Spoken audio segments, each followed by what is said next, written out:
meant to break, but the road is wood. Get it.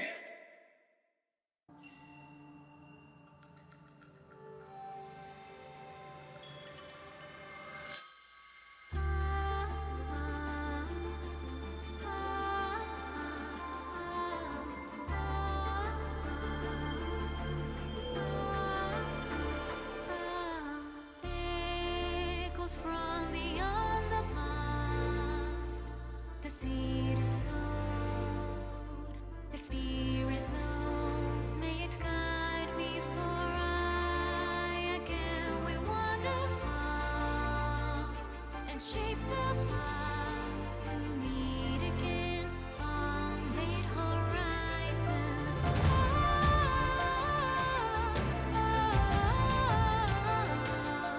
The wind is calling your name, a whisper of the souls who never leave you.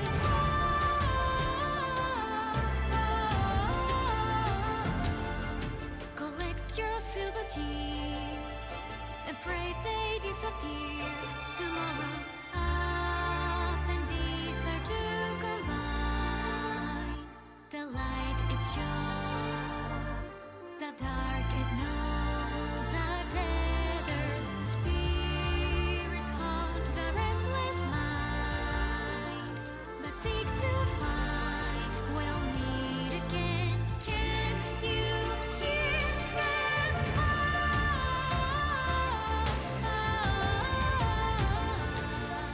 The wind is calling your name, a whisper of the souls who never leave us.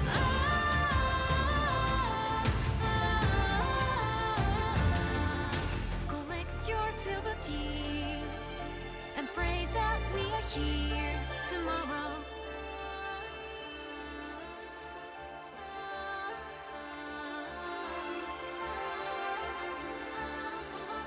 Can't you hear the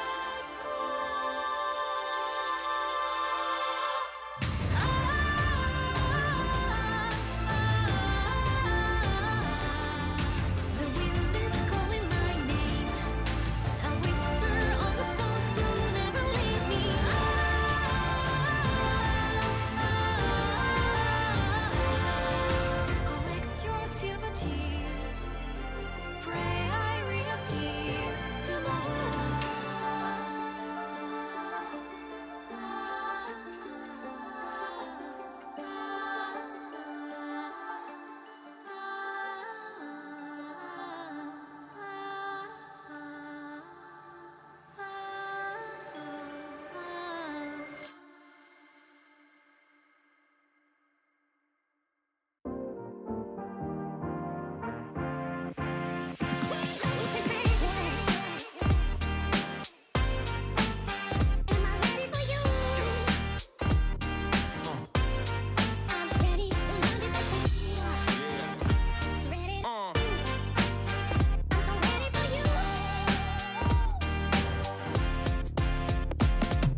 Let's go.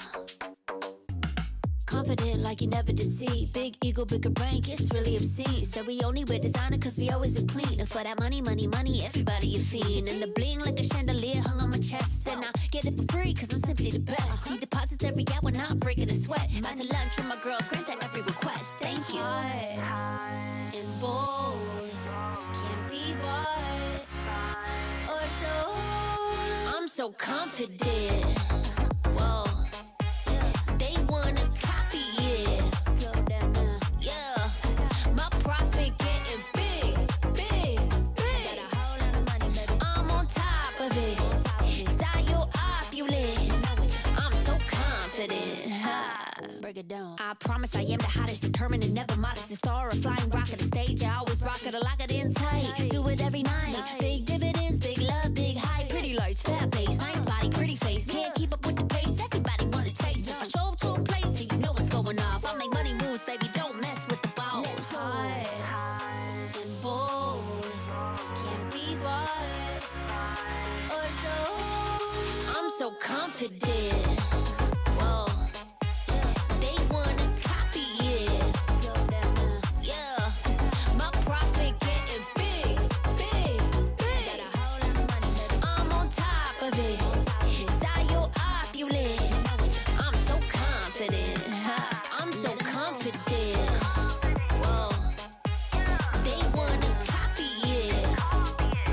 Yeah, my profit getting big, big, big. I'm on top of it. Style opulent. I'm so confident.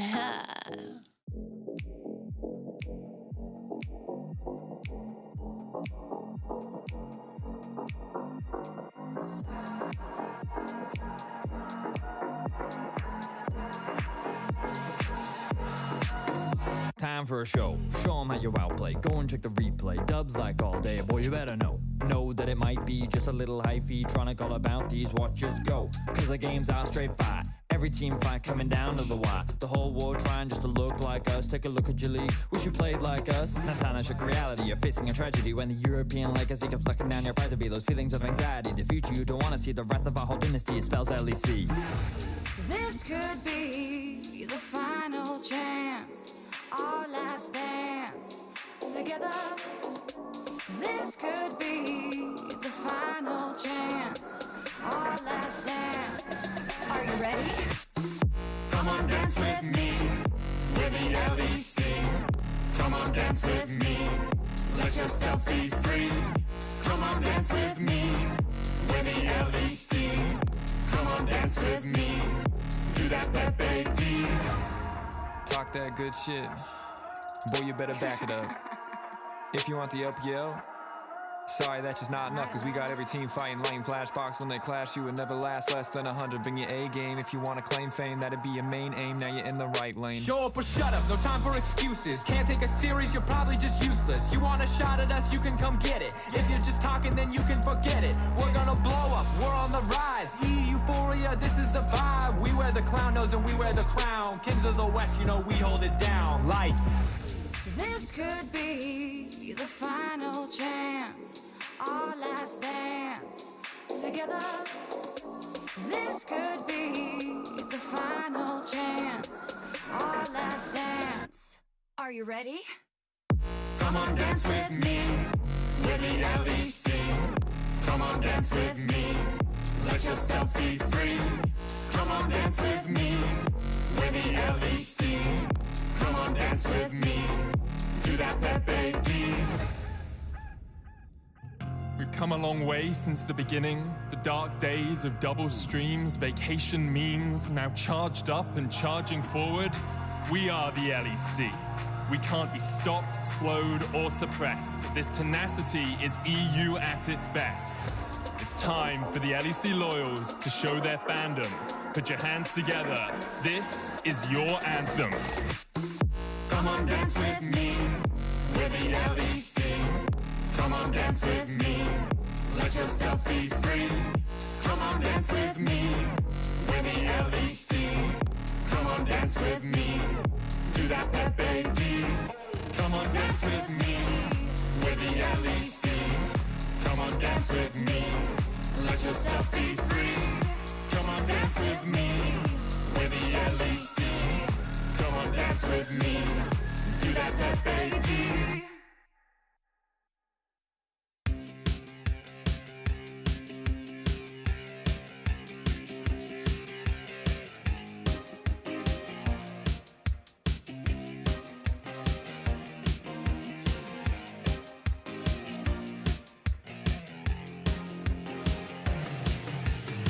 You start to think you're all alone, counting failures, you can't let them go. I can tell you need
I lied awake for days, counting all the ways I died. Everything I couldn't save, buried down, still half alive. It's got me crawling in my skin, but no one's coming out to hold me close. Pouring out the gasoline, yeah, I've been making friends with all these ghosts, and I got nothing left to lose. Fight to the future.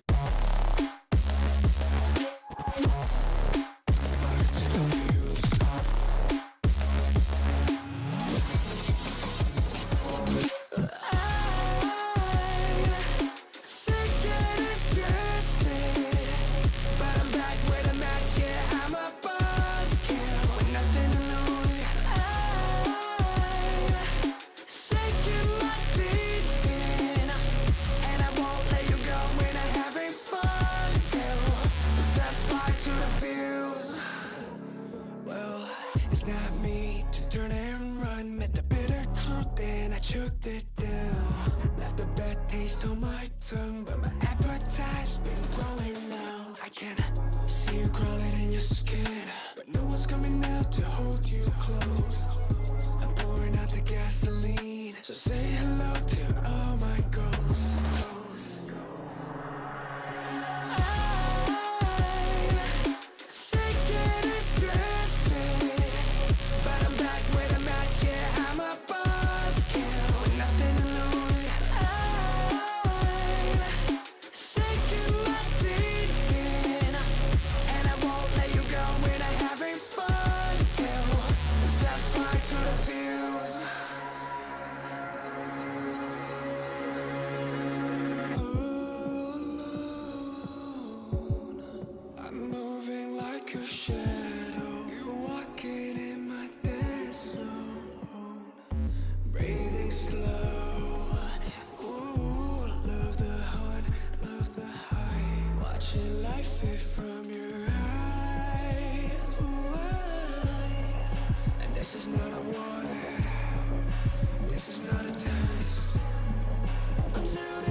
Coming for the rest, and I'm about to ignite.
Red Bull gives you wings.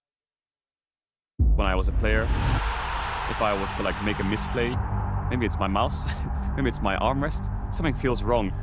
If you were at home, you wouldn't do that. The Infinite Precision Armrest is part of the larger Circulab on Stage standard initiative, aimed to bring your home or training room settings to the tournament stage.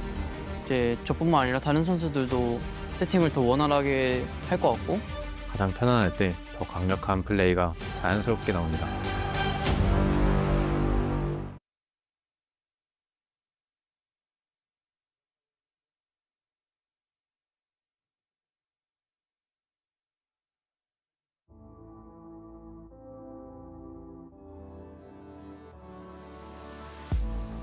If you had it all, would you look the fall in the eyes? Could you walk away this time? Will you realize, recognize it's never over? And the flame that once had died, awaken. Will you rise above the days to come? Will you be enough? Will you walk away this time? Look to your left, to your right, leave the pain behind.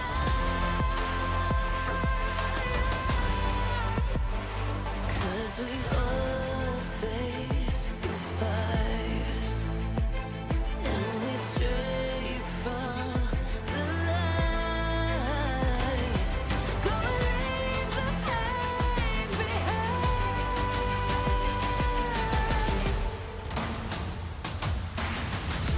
Feel that rush, feel the taste. Can you feel it? Rid the pain. Wash it away and stand again.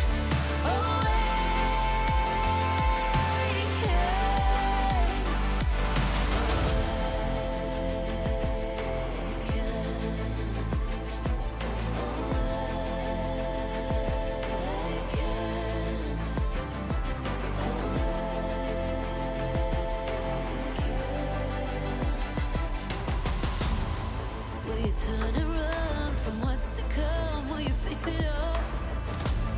Or will you fall away again? What's calling out to be found when the time is right? When the time is right. 'Cause we all face the fires, and we stray from the light. Go and leave the pain behind.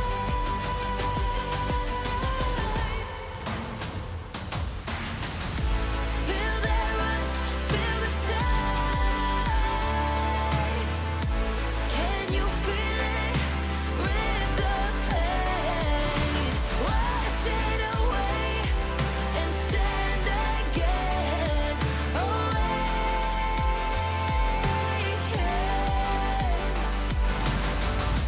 Feel the rush, feel the taste. Wash away what used to be. Will you make your stand? The world in your hands again. 'Cause we all face the fires, and we stray from the light. Turn the page and make it right.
perfect teammate! They take it all! Korean just blew how to blow G2 apart! He runs in there with that one, he kills it! Oh my god! Claps! Everybody! You know the story, you know the legend!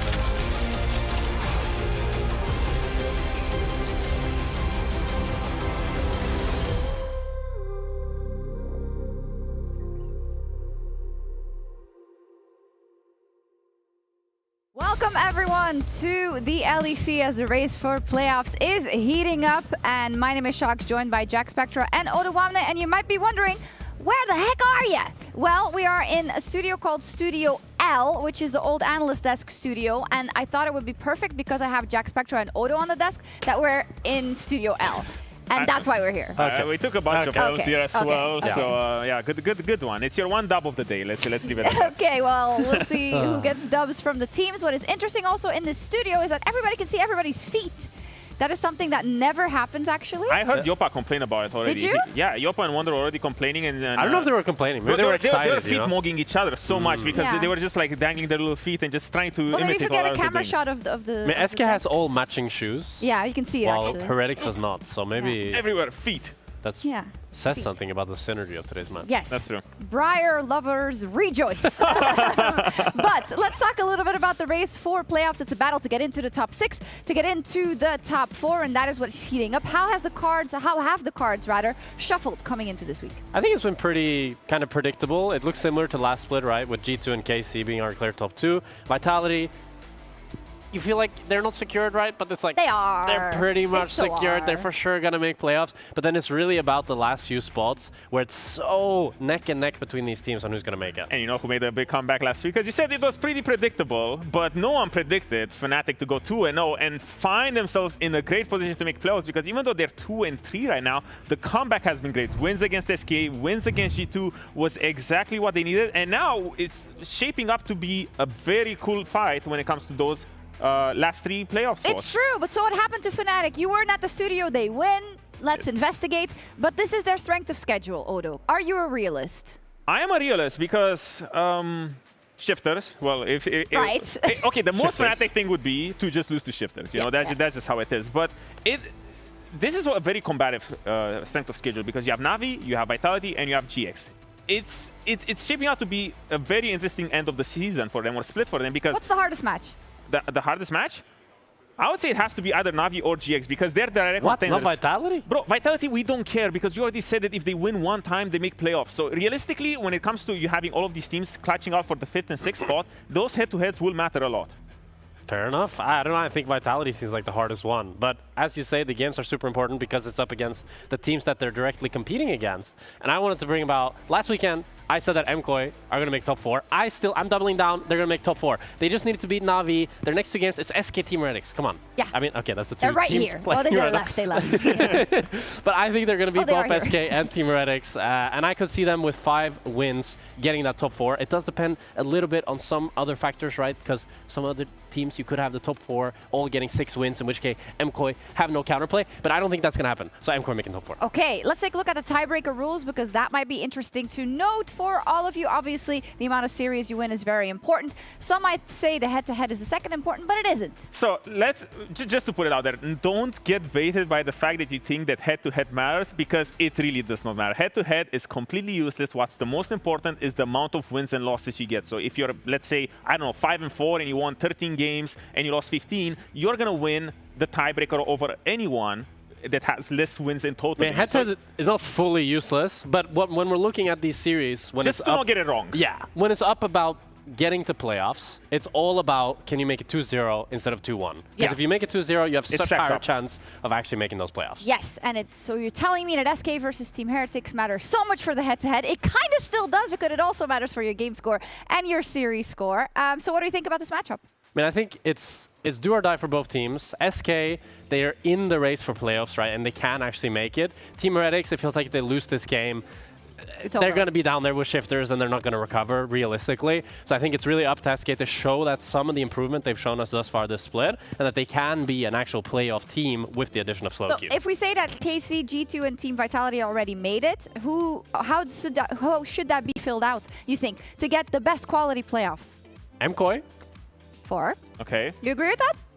I see it because they kept themselves in this position. Would you like them to be there for a better quality playoffs? I think so, because when I think of MKOI, I think about clutch and I think of leveling up in playoffs. So if they are not there, remember that when was it, last year or whatever, they barely made it 6th place and then they won the split. Okay. And then Fnatic. Fnatic? Right. We love Fnatic. One more. Now it's between GX and Navi. Yeah. I think GX. I mean, I said Navi. Like, I don't think Navi's going to make playoffs. Okay. So Giant for me. Yeah, I want to see the gamble. I want to see the gamble because that's all it was for when it came to this roster. They want to make Worlds. Yes. So. They want to make Worlds. They want to show what they've got at Worlds. Someone who's done that plenty of times before is Caps, and he was inducted officially into the Hall of Legends just this week. We had the pleasure of being there. I think y'all were invited, but you didn't show up. Unfortunately, it was really, really nice. And these are just a couple of celebrations that are being kicked off in terms of Caps. And I don't know how it is for you, but for me, as a lifelong EU fan, it just fills my heart so much seeing all of these celebrations for our mid laner. It's been really cool, especially seeing like Faker, Showmaker, these people giving props to Caps and being like, you know, praising him and just seeing how deserved it is for his rise and how good he has been in our region. And the fact that he's still good today. You know, I feel like this year feels like the year he could do something crazy at Worlds once again. Yeah, maybe because of this. Well, from my perspective, I hate it. Oh? Why? It should have been me, you know? That's always the perspective when you're playing as someone who's competing against him.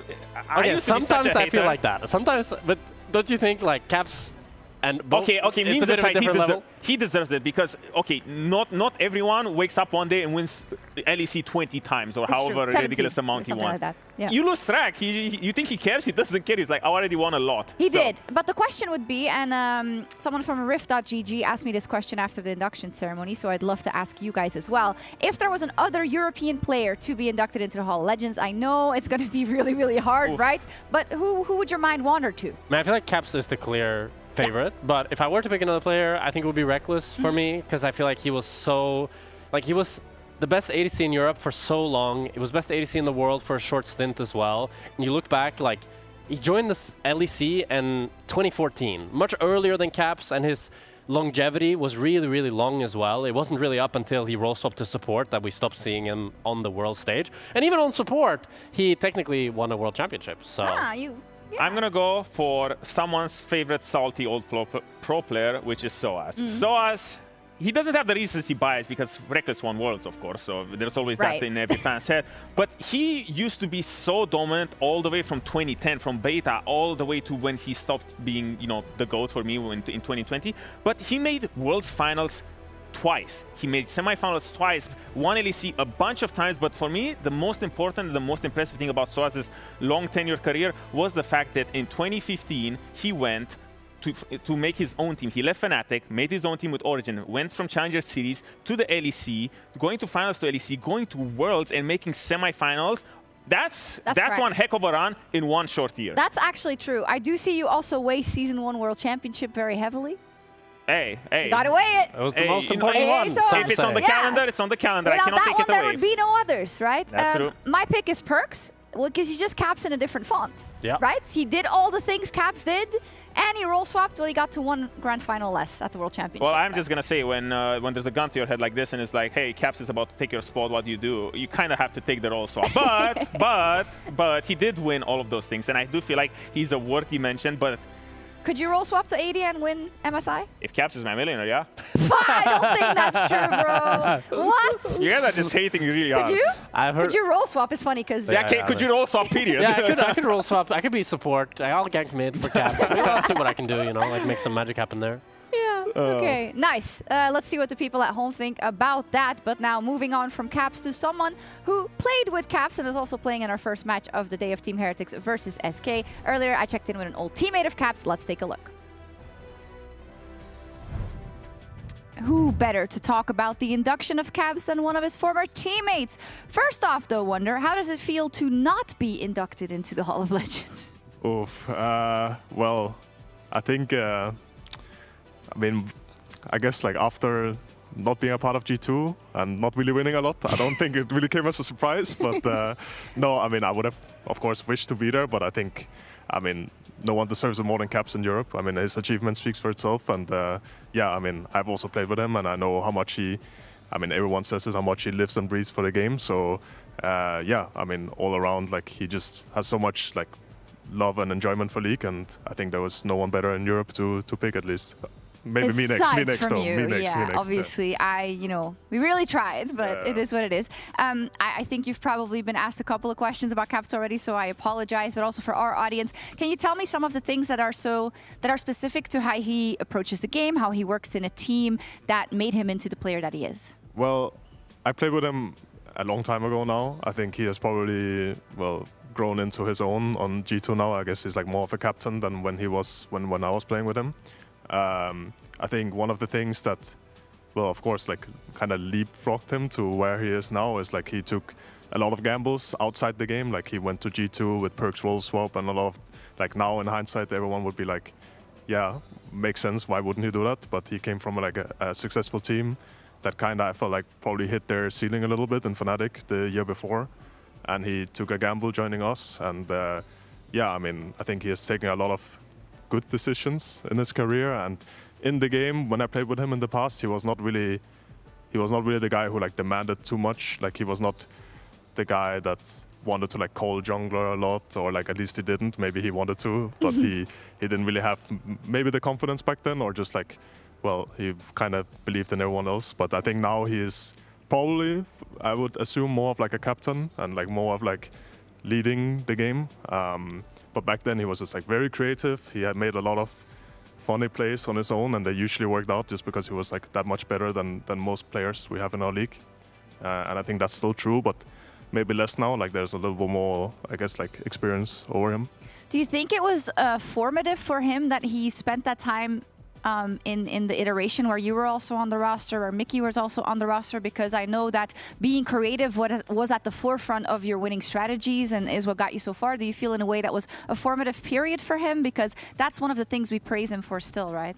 Yeah, I mean, I definitely think that it helped him a lot. I don't know where he would have been. He would definitely still have been a very good player if he didn't join G2, there's no doubt. But I think him joining a team like we were, where we were all like all our vibes were really good. Like I think that definitely contributed a lot to like just like his love for the game. Like, I mean, as I said, like that he has so much passion for just playing League. I think it definitely made it easier that he didn't have like a team atmosphere that was very toxic or something, which I think most teams back then, they kind of like had the tendency to be like a little bit, there was like always issues, no matter what team you kind of spoke to back then. Everyone was like, oh, we have this issue, like we have this issue. Everyone had like something they were dealing with. I think in G2, we also, of course, ran into like slumps and stuff like that, but we always had like very good relationships, and we could always manage to like figure it out, I guess. Yeah. Speaking of issues, SK. No, just kidding. Let's talk a little bit as we are about to get into your game. So Team Heretics versus SK,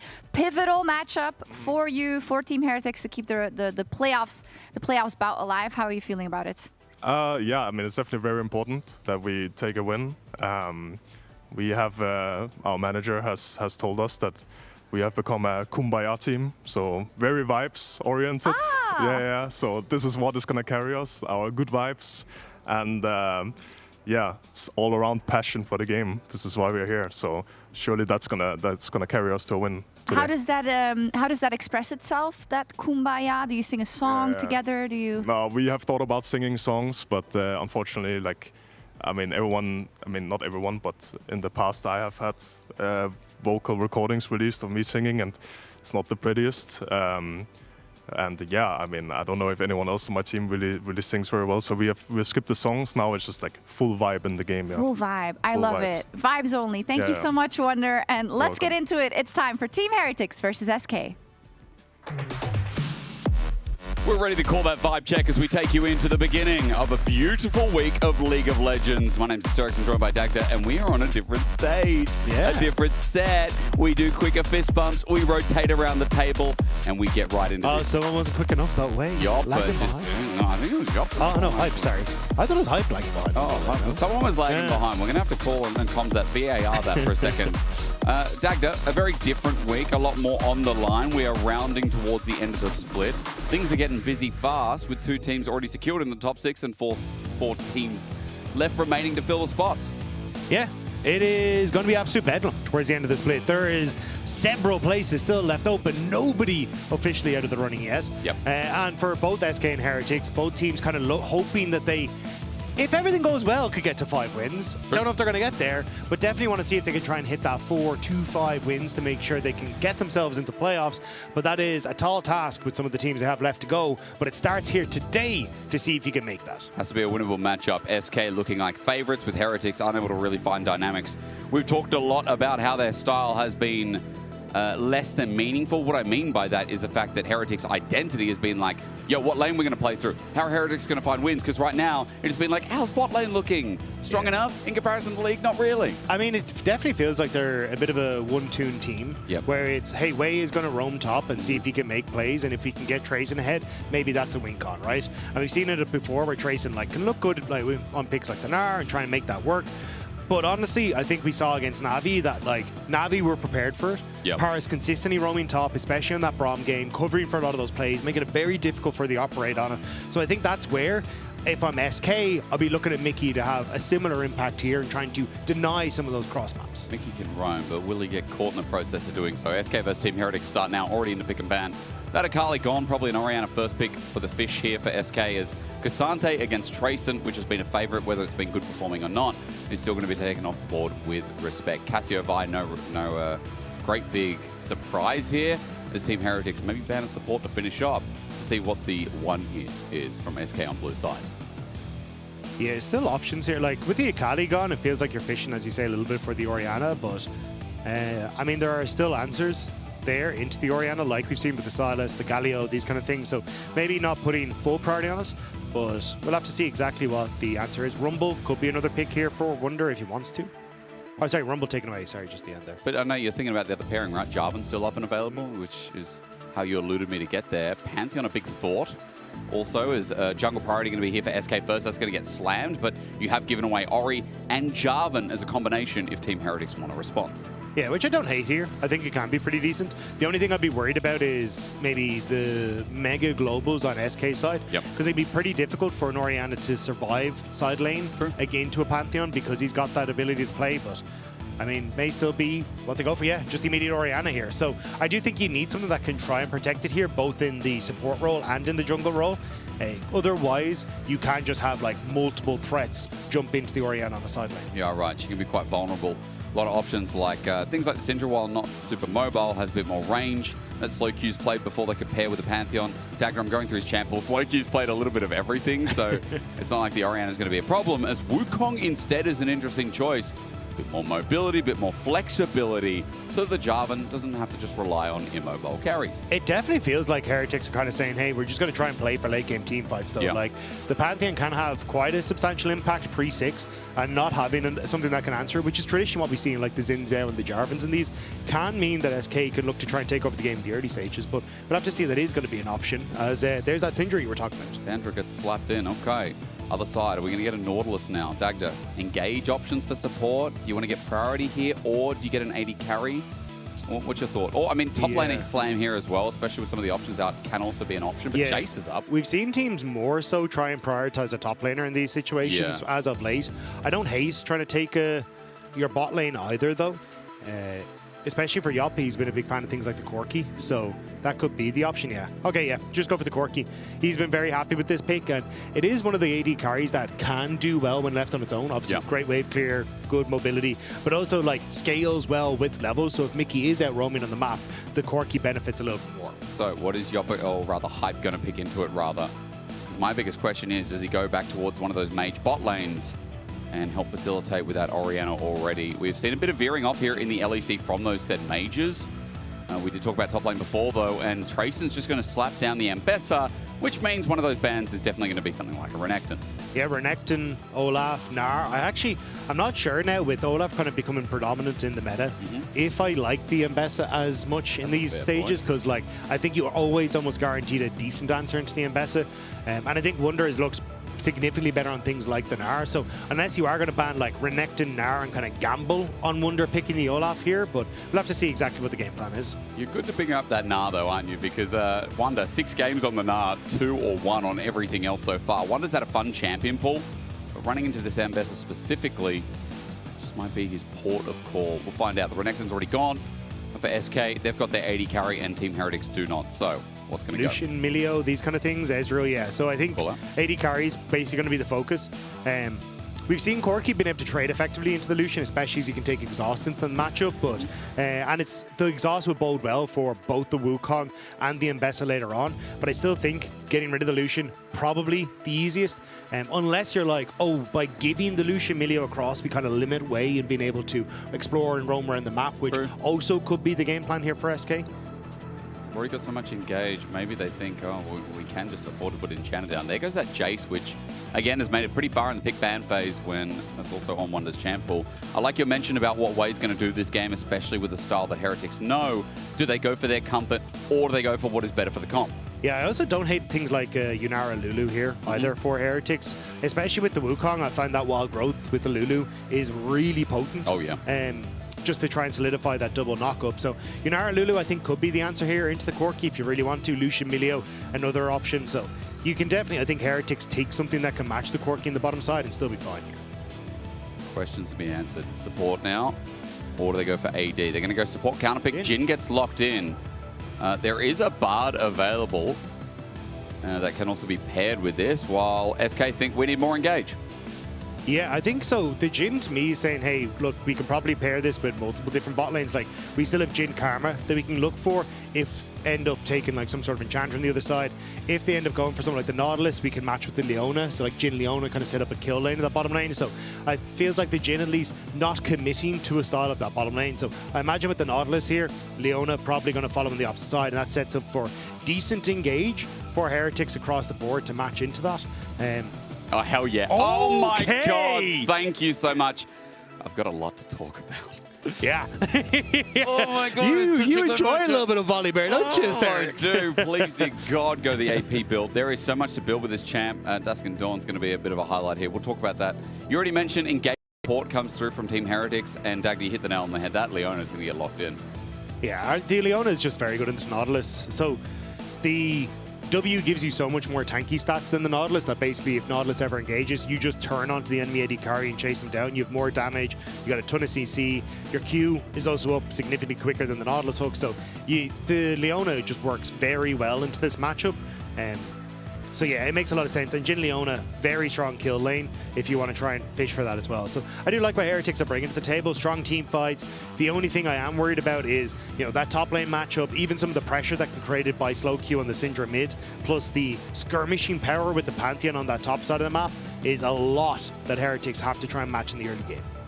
I've just been told this weird stat from production that Yopper, 4 games of Corki. By the way, in the wins he had 7 kills, losses he had 3. So if he gets over 3 kills, win? Yeah, so we just exist in this perpetual limbo between 3 and 7 kills. Purely yeah, 4, 5, and 6 don't count. They exist in this other universe. They've also reminded me that Wunder's already played the Volibear, which we can see here as well. It was that AP volley when Dusk and Dawn, and for the static to get that passive up quicker, more attack speed, more trading. Also means as well more wave clear. It was a win versus GX earlier on. Yeah, what I was looking for was to see exactly what his rune choice is going to be, because he's going with that Grasp and Undying. Yeah, because we were just talking about the LOL.W video that was talking about the Volibear, where you go the double Kindle Gem, and you go the Ionian Boots of Lucidity, and you've got like this crazy strong early game that you can try to play around just with a bunch of CDR. But I don't think we'll be getting to this game, as he was kind of talking about like PTA or Lethal Tempo as 2 of your best options for that build. But SK already, a lot of members moving up into this top side, full 5-man. Just seeing if they could poke their head into that top side. Yeah, seeing what they can do with the early access of Volibear damage. Now remember as well, Sky Splitter level 1, the biggest trading tool of Volibear. The numbers are insane, not just the fact that he gets a 14% max health shield with it, with AP scaling on top of that. But the fact that he also just does a hell of a lot of damage for early trades plus wave clears. So top lane will be interesting. We'll keep an eye on up there as much as we can. Thank you so much, observers. D-Shield start here for both as well, Dagda, and Frenzied Maul is the start. It's also just to get that W second stack up, so you have extra access to damage plus sustain on targets that you're in combat with for longer. That's why he's also going to win the lane and get level 2 first. Yeah, it is very difficult for Trace to try and match Volibear in the early stages. The shields, the damage you can get, the pushing power thanks to the passive, it is basically Mbessa's worst nightmare, which is kind of what we were talking about, where I think the early Mbessa kind of left herself vulnerable to some of these more aggressive lanes, but we'll have to see how SK try and play around it, because at least Skeens is moving up towards that top side of the map in the early stages. They will spot out that Douglas is starting to move down towards that bottom side. So if Wunder can get some heavy trades in the early stages, maybe they can look for some sort of dive on the top side. I'm curious about how supports link up with this. The constant conversation in the LEC has been exactly that. What do we see with the movements that have now been reduced but are still active, namely at level 5 as well? Quick tangent, Dagda, before we talk more about these matchups and how the lanes are going. Scout of the Week gets kited away. Reminder, top 6 is the fight here for playoff opportunity. And while G2 and KC have already secured themselves in guaranteed, it is these teams we're looking at now. Heretics with a lower chance than SK, but still all the same, a chance they're fighting for in these remaining 2 weeks. Yeah, everything's still to play for at the moment. Really want to try and solidify yourselves in towards playoffs, but again, like, both these teams have pretty difficult roads ahead of themselves. We'll have to see. Is a good hook in the bottom lane. Beautiful hook on that as well. Hype has to reload after the 4th shot. Deadly Flourish going to come down, and Mickey takes a bit of damage back, but it is that dredge line that sets up for an even trade. While Heretics continue to push in, now hitting level 3, using this to reset as well. Yeah, Slowq doing a nice job in this lane, though, as Saren take a lot of damage. He's already burnt through one of those pots as well, so we'll be forced to reset. So already, this is kind of what we're talking about, right? SK having a lot of firepower on this top half of the map. So I expect them, especially in these early stages, try and leverage that into some sort of pressure. That's what it comes down. We go back towards top. Thundering Blow as well. And not a bad trade here. Still, again, after that smash comes down, looking for the Frenzied Maul. Skeens coming up. You mentioned his pathing. Trayson did use that W very effectively, though, to kind of get the shield and deny some of this. So I don't think he's actually, you can see there, like, he's got so much health left. I don't think SK feel comfortable really looking for a dive. It is just going to be the ward down, spot out what's happening. And they should see in just a moment that Douglas is actually here to cover any sort of dive in that top lane. Guys put it down. Trayson went deep for this as well. There we go. The Thundering Smash once again. Wunder can win this as well if he's already got Frenzied Maul down. Spectator doesn't show it that well, but let's see. Douglas coming in at full HP. Wunder looking for the reset. To get out of this, going to be hard. He levels up. He's going to put the Sky Splitter down in a moment. Use it on his escape path, and the smash threatens too. So Douglas just going to be sent away, while the wave not fully pushed here, being held by Trayson quite nicely, will end up being a bounce back. The good news, though, is that there is that ward on Krugs to spot out that Douglas has gone back as heavy trade boss, but Wei should just be able to walk away. But yeah, the way he's going to be pushed out, TP back from Wunder, so not too much to write home about on that top end. But that ward you talked about is going to be worth riding too, as Douglas pathing down, now information gathered. Lane's going pretty well so far here for SK, as Slowq up a little bit on CS as we expect with the Syndra matchup, and Wunder doing the same and now burning TP for both. Means he's going to be isolated for a little bit. Skeens looking to threaten Hype. I mean, this is fantastic for SK, but Wade didn't get the memo. Dredge line down, Deadly Flourish helped out, Scatter the Weak. The shield's up, Yoppa tanked it. Ignite away as he flashes, almost dies, and he does live, Dagda. Skeens almost dies, having to flash out as well. I said nice dive, but they didn't really get everything they're after on SK. Yeah, I can't believe that Wade managed to escape away from that one. You actually have now push in mid as well, so Slowq trying to use that for a little bit of a timer before he went for the reset to move down towards that bottom side. But it doesn't work out. I'm shocked Wei managed to escape that. Yoppa had to back. There's a push-in bot coming from Team Heretics. How the hell did Wei survive? Yeah, because you've so much here. I mean, obviously using that W to keep a little bit of the damage off. There's the auto attack. Scatter the Weak. Like, yeah, I guess, yeah, Yoppa ended up tanking the tower, so meant that you couldn't have the Corki stick around in the grand scheme of things to keep up the DPS. So Wei manages to get away with it. Skeens flash burn. Hype gets the push-in bot. And you can see that Yoppa got back to lane. I'm not sure how much of the CS he lost because of that, but still great for Team Heretics bot lane. Rejuvenated off of a rough play from SK. And now flash down for the Pantheon, who's just hit level 5. Going to play for topside Scuttle. While Slowq, Scatter the Weak is good, trying to get some orbs down, but outside of a dredge line is Seren, who walked back to his turret. Yeah, I mean, for SK, that's kind of heartbreaking, right? Like, they used so much of the initiatives that they'd managed to get in the early stages, but with slow Q forcing that early reset from Saren and kind of using that little bit of a tempo lead that he gotten to move down to the bottom side, not getting anything, Heretics now feel way more comfortable as they push out bottom side and now move over towards the Dragon. SK starting to lean over towards this, but I don't know how much fight they have in them. Douglas at half HP though, bit of damage down. Deadly Flourish starts off the fight. The ball's there. Saren holding onto the shockwave and Mickey flashes. That's the start of the play. Dragon's going to reset a little bit though, as Team Heretics have to think egregiously. Are we staying? Scuttle going to connect and the engage not there. Yeah, Wei gets Unleashed Power and dead. First blood finally retrieved as Douglas is going to get the Dragon. He cyclones, he flashes, but this is just an ultimatum. He says, I'm going to die. Who can I take? No one the answer. Mickey takes the kill, but for Dragon, 2 in the dirt. Heretics just couldn't turn and burn quick enough. I think they had to take the fight in that 3v4, but by turning back over towards the Dragon, they actually left enough time for Yoppa to move up from that bottom side of the map. And SK end up with 2 in favor of the Dragon. It's big kill onto slow Q at the very least, despite Mickey taking the other. We'll look at the replay, because this was a slow turn from SK moving in. Yeah, Douglas still level 5, so gets level 6 off the Dragon, but as he goes in here, right, Mickey flashes away. You don't have any follow-up. I think at this stage you just call it quits. You've got slow Q's level 6, Yoppa's now here off that bottom lane, and Wade already used the W on the initial engage, so he doesn't really have those tanky stats. Heretics basically hoping they could take a fight afterwards with the level 6, but it's not enough. But there's the level 6 for Skeens, and he's on bot lane. Gatling gun down as well. Way's in a bit of trouble. Big one hits. That's big damage. Dredge line from Mickey. You know what? They let Way go 1 time, but 2 more? No. That's too much. Yeah, the Grand Starfall down towards that bottom side. Beautifully executed. Picking up another kill now for SK. And even with that first play, dive under the tower going to miss, SK are doing a great job of finding successes now. You got to admit, you know, Mickey has his moments where you just question, what is that guy doing? But then other times when you're like, yo, Mickey on engaged champs, playmaking champs, he hits a limit. And he once again is doing it on this Nautilus game. 3 out of 3 KP, 1.6k gold lead. That has come off the back of his engages as we look at the Grand Starfall. Skyfall, Starfall again. Yeah, so you can see Krug's been taken. Hype and Wei just step up that little bit too far. Hype at least manages to flash over the wall, but that's not a luxury that Wei can have access to right now. So the hook for Mickey solidifies the kill. Really nice. Yoppa picks up it as well. We come back and grubs are being started. Looks like a bit of top pressure led to this. Quick reset for Yoppa as well. We'll do the same. Hype is going to go match for now. This might just be one wave then base with Trayson, who has TP. Thinking about how he goes to match the Volibear, or if he even does want to Dagda. But all 3 grubs at the very least. That's the story for SK in the early game. Looking good. Yeah, Mickey basically trying to move bot lane now to cover in case there's some sort of cross map with Douglas there. He does have that Cyclone just about to come up and available. And there's no camps here for him to actually steal on this bottom side of the map. Spotted by a good ward, and looks like Volibear very good at clearing out waves, so Heretics not really going to be able to find much on the back end of this, and that is kind of like twofold, right? Because you make that initial play from Skeens to the bottom lane, you force Hype and Wave back. They don't have a wave really to play on. Like, they can't build a sizable wave to look for a dive, and then you basically guarantee that Mickey has first move up towards the top half of the map as well. So nicely orchestrated by SK off the back of like kind of a 1-2 punch, both for Void Grubs and that kill in the bottom lane. Well, I mean, needs to be missed off that rotation, but it won't really matter too much. Wonder is just trailing up here. Blasting one now picked up as well.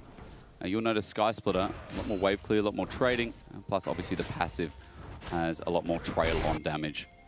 So for Wonder, doing pretty good. Small CS lead here for the Volibear.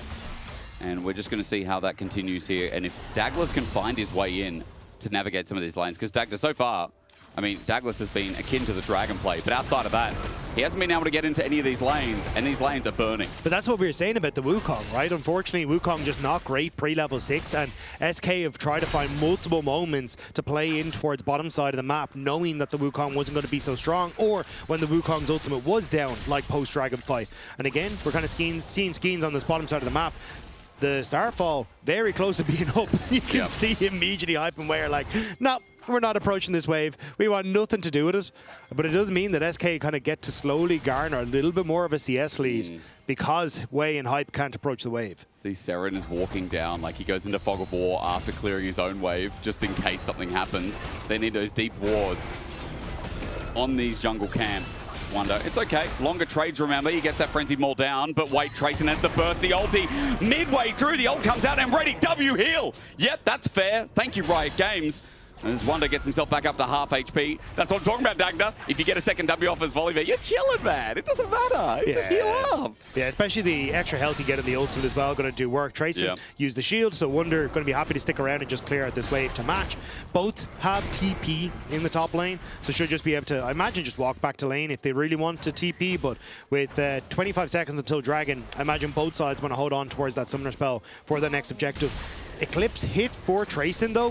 Very nice timer here alongside that Triforce for the Wukong. So I wonder if Heretics are feeling a bit spicy, knowing that some of these first item spikes are still lagging behind for SK. Wonder still without his first. I was wondering, are we going to get Cosmic Insight? Are we going to get Protobelt first? Like, there's a lot of good options here for the volley. Scatter the Weak going to miss, though. Opportunity for Wade. Dredgeline misses as well, but Ski flashes in. Seren caught out. Soulflare slows down the play. Here they come, all jumping in. It looks like a nice start, but Sloki's now caught out. He flashes out, but his match. Douglas ready for the bonk. It doesn't even need it. Jumps back in, trying to escape now. Douglas ends up being the trade as Yoppa is going to find his mark. I was preemptive with that, but I knew what was going to happen as Dredgeline going to find through Sky Splitter as well. Wonder's roam down is better. Trayson didn't move a budge, and SK used their numbers. Yeah, SK eventually able to use their numbers. Yoppa had already entered in towards the bottom side, so he was a little late moving towards the party, because if you look top side, Trayson is getting a ton of plates and a wave, so Wonder's going to lose out a substantial amount for this, but the winner is going to be Yoppa. Like, 2 kills off the back of it. The Dragon as well. Like, I'd still say SK come out in the lead, but Trayson very much going to be stronger out the back of this. Dagda, he's TP'd. Hype might be found early here. 4-shot going to come through. Mickey thinking about the Dredgeline. You said Yoppa's quite strong. But there's no public execution. There is not. What's the engage? Flash from the Mickey. Shockwave.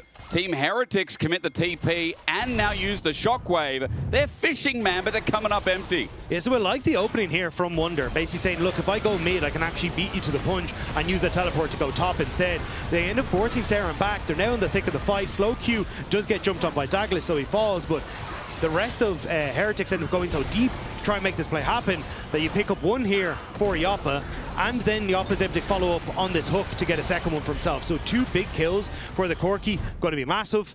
And I didn't quite see, I was trying to double check. No, I think Wonder didn't end up getting any of the plates on the top side after he TP'd back up there. So still, like, evening up in the matchup is Trayson, so maybe he can have a bit of an easier time. But this Corki now for SK is huge. Hey, he's gigantic. Trinity Force picked up as well.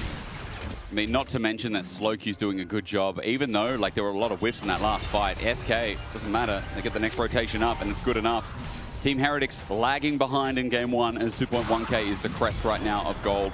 A Dragon is the thing they hold on to dearly, but the whole map still in tatters as Wonder is just, what, taking Raptors, diving mid. He can dive mid with ult. He's got Dusk and Dawn now. I mean, you got Skeens as well, who can use that Grand Starfall to come across as well. So SK basically threatening 2 points of contact in the lane. Has to now, as Wonder, move back up towards that top side though, as the wave is going to collapse. So SK just going to steal away some of these camps from Heretics instead. But SK, I mean, this is great, right? Very clear game plan in the early stage. You've managed to take control over the map, and now using the fact that Yoppa's so far ahead, they can go for these excursions into the enemy jungle and just make Douglas that bit more uncomfortable. Douglas looking for an angle. Maybe he can make the mid laner uncomfortable. Scatter the Weak, good range though. Skeens looking to hover. Douglas with a small level lead right now. Before Skeens gets his next camp, he's going to be interrupted. Stun comes through regardless. Douglas going to get Mickey's attention as well. A blast cone gets him out. Douglas wanted to go deep. He gathered information, but that's all he'll get. Mickey, much better read on the play. Reset and was immediately top lane to actually cover this, whereas you can only see Wei now moving out in towards the mid lane. So this steal that Douglas was trying to go for, read by SK and covered well.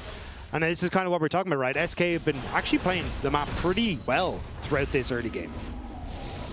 Yeah, they're getting some gold back. I mean, to be fair, every time Wonder moves, Trayson has been capitalizing on that well. You see he's got like half a level lead. And he's obviously getting some burst trains in. We haven't seen the full fruition of it, but the power against Volley Berries, you do not stay in extended trades with him. Use the Eclipse, go in, go out before he gets another Thundering Smash combination with that Frenzied Maul. If he can sustain up, I mean, you're just doing it wrong. So Trayson going to get the push in. Way's here to cover. And Dagda, this is good timing. The Herald is up and Team Heretics have pushed off. It's bad time for Douglas, though, because he's actually clearing down towards this bottom side of the map. So you can see he's just going to kind of forego these bottom side camps to try and move into position here as SK already threatening with the TP for Oriana. And that TP is going to be late because Dredgeline's already started. Way's in a bit of trouble. Soulflare going to catch on down though. Skeens caught out. SK's jungler down first, so an opportunity for Heretics to the fourth shot about to come through. Wonder on the side with the Sky Splitter. Dodge by everyone. one. Herald not going to reset. Instead, it goes down and Heretics find their mark. The public execution is great onto Mickey as well. Unleash power, though, they're in a choke. Dangerous move as Wonder has to use his ulti to get on out. SK found one back, but Heretics hold strong. They hold that choke themselves and take 3 to the death chamber. SK sent it very quickly in towards that fight, and the rest of them just weren't ready. Heretics collapsing well, especially with that TP from Sarah and just covering everything. I'm going to see it again as, yeah, SK just pulled the trigger way too fast. We'll get a replay at the very least. Way tanky enough to absorb all of it. And what the hell was wrong with this fight, Dagda? Yeah, I mean, you said it, right? LEC is going to be very good 4-way in the early stages, but they all in Leona, but Wonder's not there. Yoppa, which is, as you say, the main person we were talking about, isn't there. But look at the rest of Heretics, like all 5 members on the screen, finding fights, making sure they're in position to actually follow up. And there's very little that SK can actually do. They've already lost their jungler. Mickey doesn't hit with the hook to begin with. Like, Heretics just way quicker to collapse on this play. And SK, they try to make it too quick. Power of Leona as well. That W just gives you tanky stats plus Aftershock. Unable to be killed. Wade did his job. And now Team Heretics equalize a bit of gold. 1.1k between junglers. Drakeline going to start us off yet again. A blast cone in the way. Lol. Funny one from me. As Ward goes down on top of that blast cone. Dragon's up in 15. This will be the 3rd Drake we're playing for. And SK have control for now. Dagda.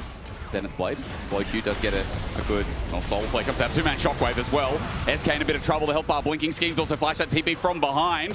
And they're in the river in the choke. Wonder's going to come in with his own TP. Since the Sky split it down, but all he's doing is zoning as Tracing comes in. He's by himself for the time being, but he's tanky enough where he can absorb the hits. Mickey flashes over. Public execution going to follow. Scatter the Week there as well with the Thundering Smash. Frenzied Maul. Not going to do too much. Sky split it down, but in front of a Cyclone, it becomes hard. Wonder has to stand his ground until he gets his ult, but he will not be alive for when that happens. And Team Heretics, they're doing a good job of punishing the SK plays. Heretics keep catching SK out of position. SK were just not ready for that dragon. Yoppa was still pushing mid, and Heretics, they managed to collapse onto the bottom side and make the plays worth their while. Grayson getting some good ultis down now as well as we watch again. Yeah, here, Mickey starts to move across. Immediate engage from Heretics, though, because they know that Quirky's still in the mid lane, and they're still playing around Daclus, who has a sizable gold lead over his counterpart in Skeens. Skeens forced to jump out immediately, and you can see how awkward this now is for SK. Wonder's gone too deep, and now Slow Q way overextended on the top side, but Heretics... Like it was before. I mean, he's covered this time by Skeens at the very least. This will be a stun death charge as well. They just want to kill Wei. He survived so many times, but not this time. Yes, he may be 0-4, but... and this time he doesn't have the backup of his team to survive. SK going to be happy at least to be able to turn that around. Wei was pushed up to... sorry, not Wei. The... my brain is just not Wei. Sorry. Wei was pushed up a little bit too far, or tried to punish the fact that Slow Q was pushed up a little bit too far. But you had the boys in the area. Mickey, Skeens, both there to try and cover. So still trying to protect the Syndra on the side lane, and now looking to steal away some camps. They desperately needed that little bit of a gold injection after the last couple of plays. You know, we could make a whole team with just Weis. We'd have Wei in jungle, Wei support. Wei and Wei were both junglers. We'll get one of them to roll swap and go top. And then maybe we get Coach Big Wei or Xiao Wei come through. No Wei was also a coach in LPL. I can't remember where they are right now. I mean, we can get No Wei for you, the streamer. True. To play mid lane. Okay, and then we've got 80 carry. There's got to be another one of the Weis can go there. And then coaching stuff, we've already got, like Big Wei and No Wei. We got a whole team of League of Legends. And the team will be called This Is the Way or something. This is the way.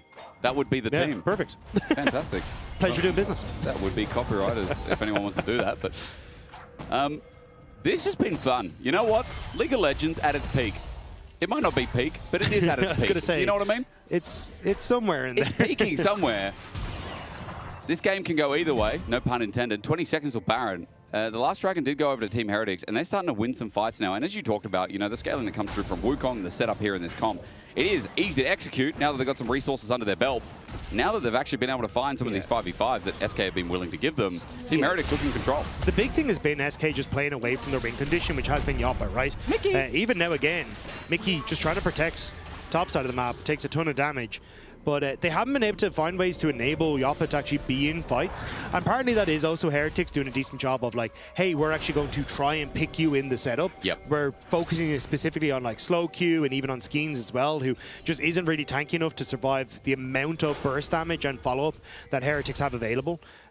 So this is where, again, with like the next objective in 2.5 minutes, SK have been doing a decent job of trying to like play in 2 side lanes and find picks, but Heretics now are actually the ones with a bit of a lead here. They're going to take top tower. They should be in a decent spot to reset. That should give Saren second item, and I think they should be in a position now to take a really good third dragon fight for themselves. Easy to execute and easy to complete. 2 minutes, waiting in fog of war. Mickey and Slowq right now. They're just going to look for this turret. Trayson gives respect, while Saren's going to get his own in that top side of the map, or at least push rather. Sorry, the turret was already taken, but more gold back for SK. The trade-off is, of course, going to be this next wave crashing in. There's a teleport play happening top. That is a Syndra looking for the TP.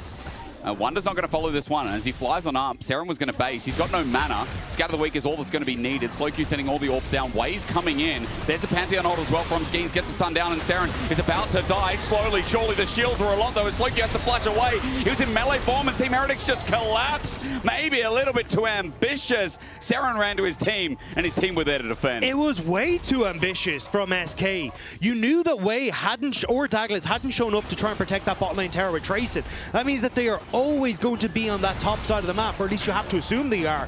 But SK try and send it anyway, and they end up giving 2 kills across. And it could have been worse if like that early Zenith Blade had connected from Wei. That would have been lights out for Skeens. I don't think they get that kill back. You're right. This keeps going horribly for SK. 55 seconds as that dragon. Skeens did commit the ulti build, who had that up and available for the next fight that's going to be around here. And just quickly talking about items, after that play, after Saren got some assists, he was able to pick up Shadow Flame, so 2-item Orianna, 2-item Wukong with the Sunder Sky as well. Trayson with the Black Cleaver shredding is going to feel nice, as Unending Despair was picked up by Wonder. Second item's really across the board, but they're the notable ones considering that we're going to get a big fight soon. I want to see how much that makes a difference here, with a lot of these bruises having big impact in the game so far. Yeah, but look at where SK are positioned. I don't think they have any interest in contesting this dragon. They've got both solo laners on the top side looking for this tower. You've also got Mickey, who's just setting up vision around the barn. I think they, if anything, might look for a dive in the tier 2 if Orianna is the sole member to show up here, which would be absolutely insane from Saren to try and save this tower. Going to step up. Looks like he's going to use command attack distance and clear the wave. Next one's coming in. Everyone backing off from SK. Douglas going to start this Drake on vision. But Skeens, I mean, he's got his ult up in 1 second. Now there it is. They're going to siege towards mid, but SK are choosing to give up third Drake right now in the hopes of opening mid. They should be able to do that. Sky split up with Stormbringer up and available. The threat's enough. TP going to come through. Dredgeline misses here as Trayson looks for an angle. Level 16 Ambessa with a public execution. Trying to find that private back line. SK get the turret, but for third dragon, you know that's worth for Heretics. Yeah, Heretics are happy with it, but SK basically saying, look, we know we can't fight. We've messed up too many of these scraps back to back. So instead, they just look for the trades. Go for the tier 1 outers, and also try and get some advantage in like position, vision in that topside jungle for Baron. I think they were hoping Heretics might panic, maybe invest too much in trying to retake Baron area, and maybe that gives you a moment to like scatter the weak, find the hook, look for a kill and turn on towards Baron. But Heretics just happy to open up on mid, take the wave and nothing more. Trayson in river, trying to get out, wait for the next stretch line. It's going to hit nothing. Trayson's completely fine. Again, level 16, I remind you. The Ambessa at full throttle here in this game. Trayson's had a rough start. I think we did talk about getting him resources here in this game. He's kind of been left on his lonesome, and I am impressed that Trayson was able to find his way back into the game based on his own merit. One bad TP without ulti, but the others were great where he set up big with that ult. Yeah, but we talked about how, hey, look, he was set behind, but then because Wonder opened up on that initial dragon play, you then get a bunch of plates. He's able to even up. He had already picked up the Eclipse, right? Like, this was the trade-off that SK made, and then Trayson, like fair due, was able to continue winning out after that. But a lot of those good things that SK tried to make happen this game didn't come to fruition, both with the Wonder play, and also remember that dive on bot lane where they used the advantage the Slowq built up and didn't really get it. So it's kind of been these small mistakes from SK that keep coming back. Dive coming in, Douglas thinking about it, now spotted out. Here comes the ulti as well. Douglas going to ulti from the left-hand side. He gets found out with a depth charge, all in onto Douglas while the mid lane defense is going to lose Skeens. Both junglers left in the middle of the enemy team, and both will drop. Now, a 4 versus 4. Who wants to fight who? I would not want to fight if I'm SK. There is way more impactful ultimates up there for Heretics. But we'll see here. So Wunder kind of hiding out of vision, just wanted to try and defend the mid lane turret with Yoppa. But Douglas not expecting to have people turn up behind him. Tries to escape, can't really do it. But Skeens had already gone in with that ultimate on the mid wave, and Heretics punish effectively. Wunder can't do anything but watch and try and clear the wave, maybe punish Trayson for the TP, but Trayson comes in and snipes the kill. 1 for 1. Jungler's coming up now. Baron's up. Dragon in 230.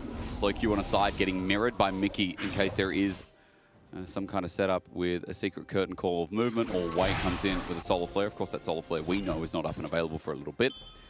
But coming towards these next objectives, there will be a Cyclone and a solar flare to pair with it. All ultis will be up as we crest upon the most important Drake of the game. Team Heretics going to try and control. Dagda looking pretty good here for a good game one turnaround. I don't think the Dragon Soul is that impactful, honestly, for either side. Like, when you look at like Syndra damage and Corki damage, quite burst heavy. Same with Orianna and Jhin, right? Like, I don't think you're too worried about an Ocean Soul in this one. So I think if I'm SK, they may even start to give it up a little bit more. Right. Okay. Like, I think that may be your best bet, but how long do you kind of kick the can down the road? Like, eventually you will have to fight. But I just don't know if they're able to get position on the map right now in the way they want, as Wunder tries to run away. But yeah, I think you might just be running out of time as SK. Maybe you just have to full send. Maybe send it. You're right. By the way, that Jhin 4 shot from the hype was the most depressing thing. Again, those who've watched Jiachi's Jhin and seen the hubris mixed with IE, like, we're 3-item Jhin here with Storm Razors, Yomus, and Rapid Fire, and he 4-shot Yoppa for like 5-10% maybe. So it's not the biggest damage in the world just yet here from Hype, but they do have the wave clear, and that's enough. Let's see what SK do. Will they follow Dagda? What he said, is it that important to them? As they try and look for a still. Storm Splitter tries to get something. Sky Splitter rather. Wunder just peeking his head in. 45 seconds till that, Drake. Yeah, I'm kind of in two minds. Like, I'm trying to figure out basically if there is a way for SK to try and play around how Heretics have set this up, because Heretics team fight is significantly stronger right now. What if they full send Dagda? Wei is going to be engaged on first. Good scatter of the week on a 2-man though, but Mickey's dead. You know what? That's what they did, Dagda. They full sent it, and look at what happened. Yeah, and this is what I was going to say. Like, I think the all-in from Heretics is significantly stronger. And again, SK kind of not counting people on the map. Trayson hiding in the bush on the side. You had great vision already set up from Heretics, and now SK basically have to try and play the Baron bait game. But you're down a member, and Heretics may even just happily take that face check game. This mid turret at least is going to be falling down momentarily. Genomite goes. Douglas looking for a flank angle. Scatter the week's not bad, but again, they need more follow-up damage. Wunder played the side lane threat. He will get the turret after proxying the wave. Now trying to threaten a little bit more. Has to be careful here with the recall of Hype with ulti. A Pantheon to threaten here. Sky Splitter going to come on through. Frenzied Maul looking for the longer trade, but Trayson doing completely fine here in the matchup with that much extra gold. Here comes Hype. Ulti dodged away from. Thundering Smash comes in for the stun. Good. Sky Splitter again for the shielding. And Hype didn't get the deadly fire, so there was no follow-up. Wunder's just going to walk it out. Adds a bit of pressure here while the back is going to be consumed. Yeah, SK tried to play into the vision they'd already established on that top side, but there was a ward that was actually maybe blocked out by a pink ward in the Baron pit. But basically, Heretics saying, no, we're not playing this game. We know there's no world where you're going to try and take the Baron. So instead, you have Jhin, who ends up connecting with Trayson on the top side to help defend the top lane push. Heretics get the Dragon Soul. They do. And at this stage, like, Heretics, phenomenal spot. Like, sure, it's only a 2k gold lead less than, but their items are starting to come through. Like, Douglas is incredibly strong with that Death Stance now completed. And as we can already see, like, you've so much set up for Trayson in these fights that this 3, nearly 4-item Mbessa is going to be so easy to hit a public execution in these engages. And even in the 1v1s, I'm curious to see a little bit more, because for Trayson, I mean, you talk about Ocean Soul, at least for a 5v5. In the 1v1, an Mbessa going to be loving it. Sustain is going to be unbearable for the volley bear to deal with. Wunder, of course, has gone tank, which feels like pro play would be the way. Scatter of the week not going to be thrown. Trayson now joins up. Wunder's by himself bot. SK need to be careful for the long range engage, but SK need to be careful that this Baron just doesn't get started under their nose. Yeah, he's going to get started. No vision, but they are aware the Heretics are kind of keeping them at bay. So SK, there you go, the TP to come in. Not the quickest Baron though. See, it's only at half HP. They don't have long-range vision. 8K, as you said. Wonder's just running in. Sky Splitter to give a bit more vision, but Baron's still going down. They need to get in now. Skeen's nowhere nearby. Trying to get through, but Wei gets on his head instead.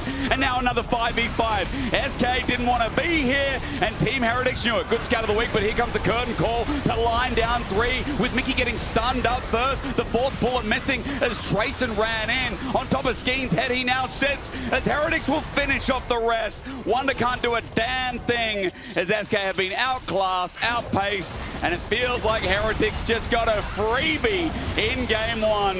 Yoppa gets to sing his heart out, but unfortunately, the decibels ain't loud enough as the ace seals game. Trayson already on that mid-wave. Heretics beautifully execute here. The TP from SK was too late. Heretics had already turned a bird on towards the Baron. The fact that Wei ends up getting on towards Skeens prevents the engage as well. Mickey had already hooked in, so he's going to be taken way too low. And it's just these constant pop shots as SK try to run away, but there's just no hope. The team fight is completely separated, with the 2 Fed members in Trayson and Douglas tearing through one side of the fight, and Saren and Hype holding it down and making it impossible for SK to escape. That Volibear does nothing. He's just a stun bot. He's annoying. Hurts my heart, Dagda. There's last shot from Hype before he gets hit down. This is a it's sad... Okay. I've seen your Volibear do nothing. Hey. My Volibear full AP. Mickey gonna fly away from the solar flare. My Volibear has protocol. I subscribe to the Church of Baals, okay? And okay. he firmly believes in damage as a person, whether it's AP Yax, whether it's Volibear, whether it is Scion. We don't muck around there. Wonder, obviously, for the sake of this game, wanted to be a frontline, but the problem is SK can't get in range to do any damage at this point, as the zone control shown here with the Baron Dredgeline going to hit a minion instead. Mickey might be dead. He's going to depth charge. Skeens gets a stun. Good scout of the week. They're finally there, but on top of Hype, he flashes away. And the reciprocation from Team Heretics Wukong is just going to spin SK into the damn air. 4th shot. Simple from Hype. Committed as they may. They put their foot in the sand, and they're like, this is where we're going to play it. And Team Heretics, they're not even at the beach, man. They went home. Nah, they knew. Late game, they had us. They play us. They lay it out perfectly, and Yoppa will fall. Heretics will leave no man standing on SK as they will close out game number 1. Game 1 done and dusted. Heretics keep themselves alive. And a must-win in SK versus Heretics goes Heretics for game 1. And it started out with SK at least having some good control in the early stages, but it just wasn't meant to be. Some clear mistakes in the mid-game, and Heretics punishing well set themselves over the edge. AD, I want more on this Volibear. As my favorite champion, I think the build's cooked. But that's just me. I'm hysterics. I'm a joke. Hello, guys. What do you think? We don't want to talk about Volibear at all, actually. You're not a joke, Do we? Hysterics. I don't know why. You're not a joke. No, you're not at all a joke. You're really... That's also what I meant to say. But yeah, he wants to know more about the Volibear. There wasn't much to say about the No. Volibear. It was very unimpactful. I don't know, like I asked you at 10 minutes, isn't it kind of useless now? Because like he had no lead at 10 listen, minutes. when someone asks me about Volibear, I immediately think about my 10-year-old boss, and I go into a different world, but that world wasn't prettier either, to be honest. It was kind of similar. At least with something the happened in that world. Nothing happened in this one. Yeah, you know, although you worked with both. Yeah. Man, I do think it's worth noting that like SK's early game was really good. Like when we saw the early game, it felt like I thought, okay, this looks like maybe it's just a 2-0. Maybe Team Heretics are just going to be out. Because Team Heretics, they looked so... disconnected, discombobulated, you know. They didn't have the synergy, especially in the Drake fight, if we could bring that up. Because in this fight, I just didn't... Douglas gets level 6, and then they just don't fight around him whatsoever. And I just thought, like, okay, if SK cannot pull off these sort of fights, then I just don't think they're actually going to win the game. The odd part here is the fact that Team Heretics has a great setup here, because they walk into this Drake setup and they know that if they get this Drake, you saw Douglas get level 6. You can play this differently. You had so much time to coordinate, you had so much time to set up, and that's the kind of plays that set you far behind. And it's as you said, after this they locked in, but against better teams it doesn't really work. You need to be locked in from the beginning. Yeah, but I don't understand, and obviously I'm not as high elo as you, right? But that Corki was fed. So. Yeah, that Corki was fed. So how was that not parlayed in more of a lead from SK? What do you think? Because I feel like it feels like you two seem to think it's the Corki's fault. No, Maybe it's because I'm the ADC main here. I just don't think you it's have the his excuse fault. ready, right? No, I just don't think it's his fault. I don't think it's his fault either. Okay, whose fault is it? It's Mickey and Skeens. They kept fighting when he wasn't there and he wasn't ready to fight. I mean, I think that even when they were there, there's just no way you can fight. But also the fights were like bad. It was like bad fight selection. You know, like they picked fights where Corki can't auto attack. And then what he can was do? 2k gold up, right? He was extremely strong in the game, but it just felt like he has no impact because the way SK was looking for this fight just doesn't make sense. You don't have. Let's bring out the draft. Or let's do it. I mean, the fight. When you works have as Mickey well. jumping in like this, you have a pick comp. It's not really about having this massive front-to-back fight where Corki is buying time Well, for he you. was trying to make a pick, obviously. Yeah, but the problem is you're trying to You make can't a pick pick the on- Leona. Yeah, the Leona really counters all of what SK wants to do because they want to one-shot the first target, but then it takes 10 years to get through the Leona, and then by the time the rest of the carries are there, Leona is still alive, so the fight is just unplayable. Corki just, you saw in that replay, he hit, I think, he didn't have a single moment where he wasn't hitting, but it's just, again, the way the team comps, the way they function against each other, he is not set up for success. He can't really look and do more. He just doesn't have access to great target selection. And Leona was also played really well, I think, by Wei, always seeing the chance, the opportunity, and I don't know who asked who, but one of you asked the other, what if SK had Leona, would they have won the game? I think so. I think so too. Yeah, I think so too. I think so too, because the way the drafts work, when you have control mage on mid, it's just Leona just buys so much time because I firmly believe if you stop the supports, not the player but the supports physically, the Leona instead of the Nautilus, the champions. It's just the Leona is winning. Because Maybe the players also. I mean, maybe. Well, I mean, Wei was great this game, and Mickey was doing a little bit of a Mickey game, but it's just Leona is just so damn OP in this sort of team comps because it just buys so much time and it slows down the game so much and the way these fights go that it just was a high value pick. I also thought it was weird, like the Pantheon Prio. We haven't really seen Pantheon being first pick like this before. They picked it over the Orianna. They went for the Corki instead of going anything like the Lucian Milio that I feel like feels like the go-to ADC combo when you don't want to play a mage and you want to play that premier ADC. Instead you went for the Corki, and you have the Corki Nautilus, super strong lane that you were able to snowball with, but then like they very pivoted into an early game team comp with the fact that they have Pantheon, Nautilus, this pick comp, right, where they have really weak team fighting, but it's all about just getting ahead early. And I'm going to repeat what I said earlier. I think the only two teams that I believe will always close out with the lead in the early game is G2 and KC. The rest of the teams play team fighting comps, play good 5v5s, and then you'll go to 30 minutes, you'll play the soul fight, because you're not going to win without dragons. You're not going to win with Nash. We know you're not going to win with Nash. So just play the dragon fight, play a good team fighting comp, and so many teams don't want to do it. I love it. We don't trust anyone with a lead. No, I'm with you. Like, what? Vitality's third. I don't trust them with a lead. Yeah. Like, yeah, it's true. But to further sing the praises of Team Heretics then, because no matter how SK didn't push their advantage or didn't have the ideal composition, I feel like they jumped on every opportunity very, very well. They often shut a pivotal member down and then went to an objective. Like, they played it out by the book. Yeah, Wei was just I felt like he was pretty much there at every single point of the game. When you saw all of these, come back with all these goal swings, he was there. He was just buying so much time with Leona, and it just made it so damn easy. But he has been such an impressive shining light when it comes to Team Heretics, because we were looking at Team Heretics and we were thinking, oh yeah, maybe we need the mid lane, maybe we need the top lane to step up a little bit, but the unsung hero, the support. I still think SK is going to take it. I think going game number 2, going game number 3, they should have a more standard draft that has a more holistic view on the game. They tried the Volibear top, didn't work out. Maybe put Wonder on Gnar. But why are you coping and you're thinking that, oh, well, game 1 you had the choice of absolutely everything you wanted. You go for Volibear Pantheon and you say, nah, game 2 with less choices. Well, they're not going to play Volibear again, are they? Ah, so that was the... Yeah, the Volibear might have been the problem. I'm not going to lie. To my earlier question, I asked, who would you like to see fill out the rest of the playoffs for our best quality playoffs? It's probably not these two. hey. Or is it? Probably not. But maybe it is. They have everything to show us. It. They have everything to show us because that's what it's about the race for playoffs between SK and TH. But SK have to fight back in game 2.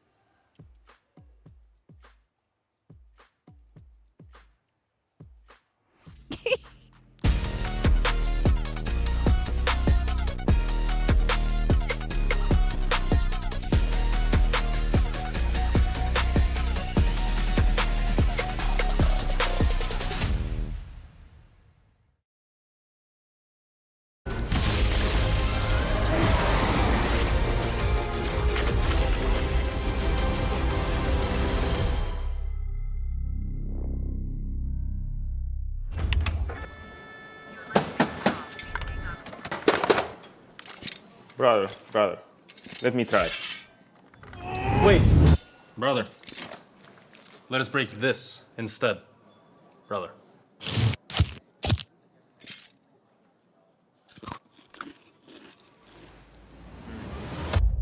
Have a break. Have a Kit Kat. What is this, brother? Perfection.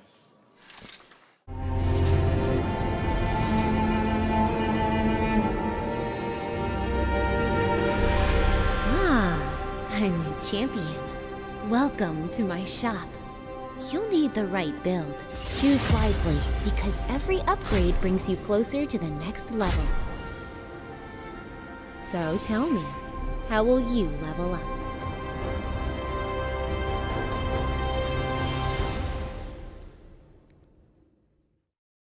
Want to find your fastest server every time? Express like a pro and optimize your connection in one tap. Express and game without ISP throttling. Express and shield yourself from DDoS attacks. Express and choose the VPN trusted by gamers everywhere. Express VPN. Experience gaming the Express way. Fast, stable, competitive. Outplay the world. It's time to Express. Unlock free Hextech rewards, exclusive skins, and more. Scan to subscribe. In your best man speech, you said my wife is funnier than me. That's factually correct. Okay. We're in range. Nah, it's fine, man. It's fine. Relax. I've got this. I have years and years and years of experience. Yeah, but it's gonna last. There we go. Look at that. What are you so worried about? Oh,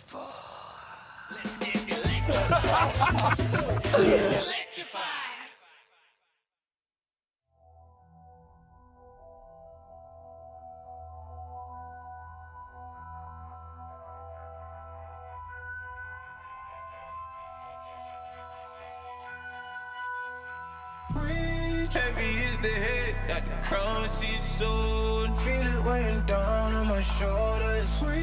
Rules are meant to break by the proudest ones. Money on my head cause I'm lawless. Taking no relate, walking down this road. I don't relate, being the same, ain't no debate.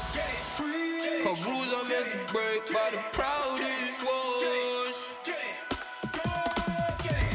Didn't do recon, but they wanna lead him and guide him straight and tip him off axis. I was in a belly get a beast, meanwhile they was cutting man deep like sickle or mantis. I've been winning off practice, not clout or digital captions. World's in madness, how am I gonna manifest greatness if I don't make actions? I don't need reasons, I just need money and power and stat lift. I don't wanna do it like that, that method's too underhanded. The big man said it ain't landing, never gonna profit off badness. Never got a dollar off sadness, but I've been sunk so I don't do sanctions. Heavy is the head that the crown she's soon. Feel it weighing down on my shoulders. Rules are meant to break by the proudest ones. Money on my head cause I'm lawless. Taking no relate, walking down this road. I don't relate, being the same, ain't no debate. Cause rules are meant to break by the proudest ones. Came in this game with a serious killing instinct, man, I never did courses. Look at all the times in the past they rejected him, now they wanna imitate patterns and forces. Stone eye vision like Gorgons. Terrified look in his eye when he finally realized all of the weapons that he brought to the war ain't forming. I've been giving this heart and body and soul and mind and organs, knocked to my fingers bled. Now it's through skeleton keys and door kicks. Treading with means and caution, man, I had bellies to feed from morning. So if they start selling me dreams, I'm walking. Yeah. I was uncomfortable, man, I was scared. Looking for solace and they wasn't there. Now I'm a problem and they wouldn't dare. Yeah. Doubling down cause this game isn't fair. They loaded the dice, I came in prepared. Feeling this so out of body, I feel like I'm floating on. How do you cope when they never gave you hope? Really left you in the cold, and it's weighing heavy on your soul. To be honest, I don't know. Either way, I had to go.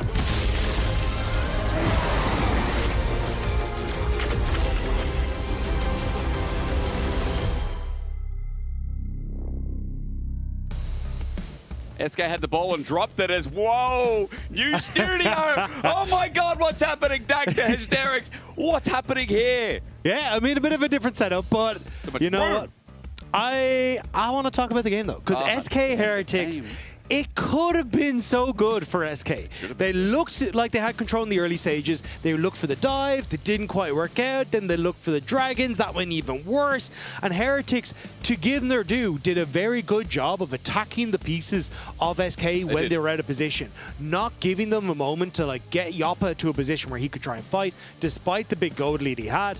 And Heretics able to bring it back in the late game with that team fighting composition. So, is that the same game plan now for Heretics? Just try and take these late game fights. Don't worry too much about what's going to happen in the early stages. Just know that you can punish SK in the objective setup. I think giving them their due is fair. Like, in all seriousness, Heretics, that was one of their cleanest games we've seen all split. The first 10-15 minutes, a little bit messy around the edges, but once they got the punishes down, once Douglas kind of set the charge, everything else fell in line. I want to give a big shout out to the fact that it felt like Trayson had one of his best Ambassador games of the split. I feel like his best champion was Cassandra. He's had a couple of roughies of those so far here in summer, but yeah, Trayson big on the Ambassador, Douglas great on the setup of the Wukong. Can they do it again? A 2-0 would mean so much to Heretics because their top 6 chances are so damn low, but a 2-0 would bump them up, change the league yet again, and the bottom of the pack would continue fighting it out ever so thoroughly. Let's go to pick and ban. Heretics on the blue side here, Nocturne the starting ban. Dagda, we do not have the Orianna combo. Now Nocturne's out of it as well. And Nivea response might be something like the Rise pick here for Heretics that they're fishing for in game 2. Yeah, my only curiosity is like what happens with something like the Rumble if it does get through, because we saw that was banned away by Heretics in that 3rd spot in the last rotation. Maybe they end up banning it away here once again. With the Cassante gone, like Vi still up and available though as well. So there is still a lot of champions that are quite strong in the first pick, because you've got like Rumble, Rumble Jarvan as well that can go very well. So I think that's why Heretics kind of holding out here. But I think just trying to see if you can get your hands on the Rumble will be great for them. What's the ban? Oh, nothing. They decided we're going to leave it blank. The mystery. Was there a ban? Did they miss it? We'll never know. You know what? Production's going to tell me, and I'm not going to tell you at home. You're just going to have to guess. 3rd ban for SK. Oh, they've told me. Okay. Oh, Dagda, no. Dagda obviously wasn't on board. It was a Lee Sin ban. He's a good guy, that's why. Okay, so Jace is going to be the last ban again. So I could see either the Vi or the Rumble as the first pick here, unless you're happy to give over Rumble Jarvan, which could be a bit awkward. Because, I mean, they've just done that, and I thought the Jace ban was going to be like, well, maybe they're expecting Rumble to come through first. Wonder gets his Gnar, which is prioritized so far this split, but Rumble Jarvan just seems too good to miss right now. Yeah, and I think like the maybe you're a little bit nervous about trying to play the Jarvan into Vi, but I think it's still very strong, yeah, and they're just going to take it. The option now, as you're talking about with Sarah, and I think going for the Rise is the end of the world, because obviously the whole point is try and burst down in a mobile carry with this hot pot combo. So I think the Rise, although with mobile, ends up quite tanky and can kind of hold his own in a lot of these plays. The other options is like Vi Ahri, something along those lines, where you're just like, hey, we're actually going to play very much around this like combo in the mid lane, but with the Anivia ban that you called for, I think Rise should be the play. And if this gets locked in as well, maybe engage support to pair up with the Vi would be really nice. You know, we've talked about Wei quite a lot in this split. I see Shen, I see Bard still up. And again, ladies and gentlemen, that is a Lee Sin ban 3rd for Heretics, so you're not missing a support there. That's an early Aatrox, but again, you're already seeing Rumble, despite the fact that Faker played Rumble today mid. I am expecting that Wonder will be taking it top. Yeah, and I think that's where, for Heretics, they just want to try and match that top play. You'll probably see SK match in the mid lane here as well. Galio an option if you want to try and go for like an answer just on the ability to play for sides, and also then the all-in threat that you have. But I'm curious to see exactly what they want to go for. Oh my lord.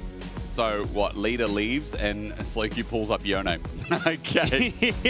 Yeah, I mean, definitely can work. You got a lot of dive already with the Jarvan to try and enable you alongside it. So this is definitely a strong topside combo with a lot of CC and a lot to play for with the equalizer. And that was kind of the game plan that we saw from SK in the last one as well, right? Strong topside that they hoped to find skirmishes through, and it kind of started to work out, but ended up falling apart. So we'll see if SK can find a bit of an easier time in this one.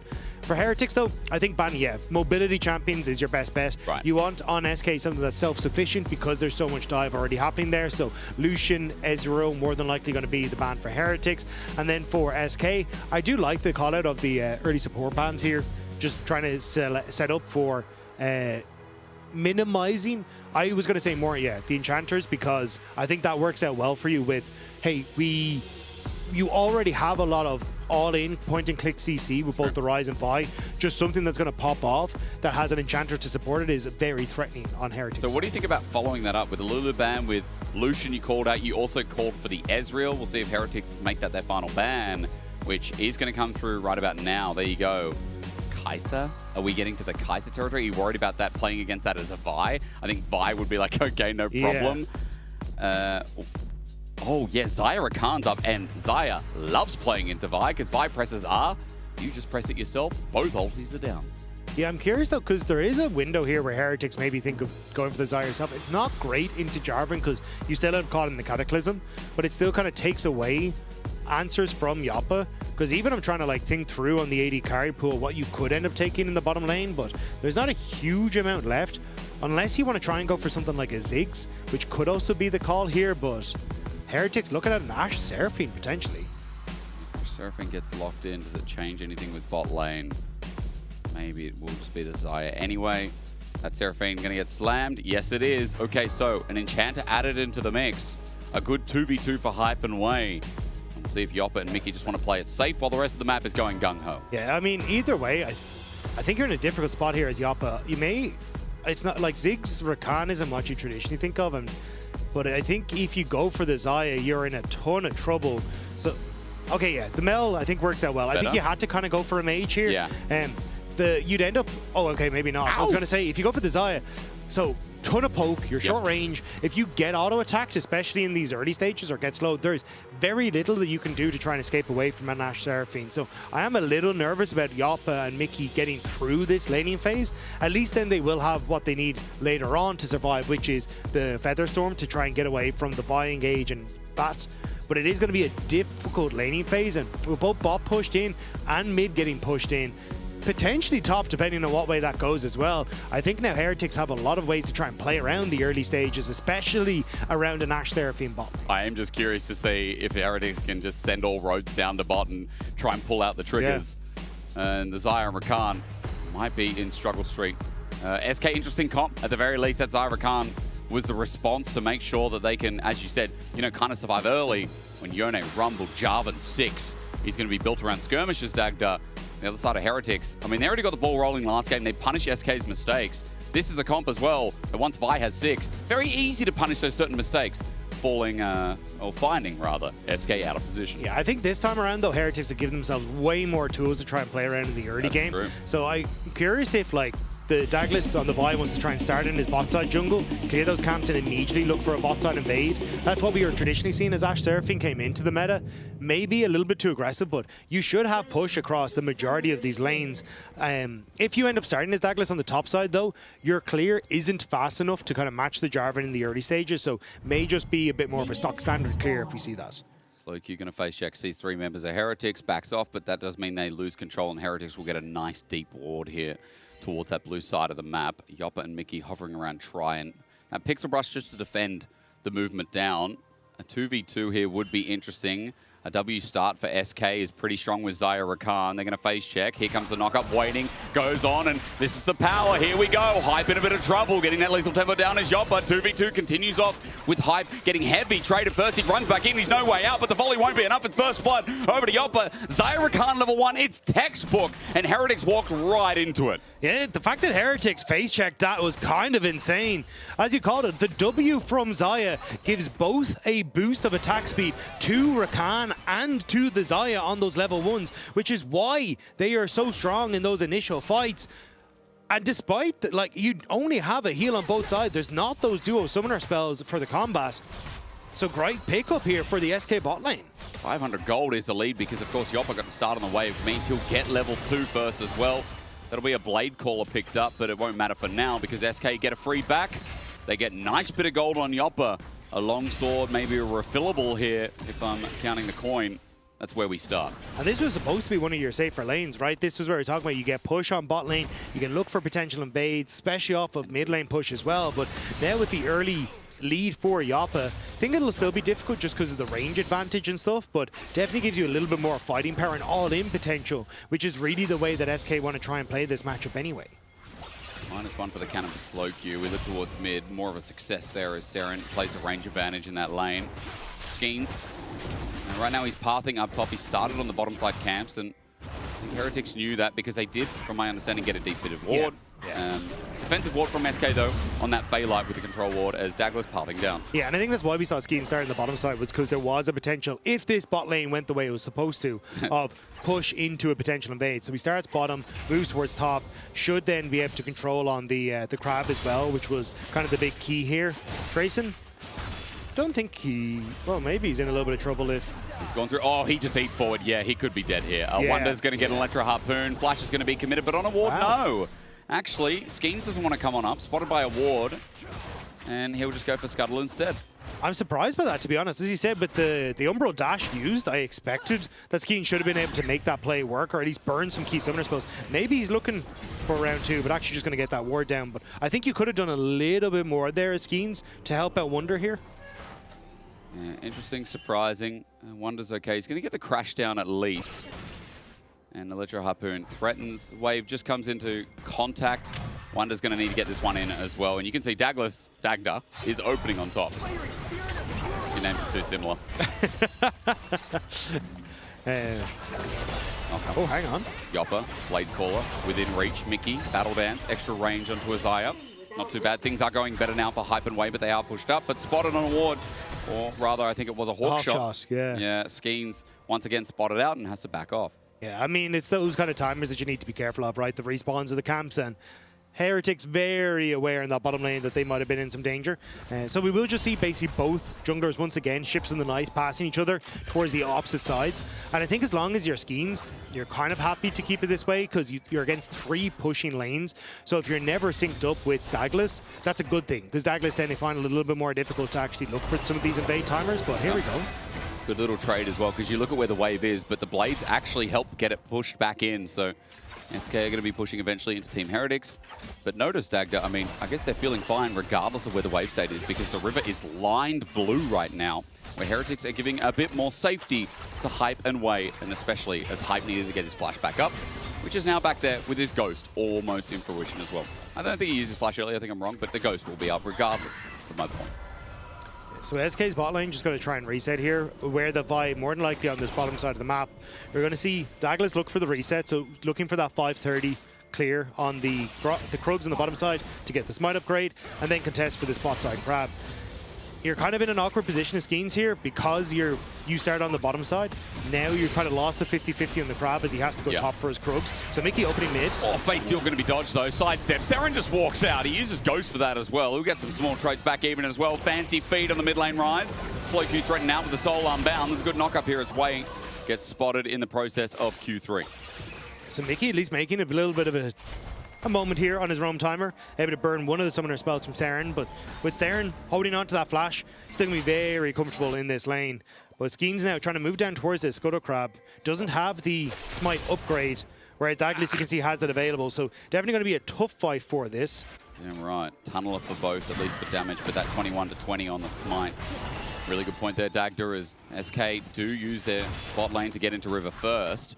And that'll help the situation here, with Skeens able to pick it up. The opening play from Mickey towards mid means, oh, well, Seren now has no Ghost and doesn't actually have the mana to try and contest this either. So it does mean that then Slow Q would have had first move. True. So SK, despite not having the smite upgrade, still get that first Scuttle Crab.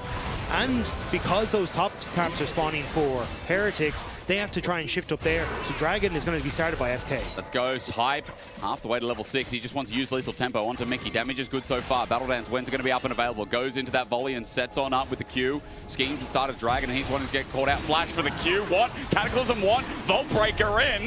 Now for the smite contest. Douglas gets it. Messy from Skeens, who now finally Cataclysm. Douglas flashes out. He doesn't have 6 yet. What the hell is going on? The passive from Douglas probably helps him survive. Skeens, that was disgusting. What the hell was that? I am so confused as to what just happened. Like, not pressing E, I guess, to get the flag and drag. It's been back-to-back mistakes for SK in both these games to open now. He had ult advantage for that fight. Yeah. And Douglas is he scratched his head at the end of that fight. Let's watch again. So I don't know his cooldown. Like, what? Did he not press E, I guess? Because, like, they would have killed Saren, and then this would have been way more difficult for Douglas.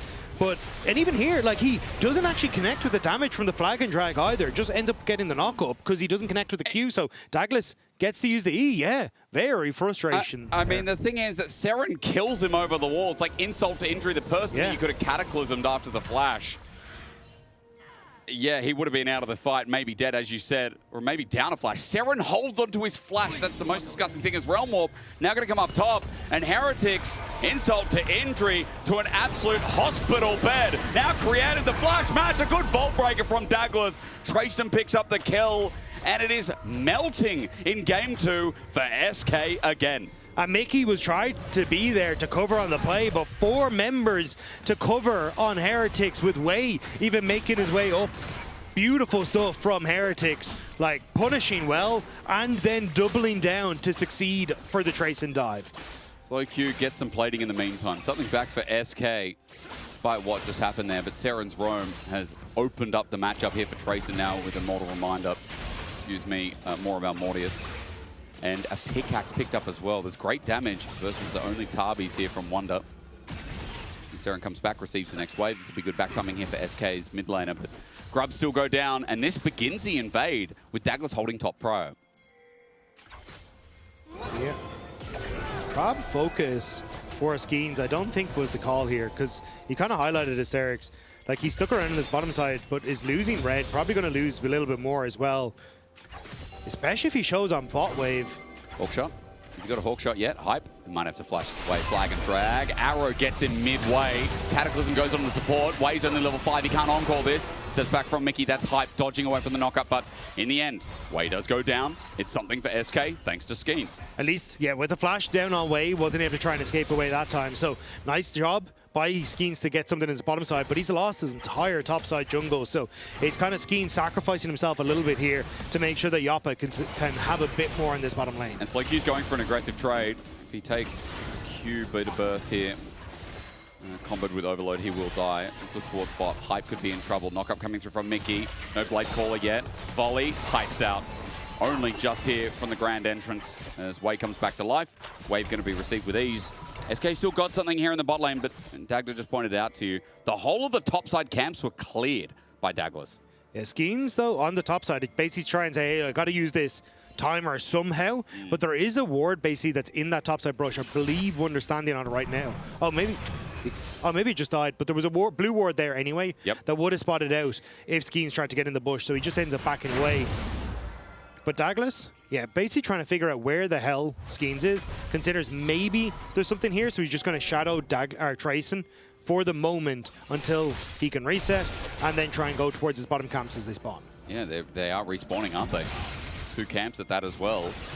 Douglas also just picked up Sundered Sky. Skeens had to reset, come back, or at least walk down. I didn't actually see the movement here from the jungler, but he's going to clear 2 camps. Probably look towards that himself. About half a level behind his Skeens with his time wasted. And now Raptors start here from Douglas.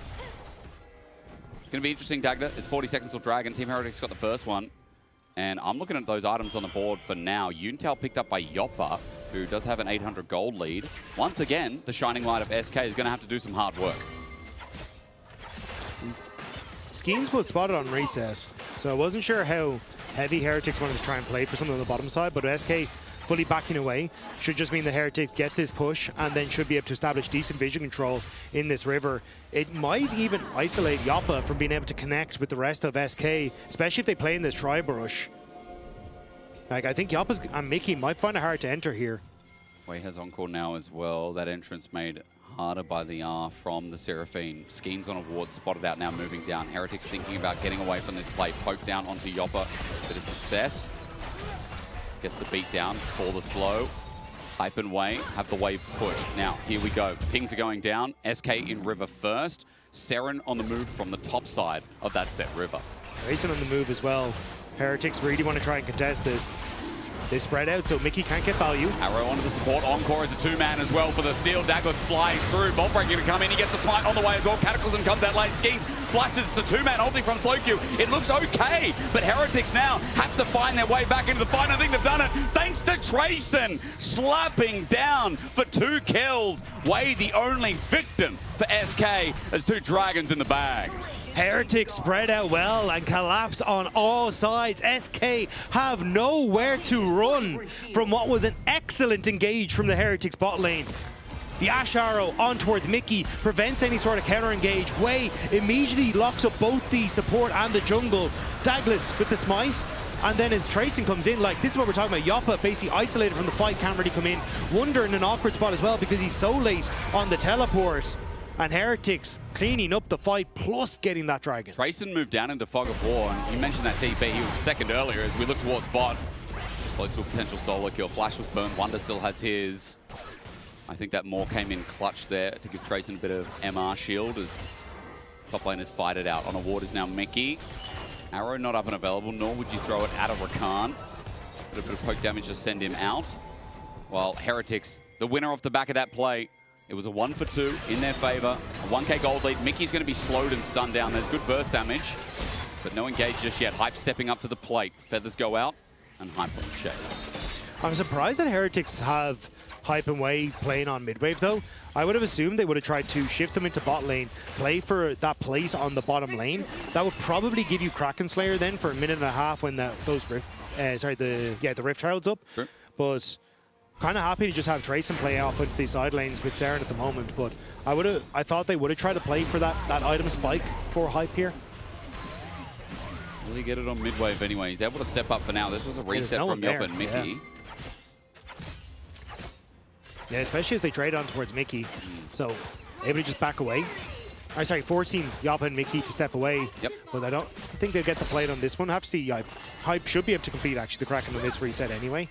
But with 50 seconds until Rift Herald and Trayson haven't pushed on bottom lane, I think this is where, again, we'll probably see that shift from Trayson upriver to cover mid-wave as they look for the play. Mega Blast Cone, Mickey looking for the escape. Vault Breaker back out. Douglas not going to pull the trigger. Arrow misses. Slowq's okay. The level 11 Yone with Blade of the Ruined King. Able to get out without using anything. Now, he doesn't have flash, but he does have ulti in the reserve. And Dagda already mentioned to you, 30 seconds until this Herald comes into play. Yoppa on the wrong side of Summoner's Rift. It's going to be Vault Break it in. Yoppa has his ulti. He's been waiting. He won't even burn it.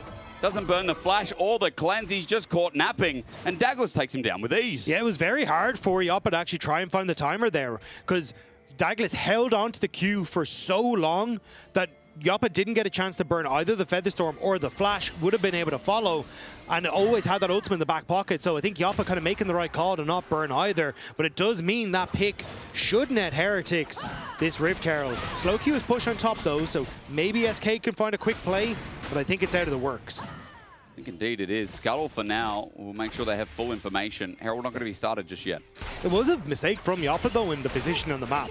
Like you just seen Heretics try and make a quick play on the top lane with Saren and Douglas, and then not expecting that, hey, the Vi could probably come over the wall, but you actually don't have the vision to control this. It was nicely played by Douglas around that vision, but Yoppa had to be able to respect that.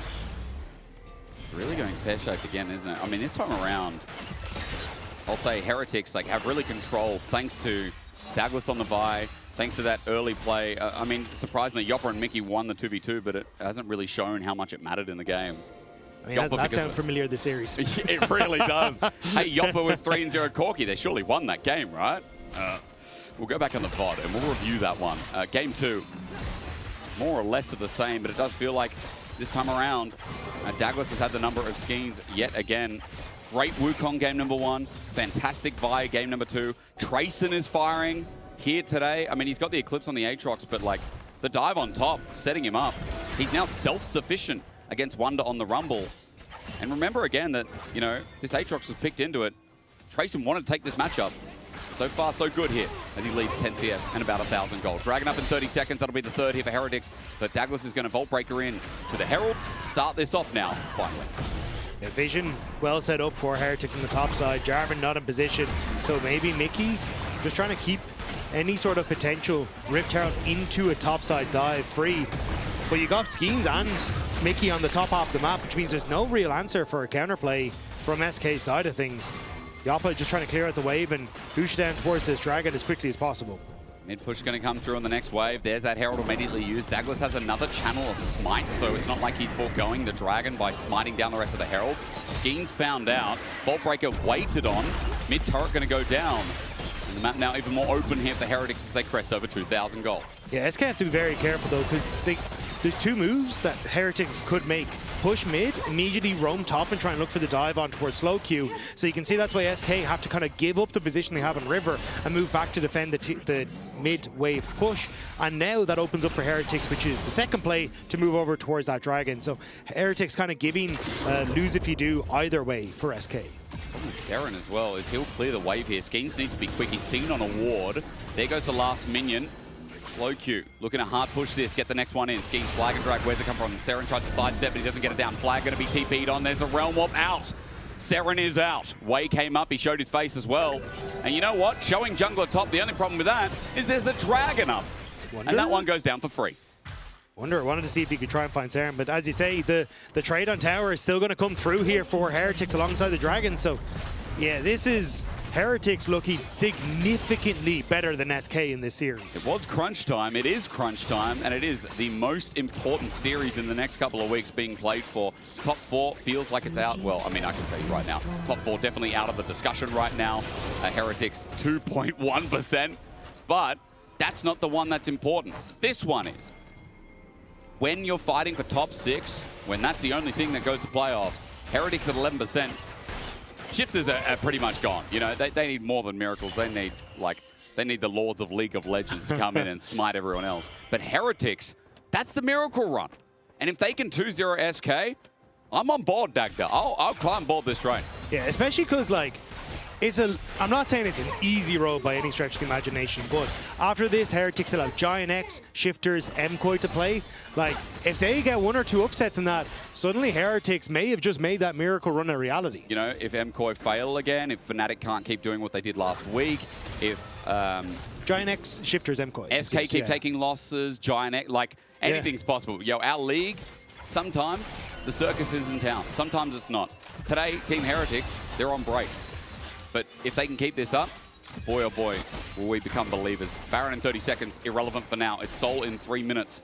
Even bigger Vault Breaker into Brush.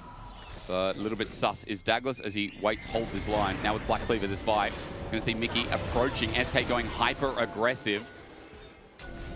Holding on again to the Vault Breaker. Mickey just threatening Seren, who's constantly trying to play on the weak side of this map. Overgrouping here for SK. Remember, Trayson alone without anyone in bot wave. Yeah, but SK kind of brute forced away into top side, realized, hang on, we don't actually have a wave to play here. So now you're sending Wunder back to try and deal with the bot side, which actually opens up now for Heretics to make a quick play on mid, especially with Trayson coming over. Mickey, is he going to be altered? No, because that would be a long follow there with the Battle Dance over the Yop buff. Trayson added the pressure. He's now taking the blue buff from under the nose. I think he just stole blue. Yep, Skeens no longer has a blue buff, thanks to that Aatrox. And he'll get a good back timing in as well. I think he's going to have Sterak's second, or Shojin, sorry. Much better option. You got both members, solo laners actually, sorry, from SK on this bottom side. Looks like they're going to try and maybe make a play on towards the tier 2 here. Right. Effectively thinking, oh, Heretics will make a play on towards the top side. But Wei, a little bit late on this reset. I think he wants to try and get down here to cover for this potential play in the bot lane, but there might be a wave to play on here as SK. Maybe. Remember, arrow can always come down as well. SK going to use that wave as foretold. Grayson level. Yeah, okay, there's the arrow just in case. SK back away. Hype throws that out. Not the longest cooldown even on the 80 carry Ashe. To be fair, though, for SK, it's like a mini win. It's a micro win. Yeah, it is. Because there could have been a play from Heretics where establish vision on Baron, play for top turret, right? You already have waves, you have multiple people in that position, but by sending both solo laners there and kind of playing on that timer, Heretics actually turn to defend, which means they don't get the top side. They actually don't get to establish as much vision as they would have liked in that top half of the map. So it's a minor win for SK, but Heretics like still very much in control. You can see they're now moving up, but there's nobody ready to cover for the push here from Seren, and Skeens is in the area. So this is where I think Heretics starting to fall a little bit behind on the pace. Wonder good damage there as well. That's a lot of Rise damage. Even without Actualizer build, he's 2 items strong, but yeah, Seren also has the opportunity to try and 1v2. Level 14 Rise. Granted, solo lanes are there too, but it's just the fact that he has so much HP at this point in the game. Waiting, patient, Back going to come through from Wonder. Seren's going to hit the wave. Top's going to have a bit of push here, Dagda. 50 seconds till Drake. It looks like there won't be too much more. Mickey going to reset, as you say. And Wonder now moving up to collect that wave. Heretics already kind of back out on the map to contest mid-wave to try and move in towards River then to set up vision. So SK, yeah, this is going to be a pretty tough one. Looks like they might just try and look for the dive on towards the Aatrox on the bot side, or at least make a play towards Tracing before this dragon spawns. I think you told me last week was that, you know, you want to look for, before the dragon spawns, what can we pull out before that said fight occurs? 15 seconds, Vault Breaker in, Dagger's quickness going to charm him up and find a bit of a punish, flashes away from the Feathers to Fly. TP coming in immediately. Seren finds a face-checking Wonder at half HP already. The 1v1 begins. The arrow almost catches him out, but he won't need it. Seren close to the solo kill and takes him down. Rise damage OP, leaving a 4v5, leaving Mickey cease and desist with a Vault Breaker charging him up. A Battle Dance escape impossible as Dragon Soul again completed by Team Heretics. SK through the Hail Mary, hoping they can engage on Douglas, but that is not the one you want. This Vi is so tanky, able to turn it around. Heretics, they are looking to sweep SK 2-0. That is so bad for SK. Their playoff chances with this loss would be monstrously taken away from them. As we look towards the replay, as you said, it was Douglas. Vault Breaker misses, and they're like, who can go in? And Mickey thinking, hey, we've got SK, we've got Skeens and Slowq to try and move in here, but they can't get the lockdown with Yoppa. Wonder, not expecting Seren to be in that bush, kind of causes the chip to capsize as Seren gets one, and Heretics then turn and burn onto Mickey. No real support there. Skeens tries to give him a dash over the wall, but there's so much CC that Heretics make it work. Big mistake from the old man as he walks in. He's now got Seekers, by the way. I don't know if he had that before. I don't know if it would have made a difference, but maybe to give him a bit more opportunity to stagnate out the play. But SK, Soul, Chemtech Soul, and on Aatrox, you know what? Not a bad Soul. Hype is stepping up, gets a cleanse out, the bell out of Mickey, the follow-up huge. Tracing finds over the wall and stops the flag from becoming a drag. Mickey now caught out as well. Izzy, Battle Dance, going to be used to get out. TP burned by Wonder, but Skeens is dead. Baron is up, and this comp does it fast. Okay, Hype, I'm loving the confidence there. SK step to him, and he says, what of him? Immediately turns it around and turning it again onto Mickey. And Mickey's going to go in, gets a quickness, there's a Fate Seal. Maybe Hype this time shouldn't have stepped up. There's a pick here for SK. Yoppa running over the burning floor. But luckily, he's got some steadfast shoes of his own. Mickey, a little bit low, trying to play with Trace in here. He doesn't have the ulti. Baron still going down, still dead. Looking for the turn, the Vault Breaker over the wall. SK running for their lives. Trayson looking for the flash Q. You can see it in his eyes. A Realm Warp on top of Slowq. He's got Q3, jumps it back in. Seren in a bit of trouble. The shield heals him up, but not for long. SK a bit of a turnaround. A double shutdown off the back of Baron. Finally, some of their tools layer well.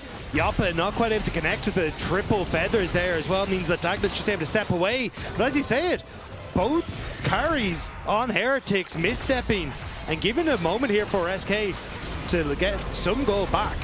Wonder stepping in. This is dangerous. Douglas is still here. Ooh. Double knockup. Mickey jumping in.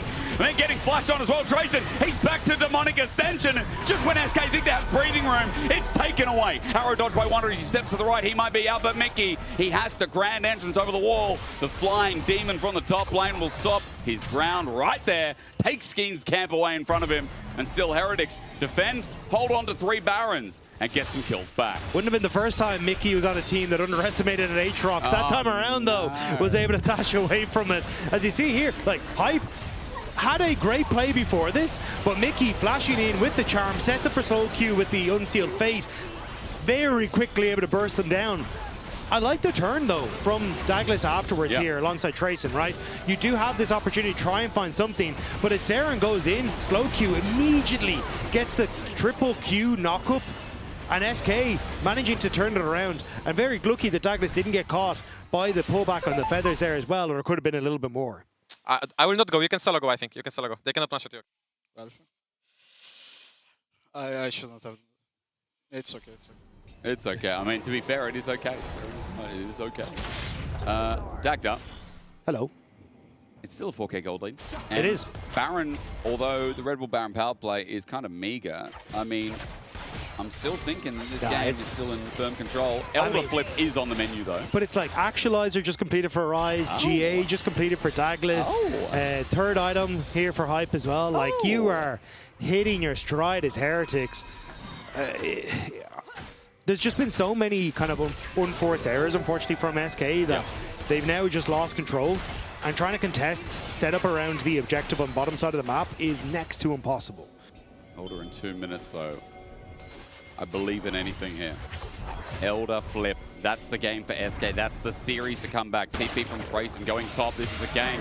Slowq gonna ulti out. TP. No Douglas has no ward. You're right. The Vault Breaker. He went to the wrong side of the wall, so out he goes. Slowq had to burn his ult to do so. As SK look for a play around Hype and Wayne. They're already out there paying respect. Well, TP now burned and ulti for Slowq. Makes him a bit more vulnerable, or but at least just more given SK the bounty on bottom lane. They should be able to get this tower now, and the wave isn't in a position for Heretics to really start to trade. So SK take this, they then reset with Wunder. He can then cover for top side. You're even getting like both Mickey and Skeen's also going to be able to cover for that top half. So a bit of a whoopsie from Heretics. I think like you don't need to force the play that heavily, especially when you're playing for this Elder Dragon in a minute's time. Like, TPs and having pushes, way more impactful than just a quick pick like that. That was a big Hail Mary to throw as well. You're right.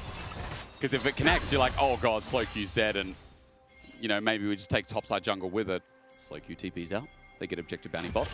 And gold minimized only to 3. Baron's now down. 55 seconds for Elder. Anything possible in our league. As mortal reminder, the third item here for Yoppa. I see a QSS. I see a flash, a quickness. Arrow connects onto Mickey. Now his grand escape. His quickness now down. Slowq sent that, by the way. His ulti wasn't up, but he has no flash now to combine with it when it does come up in 5 seconds. But that's the thing. You've now got Skeens with a very big target. Flash on towards Hype. Slowq going to have his ultimate to start to follow up, so that could be an incredibly valuable summoner spell that is now gone. Douglas has GA. Vault Breaker where? Not yet. Is he going to cease and desist somebody? Mickey's the target for now. The lookout from Team Heretics as Tracing comes in from the top side of this lane. Trying to get those Darkened Blades down. SK group up next wave is going to be the focus for them. Elder's up in 10 seconds. There's so little vision in the actual river. You've got some at the back of the pit for SK, so Heretics just playing around that, looking to see if they can set up a vision trap. Yoppa has his ulti, and cease and desist cannot be used on the Xayah unless you want to trade. Trayson found out the level 18 Aatrox from an angle. Douglas back in with GA. Target onto who? Slowq on a ward for now. Mickey goes in for the engage. There's a Cataclysm and 3-man. The hotbot combo's there on top of Hype with no flash, but he ain't dying. Taking way too long. Wonder will burn him to a crisp, but look at what it took. Seren now for the chase down as SK getting ripped to shreds. They thought that Ashe has no flash, no problem, but hot damn, they couldn't layer any of the damage down, so the game is just done and into the ground. The feathers fly, but Seren for the chase with Trayson in his mind's eye. SK's 80 carry, the only one alive. But for how much longer, as Elder's going to drop down and SK are about to find themselves 0-2 in the hole. Yoppa will fall, the Elder Dragon will go across, and it was another quick send from SK. That was not a quick end that they needed. Both Slowq and Yoppa couldn't follow up on the damage, and you called it there in the middle of it, Asterix. There just wasn't enough DPS to kill off the Ashe quick enough. So I think it's a great engage from Mickey, right? Get Hype, Skeens immediately flashes in, but look at where Slowq is, look at where Yoppa is. Trayson is basically zoning Yoppa off from really being able to follow up. So Hype survives for so long, partially thanks to that Dragon Soul as well.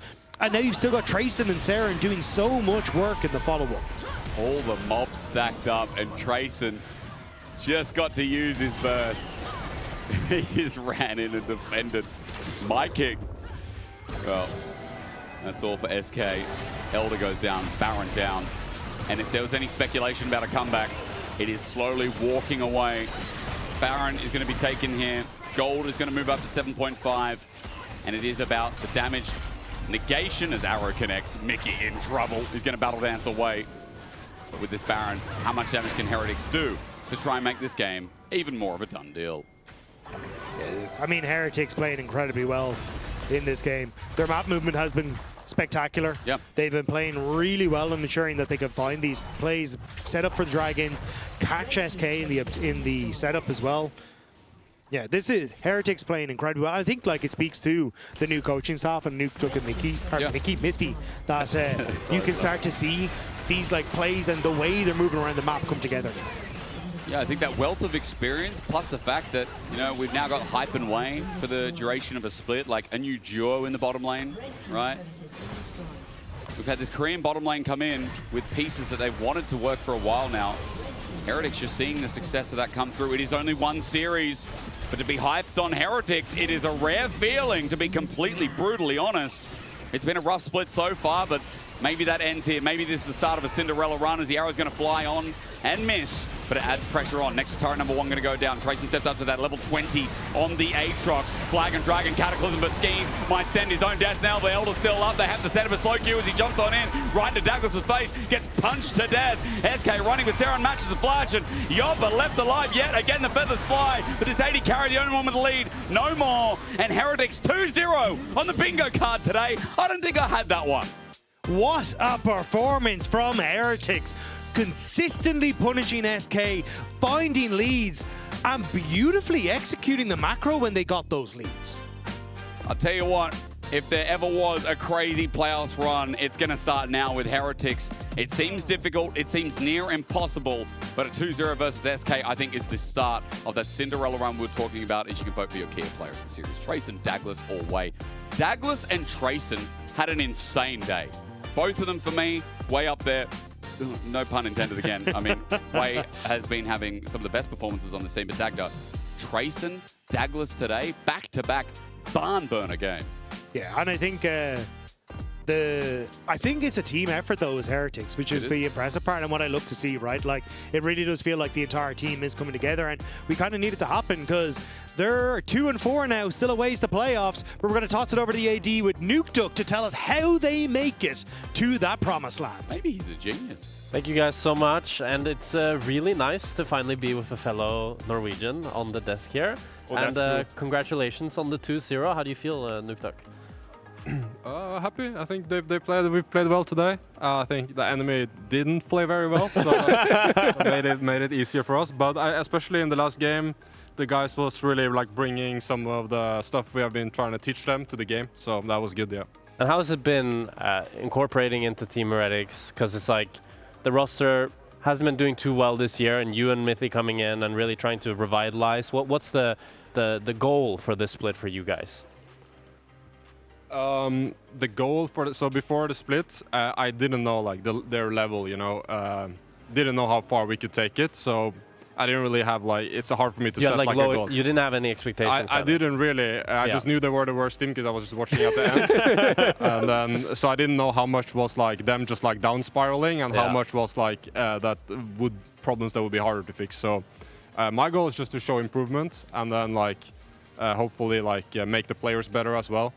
And see what we can do. Of course, we're going to try to make playoffs, but we need to win every game. So it will be hard, but we will try. Okay, Jack, elephant in the room. I get that you're trying to welcome him to the desk, but you are you are a bit of a hater. I mean, with the draft, this is my. If we can pull up the draft. Yeah, your guys' your so draft. from an ADC, specifically criticizing your draft. Yes. From an it is my draft. So let's see. It is your draft. Okay. So from an ADC point of view, when the enemy has Jarvan Yone, I would think that I would want, if I was hype, I would say, I kind of want Ezreal. I kind of want Lucian.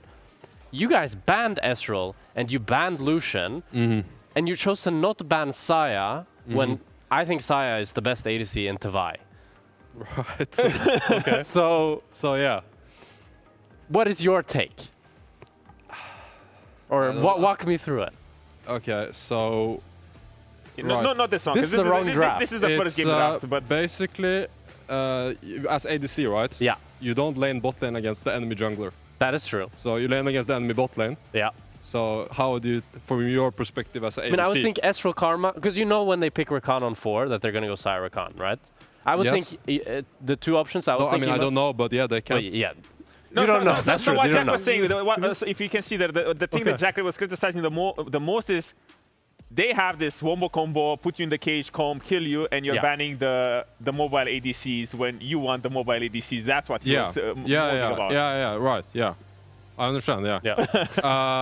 Yeah, I think we like, I think that's like not a good way to think for as a ADC in this meta. You are just playing the game. You know, like if you win bot, and you help the team take objectives, or in Ash case, help Seraphine win lane, then that's enough. If the enemy all gonna kill you, like they did, they still lost. So what do you think about it? Like, what do you think? Like, they killed Ash many times, right? Yeah, they did kill Ash many times, but do you think that was because seemed more because you guys had the top side that was really winning and really far ahead? Yeah, I mean, like, I think normally killing I think, like, okay, what do you think as a ADC about bot matchup? 2v2. I mean, I think this bot matchup is good. I think bot matchup is good, but I okay. think if you play Ezreal Karma into Syra Khan, that's also a very good bot matchup. Yeah, and but the enemy will not pick Rakan if Ezreal is open. You think they'll pick Ezreal on 4? Of course. But then I think you go Kai'Sa Rell. Or you think it's too bad matchup? Kai'Sa Rell? Yeah, it's not. I think that's not good now because Kai'Sa is a bit weak. Yeah. And if you do that, the enemy can pick Alistar or even Braum last pick. And counter the dive. I mean, let me just say, I didn't hate it, even though the bot lane can die later on in the game. For me, it felt like Wei was having a crazy series. It was one of those things where you're just like, okay, get your power picks in the bot lane and go 1v9 in the game? From my point of view, when it comes to bot lane, the enemy got completely outdrafted. Like, I don't even, it's not even about the player. I think the matchup bot is really, really good. Yeah, and I agree with that. We fucked, or like we mistaked early, you know? Yeah, they got they can cheese early with W, right? This Syra Khan, but Wei played super well though. So I think they both played well.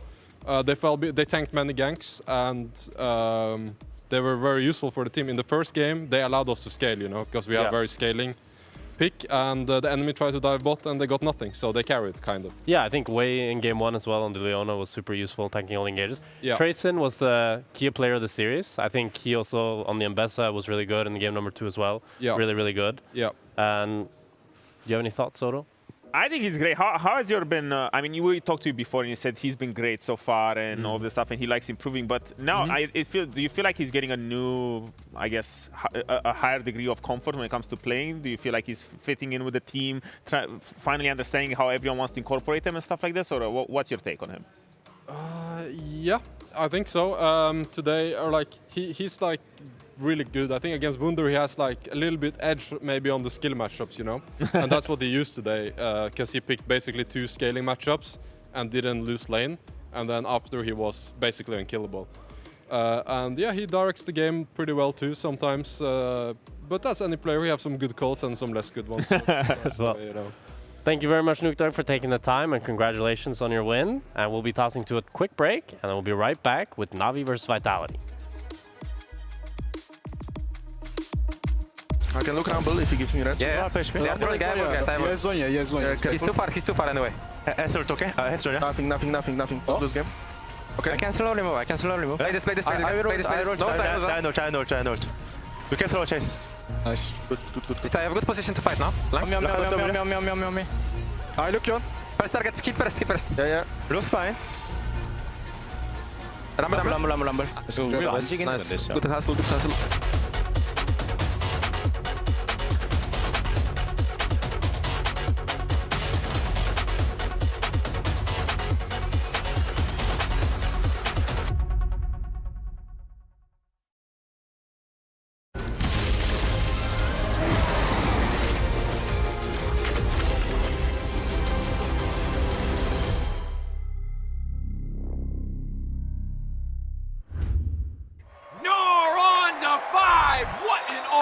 What an incredible play there from that was incredible. You love to see it. Right, yeah, let's really What a move! He's just so good. I mean, the persistence, the patience to find the angle. You just don't see that from rookies. He's got it all. He's got the pizzazz. Have a break. Have a Kit Kat. Ooh, that looks good. Do you want to maybe share a little bit? Yeah. What a move!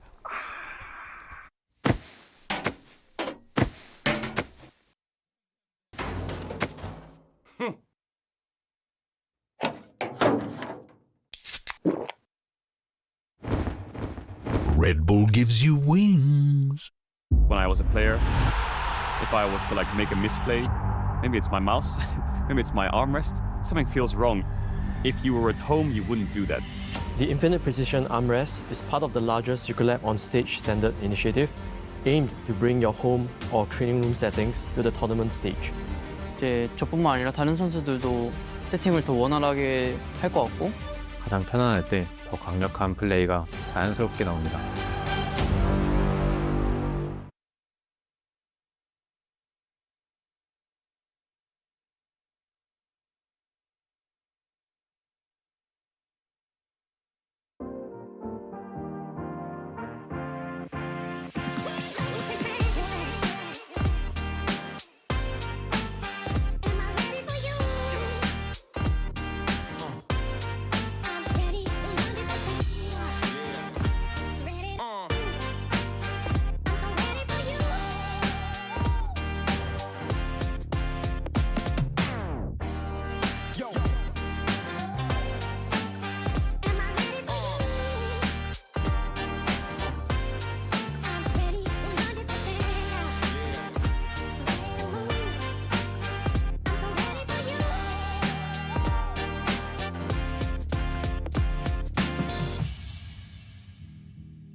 Let's go. Confident like you never deceive. Big ego, bigger brain, it's really obscene. Said we only wear designer cause we always look clean. And for that money, money, money, everybody a fiend. And the bling like a chandelier hung on my chest. And I get it for free cause I'm simply the best. See deposits every hour, not breaking a sweat. About to lunch with my girls, grant at every request. Thank you.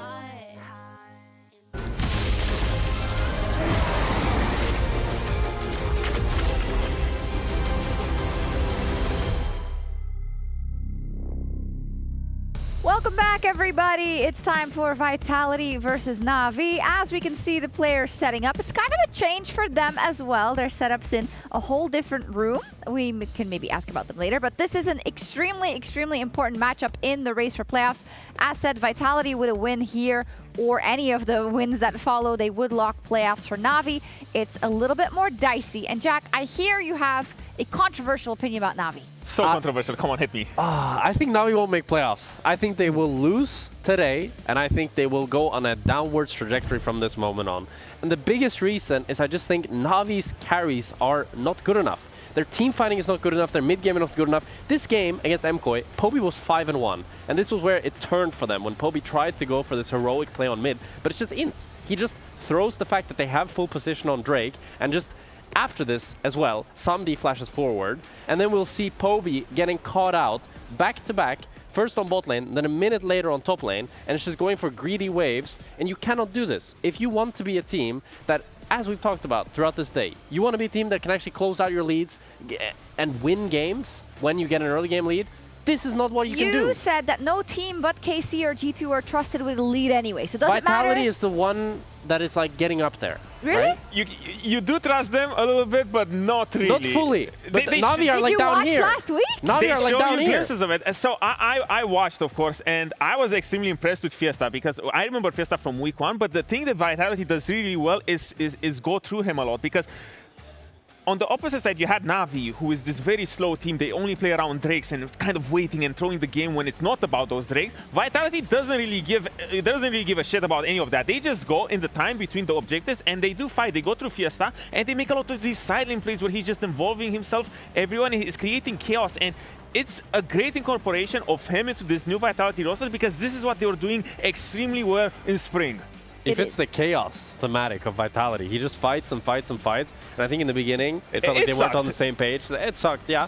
But now, when it feels like everybody's fighting together, we finally see a new revitalized Vitality that looks kind of like, what is this? Okay, so it's a sandwich, and Fiesta is the meat of the sandwich. Now, you know you have the upper layer of the bread, the lower layer of the bread. Upper layer is pretty much who is better than him. It's Jojo, it's Caps, and it's Yehu right now. But he is slowly becoming the meat of the sandwich. Look at all of the champions in the middle, and he's just better off than anyone on that lower layer. Wow, Jackie's is going to take But wouldn't this offense. imply that he's the best mid in the league because the meat of the sandwich is the best part? No, because you have guys above you. Sometimes the bread is just so good. The top part of the bread is never the best part of the sandwich. It's true. And it hurts It is, because sometimes you're just eating a sandwich. Don't you ever eat a sandwich and then you're thinking, oh, I kind of want to flip it around because the bottom part is just better? But, you know, I actually...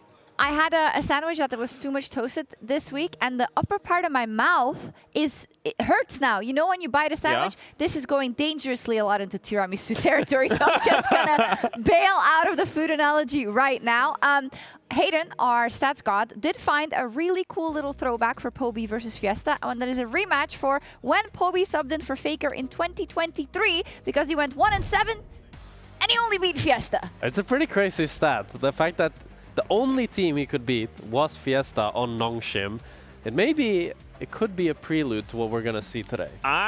It might be, because back then Poby did beat Fiesta, but now my main issue with Poby and the way he's integrated in this Na'Vi roster is the fact that when I think of Poby, if he's 5-0 or he's 0-5, I feel like he's going to play the same. I don't see a lot of the star power from Poby to give me a lot of confidence that he can take over Fiesta. Fiesta, yeah, maybe he will go 0-5. I know that he's going to play completely different, but when he goes 5-0, he's going to completely take over the game. One thing that makes it a bit more hard for Poby is last time when he beat Fiesta, he had Zeus owner Gumayusi Keria, which is a little bit better than what he has right now. That's not flaming, no. I do think, I definitely think that Vitality should be in the playoffs, and I think they will make it, and you won't hear my opinion because we're kicking it over to our casters for this all-important match. All-important. Shocks, you're not too far away with the question of Vitality being in playoffs. It's just about how high they can soar. Top 4 is the battle here for today, really, when we're looking at the rise of MKOI, the question of Fnatic, these other teams outside the crest like Giant X. You got Vitality and Na'Vi fighting for a spot, and Vitality already at 4 wins. A 5th would help them make it easy to hold that top 4 position. Yeah, and I think that's what basically they're trying to see here is if Vitality can secure the top end of the bracket, whereas when I look across a Na'Vi, it's kind of like beating the demons that they have to maybe face coming into locking in playoffs. True. Like you now have to play against oh my god, my brain is not with me at all today. Sorry. I will do it. Yeah, they got to play against Giant X, they got to play against Fnatic as well as the other two. Right? Those are great. Well, you did it without it. Your brain's great. And then Vitality here today. So I do think like there's a lot on the line here to try and make sure that you could, if you could pick up like a win against Vitality, that's insane to just start it off. You then kind of sit at 4 and it's the rest of the team trying to catch up to you, which would be massive for now. And as you said, and at least they're alluding on desk, you know, Jack's skeptical on Na'Vi, but you were telling me before we were live that because of that win, because of Heretics beating SK, I mean, the battle at the bottom is shaping out these teams who can crest. Teams are crying out and finding their way up to near 3 wins. If Na'Vi lose here, they will be alongside the bottom of the barrel. They'll be alongside Movistar Koi, Fnatic with another win, Giant X with another win, Heretics with another win. This is a must-do, a must-win. Every game matters. Yes, a cop-out. Every single broadcast says this. But truly here today, for Na'Vi to keep their dreams alive and stay in the top 6, they lose this with their schedule, it could be all bottom from here. Yeah, and the fact that we have basically all these teams who have to interplay towards the end of the split makes it so much more exciting, right? Because you have to literally earn your spot against the team that is battling you for it. So I think it's an uphill battle. I agree with the lads on the desk there for Na'Vi here today. I think Vitality looks significantly stronger, especially Fiesta. He had a couple of pop-off games in that series against Giant X, like looking good basically across the board in all three of those games. Now coming into this, do we see that same level here for Vitality, or can Na'Vi find that special sauce? Can Relech and Paris control the early game and make it difficult for that man Linces on your screen? Because Relech versus Linces is going to be fun. Linces had a great last weekend, despite the fact that Game 2 draft was so so quick to win and then so quick to lose. And you know what I'm talking about, the Lee Sin LeBlanc draft that was just like, yo, let's go. Na'Vi still looked good on the day, and the skill expression was unreal against, or rather, Vitality skill expression, you'll excuse me. Jace is the first ban as we get into game number 1 draft. It's going to be red side for Vitality, who have first pick. They've gotten rid of the Orianna, and so that means that we are probably going to be safe of the Nivea ban this time around, unless we go Rise early. We've also got a Cassiopeia messing.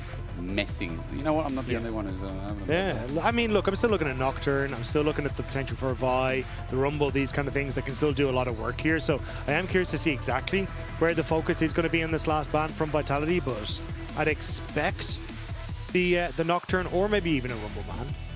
Rumble Bagda. But it's actually going to be the Nocturne, so not really going to see the early pressure on the jungle, which I expected a little bit more of.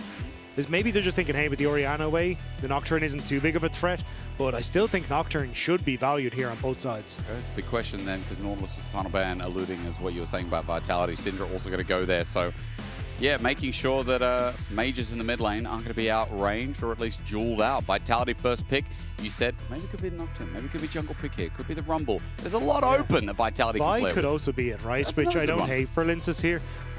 Because there's also then, what I like about Vitality is the flexibility of Fiesta in the mid lane. So by taking the Vi, I think you open up then for a little bit more when it comes towards like the mid lane as well. But instead, we're just going to see the Rumble taken. Happy it seems like to go, hey, either we get the Vi or we get the Jarvan, and we can still have that flexibility with Fiesta in the mid lane. So the trade-off will be, are you going to give Jarvan Rumble if you don't want to put your priority in those eggs basket? Victor gets picked up first, question mark. We're going to see if that gets locked in. A lot of the good options into it taken away. Rise as well. There is still that Anivia up. If they lock this in, this could be a Fiesta breeding ground right now for the Anivia.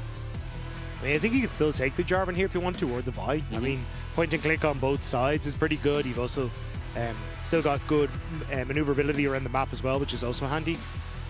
Unless you're kind of thinking, we want to secure some sort of strong AD carry as well, but I think you're fine here as Navi.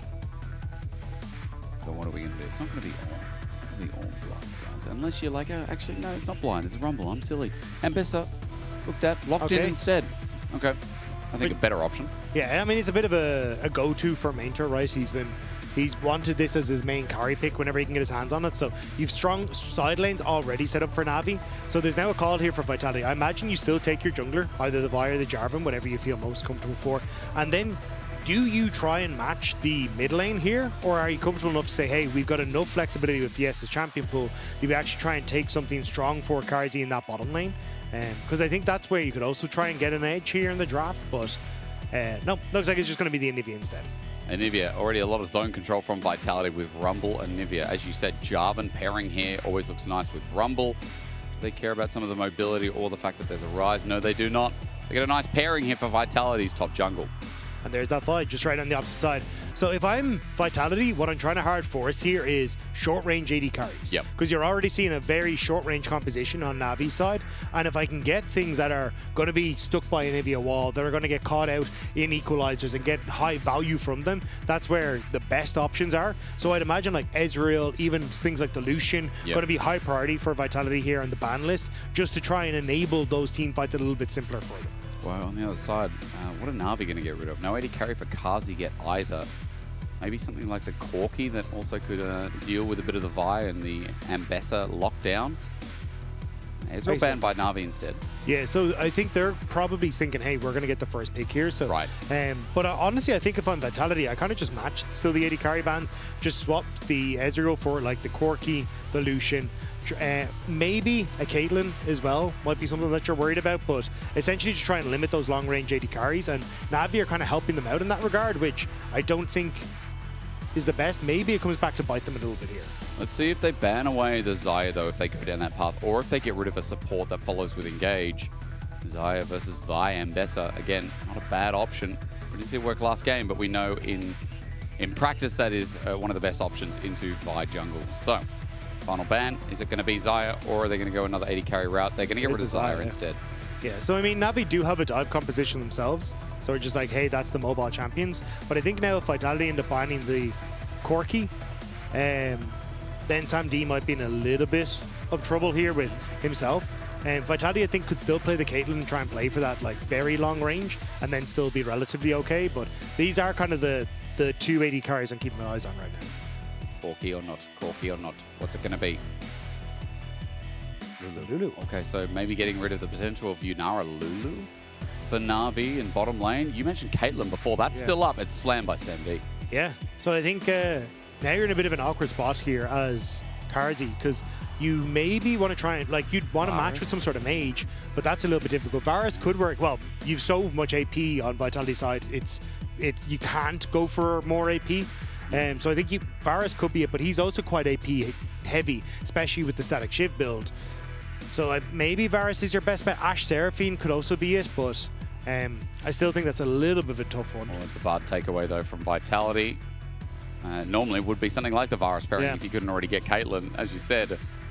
Or it'd be the Ezreal, but that's banned away. So many 80 carries have been taken off the board. Mage bot, no, too much AP. What else do we have with range? We're going to get the Jhin from Karzi. And that does set up nicely with Vitality's comp, but what are Na'Vi going to do to engage? How do you win this lane further? I think you just take Karma. I think you just look for full push, right? You get a ton of control. Bard can't really fight back against you. And the Jhin still going to be struggling a little bit in the later team fights if Vitality don't hard win in the early stages, because you don't get to set up on those objectives as easily as you'd like. So I kind of like what Na'Vi have drafted here, right? You've got opportunity to try and play through strong bot lane, try and set up for some early skirmishes around Dragon and play for those Dragon stacking, which Na'Vi have been vocal about in their interviews as that's their game plan. Whereas on Vitality's side, I think you've got a little bit more early playmaking with the Jarvan, especially if Fleshy can find some good times to start to roam with him. But that is going to be difficult given the matchup on the bottom lane.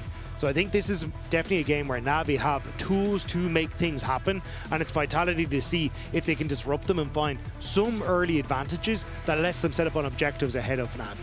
Oh, interrupting Na'Vi. That's going to be Vitality's mix, bread and butter with the skirmishing. I mean, that's what this team's been quite akin to so far. I was going to say this split, but obviously it's just the way Vitality's mantra has been going for the longest time now. Na'Vi on the other side, Dagda, in such an important match, Relech has the go button, Mainta with the follow-up. I mean, it's a really good combination. We know that Vi and Bessa as a duo fit so nicely because Vi presses R, keeps someone stagnant, and Bessa has an easy target. Delay or no delay on the ulti now, it doesn't matter when a target can't move. Yeah, I think it's also the Caitlyn gets to play from such long range on Navi's side that it can be kind of difficult for Vitality to really get the follow-up that they want, right? Because you're looking for like a flag and drag into the Cataclysm, but you're so far away from the rest of the team at that stage, especially something like an Anivia, that it can be hard to have follow-up if you try and all-in as that Jarvan. So I prefer what Na'Vi have brought to the table. It's just that Vitality have been so good at finding windows with Linces to play for bot lane, to find these small advantages, and that's why it's so hard to just count Vitality out in these early games. Very difficult indeed when Vitality want to send it. Fleshy just gets tagged out with a Piltover Peacemaker. As they said it on desk already, it is nice to see these two players going head-to-head again. They mentioned the T1 versus Nongshim. Just going to take over for a little bit. Sorry, production. Before we look at Runes again. Yeah, Fiesta didn't have a good series, and that's all we're going to talk about. Even though now he's on Vitality and had a banger last week, Poby's better in this particular best of three. It's kind of hard because I agree with the desk, which is like, hey, I'm surrounded by T1. You know what? Like, Mainter may think he's not quite up to the scratch of Zeus. But Dagda, what are you looking at? Hey, Egg's going to come out. You know what? Surrounded by T1 or not, he just got the Egg out early. Yeah, and still managing to get at least a somewhat okay trade. Still though, that's all pots burned. Fiesta is now at half HP and still has a pot to go as well. Poby still needs to be a little bit careful, but is getting some decent trades. He's looking for level 2. He's now found it. Gets that Q burn, or rather spread here with the E down. Fiesta at half HP. Flashes forward. Poby, couple more autos. Fiesta's got nowhere to go. There it is, the flash from Fiesta. Poby almost had his number again. But look at where Linces is. Linces has actually been stealing away all the camps on the bottom side for Relech while all this is happening in the mid lane. So this has been a bit of an awkward split map here. This is what we're talking about. Linces so creative when it comes towards his jungle path thing. So it's sending Relech back up towards his top side. And now this bottom lane has to be careful. Overheating. Good damage here from Main to solo kill coming up. Flash for flash. The auto almost enough. The bone plating! The bone plating came in right as that flash from Mainter came through. That is heartbreaking for the M-Pesa. And now he can't miss the wave. Nuck hits 3 though, gets a bit of health back. Electro Harpoon number 1, looking for number 2. Onto the cannon, under turret, the dive from Mainta. He gets first blood, but he dies in the process. But look at the wave denied with cannon in tow. Mainta's going to call it worth as Fiesta has nowhere to go. Flashed on with a Volt Breaker. Na'Vi's early game so far, explosive as all hell. Fiesta lucky to be alive. The Crystallize keeps Poby from getting near. That wall was perfect from Fiesta because Poby actually went for the increased damage rather than the root immediately. And with that wall, it means that Poby can't follow up to get that lockdown of Fiesta. Fiesta barely escapes. But it's Nako dying to Mainter in the 1v1 top lane is insane. It is, especially for the solo kill king up in top these days. Nako, you don't often see it. He does technically get another one, by the way, because Mainter was a trade kill.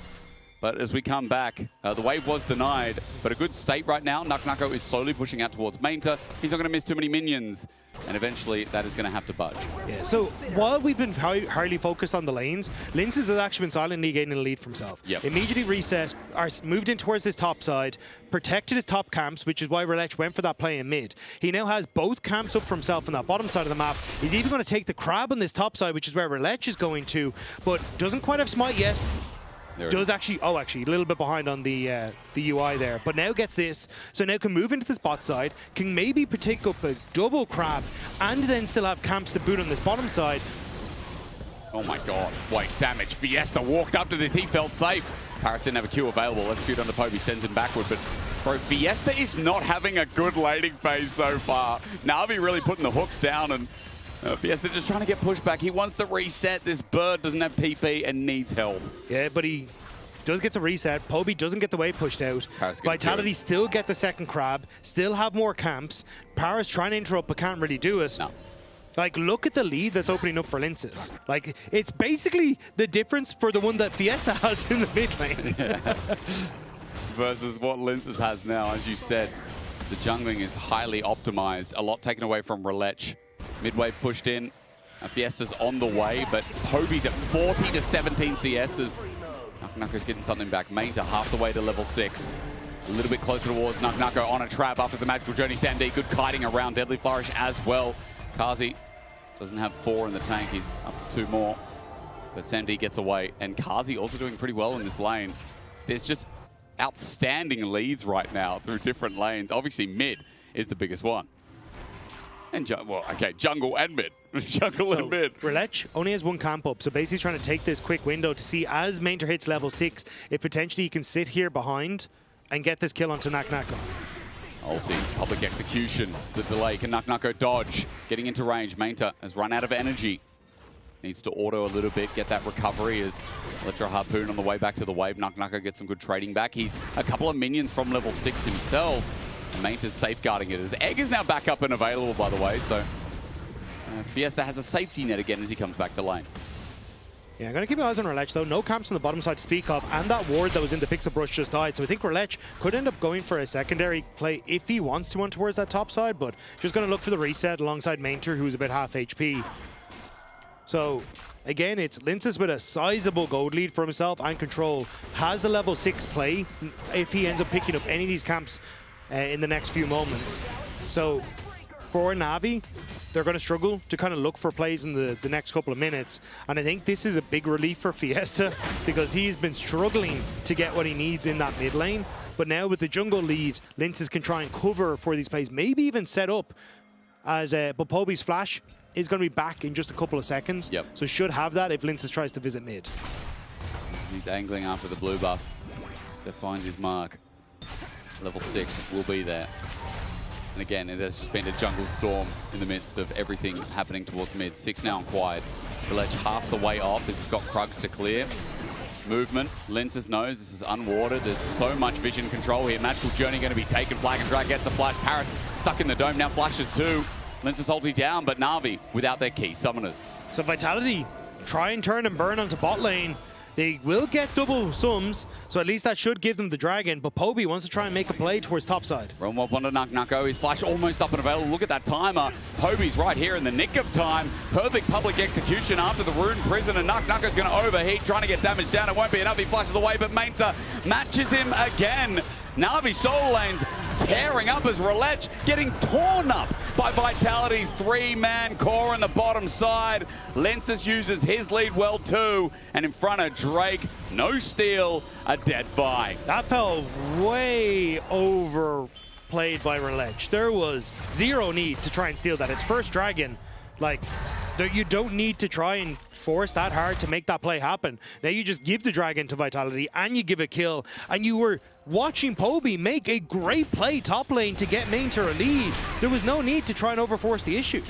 And it meant that top lane was in a great position. Now is that going to change because Lensis is going to have his first hand on potentially Grubs, or at least the start of. I say that, Relege is going to get level 6 off this third scuttle, but as he does finally get there, Dagda, the question is how strong is Lensis going to be to the fight, because it's all about these Grubs that now spawn, and Lensis is in the area.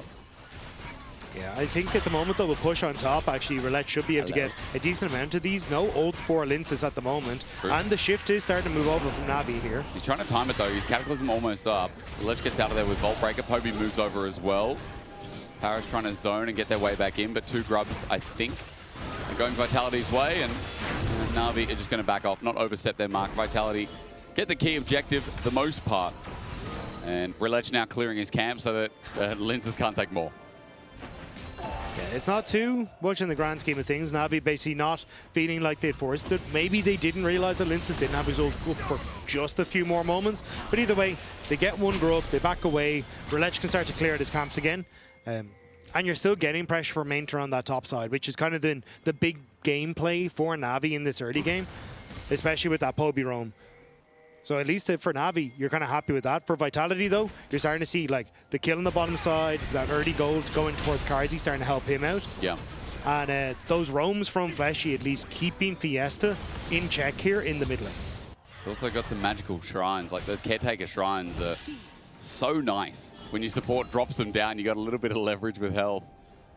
As Fiesta has TP, he's going to back away. That double crystal's going to turn into a catalyst. And get Fiesta closer towards Rod of Ages. 500 gold lead here for Vitality near the 10-minute mark. They picked up all the objectives pretty much, and still in a good state, despite that attempt from Poby before, despite that top lane being 2-1 up. Relege trying to cover for a play on the bottom side still. No flashes on Samdi and Paris, and Lensis wants to try and make that punish. Looking towards top though. Naknaka looking for the solo kill. Mainter jumps into it though, overheating. Naknaka's autos are deadly. Stepping away is Mainter. As you said, 3 versus 3 junglers now here.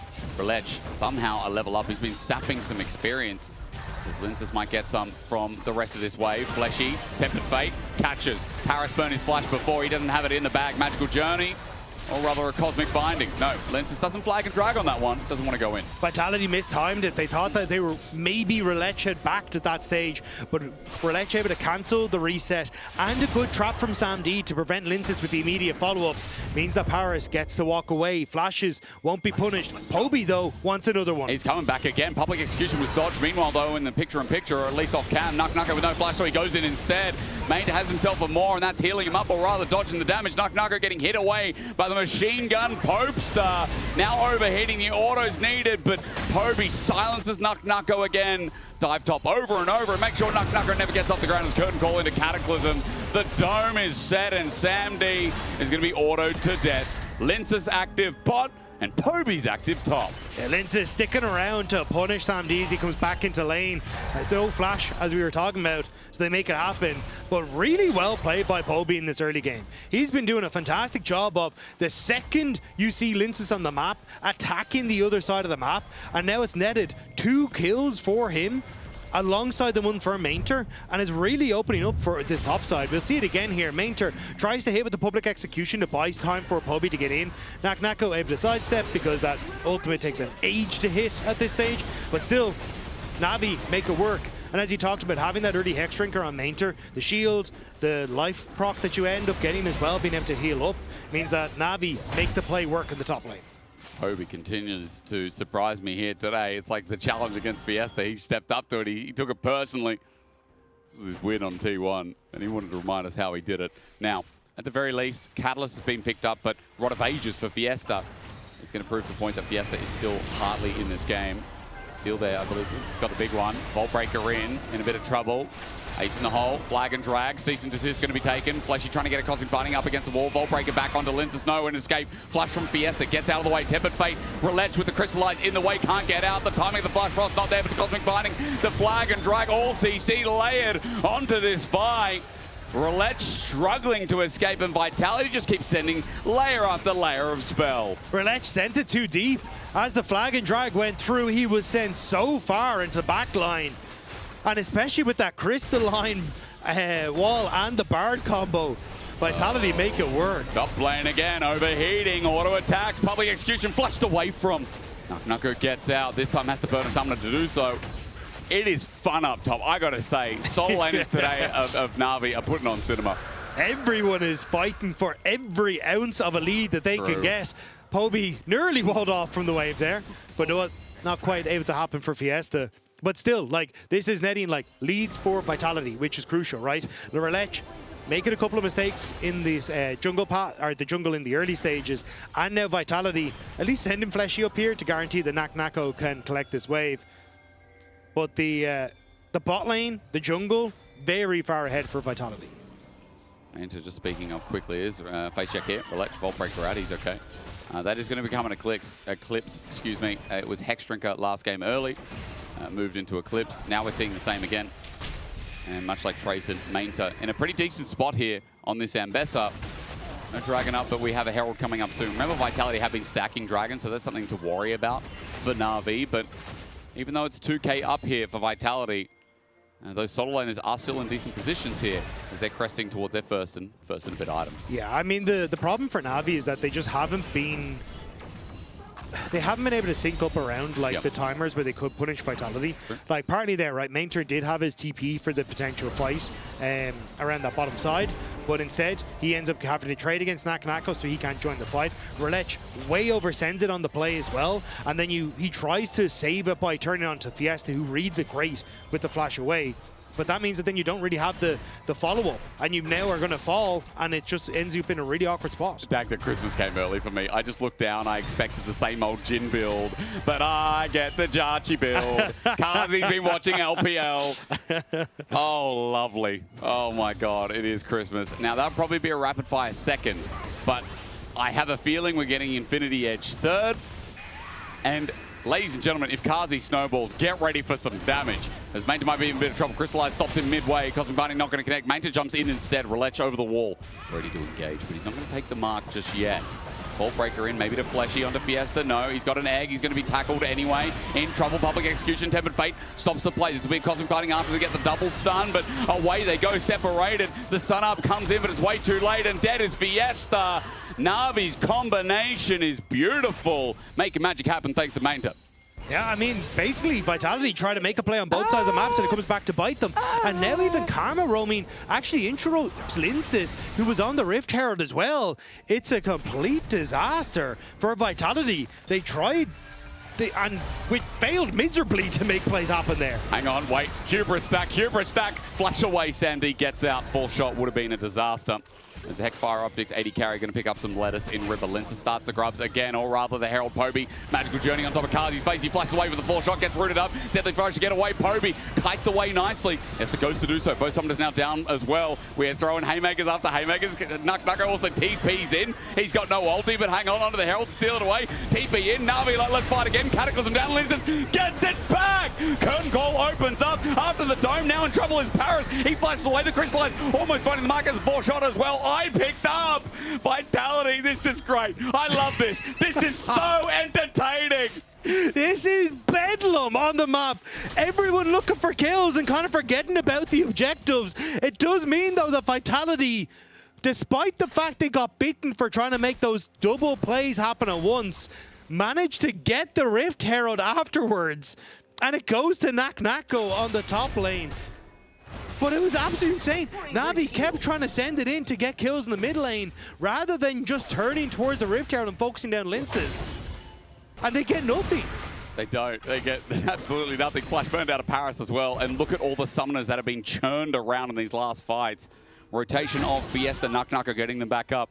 from their last usage. Relech the only one on the side of Na'Vi who have theirs. As in the last fight, all of them were burned, bar his, in that scuffle around the Herald. Props to Na'Vi though, Dagda. Like, this is not the team you'd expect to try and skill check Vitality.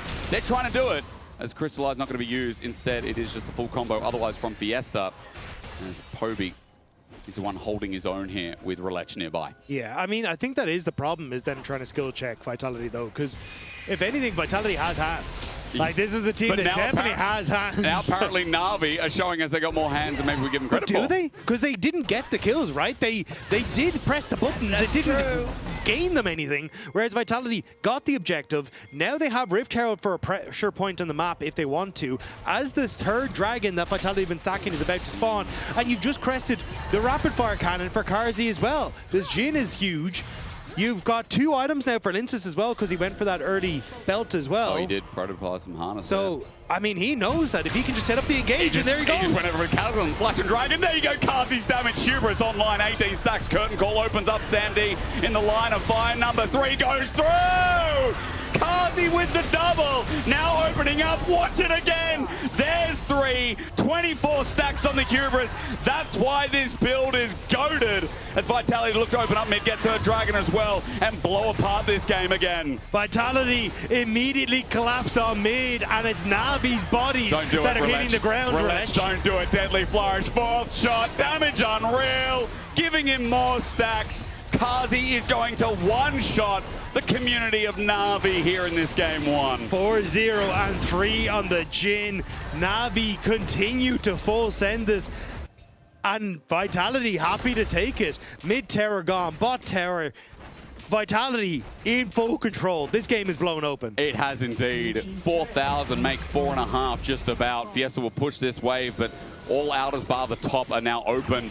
Paris going to face check. Cosmic Fighting gets the stun, but Fleshy has no support here for now, but he's taking it on his own. He's got the stun out. Linces over the wall. A flag and drag renewed, and Paris, his flash still not up and available. It's Electro Harpoon tried for the kill, but Linces got it in the end anyway.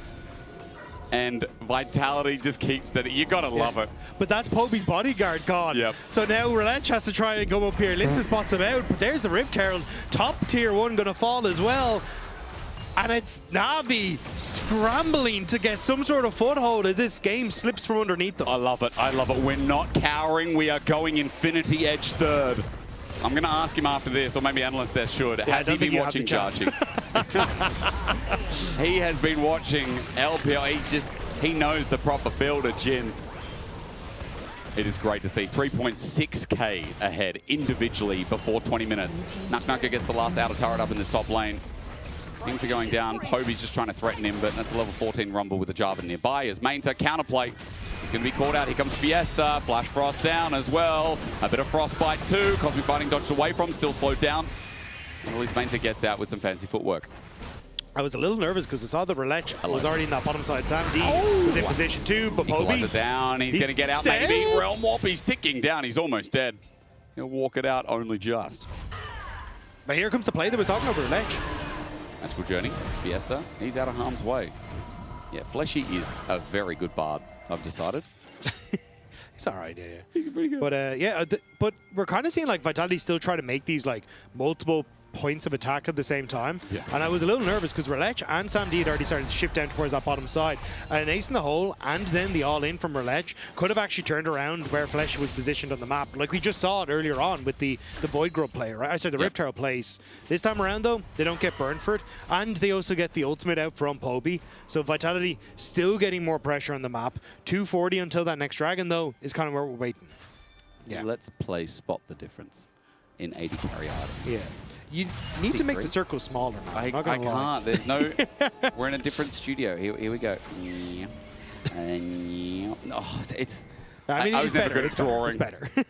That's an Infinity Edge now built. That's 3-item Jhin. Sam D will have Infinity Edge soon, maybe. But will it be before this 4th dragon, which will be sold? 4,000 gold behind. Yeah. That's some money. That's more than an Infinity Edge costs. Yeah. Not often that we say that on Summer Split. So, Dagda.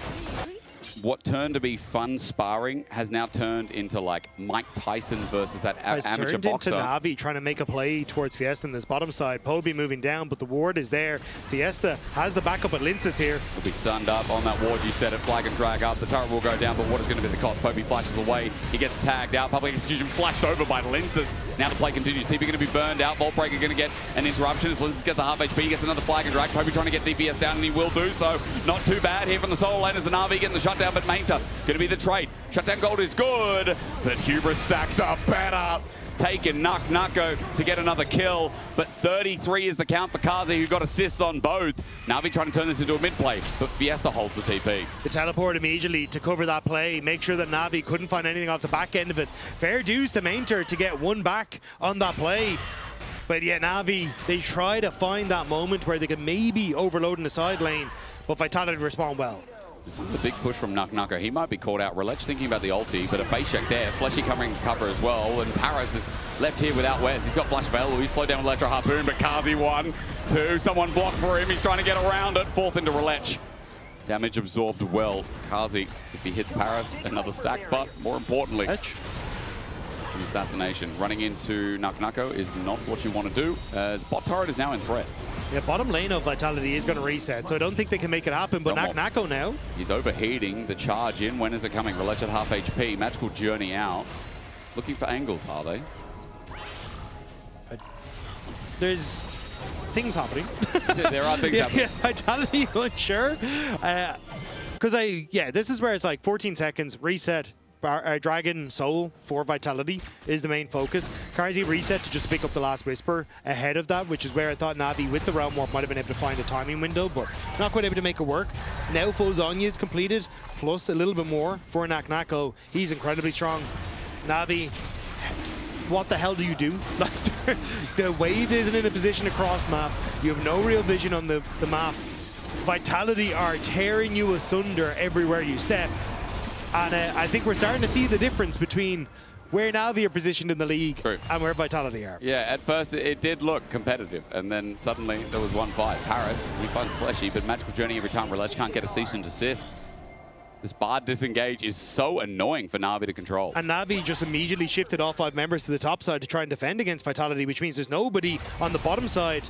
And Linces waiting to see if he can catch out Na'Vi in transition. He does so. They do see him, though, for what it's worth. Na'Vi will take the safe route to defend that inner turret, but there's only a matter of time as Poby's working on top, but inner turret and mid lane as well. Tempered Fate only gets the Caitlyn. Here they come. Deadly Flourish down, flushed away by Sam D.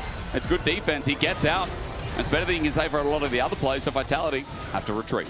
Vitality will spot the Poby's going to reset, but if you think he's going to reset, do they just pull the trigger on Baron? I mean, they should do it relatively quickly. Not going to be the case, though, as they'd have to. They don't have any TP on Fiesta to try and get across either, so going to be just happy enough to keep up this pressure. And there's, like, I don't see a window where Na'Vi can go back into this. Like, Sam D has only just finished his Infinity Edge. Like, sure, he's going to have a little bit more as he goes for this reset, but you're so far behind the curve here as Na'Vi. Yeah, they're going to start by finding Kazi somehow, some way. That was very southern drawl for a second. God. I don't know. I'm feeling it. I'm feeling Vitality today. Feels very. Oh, hang on. Fiesta might be caught out. Yeah, he might indeed.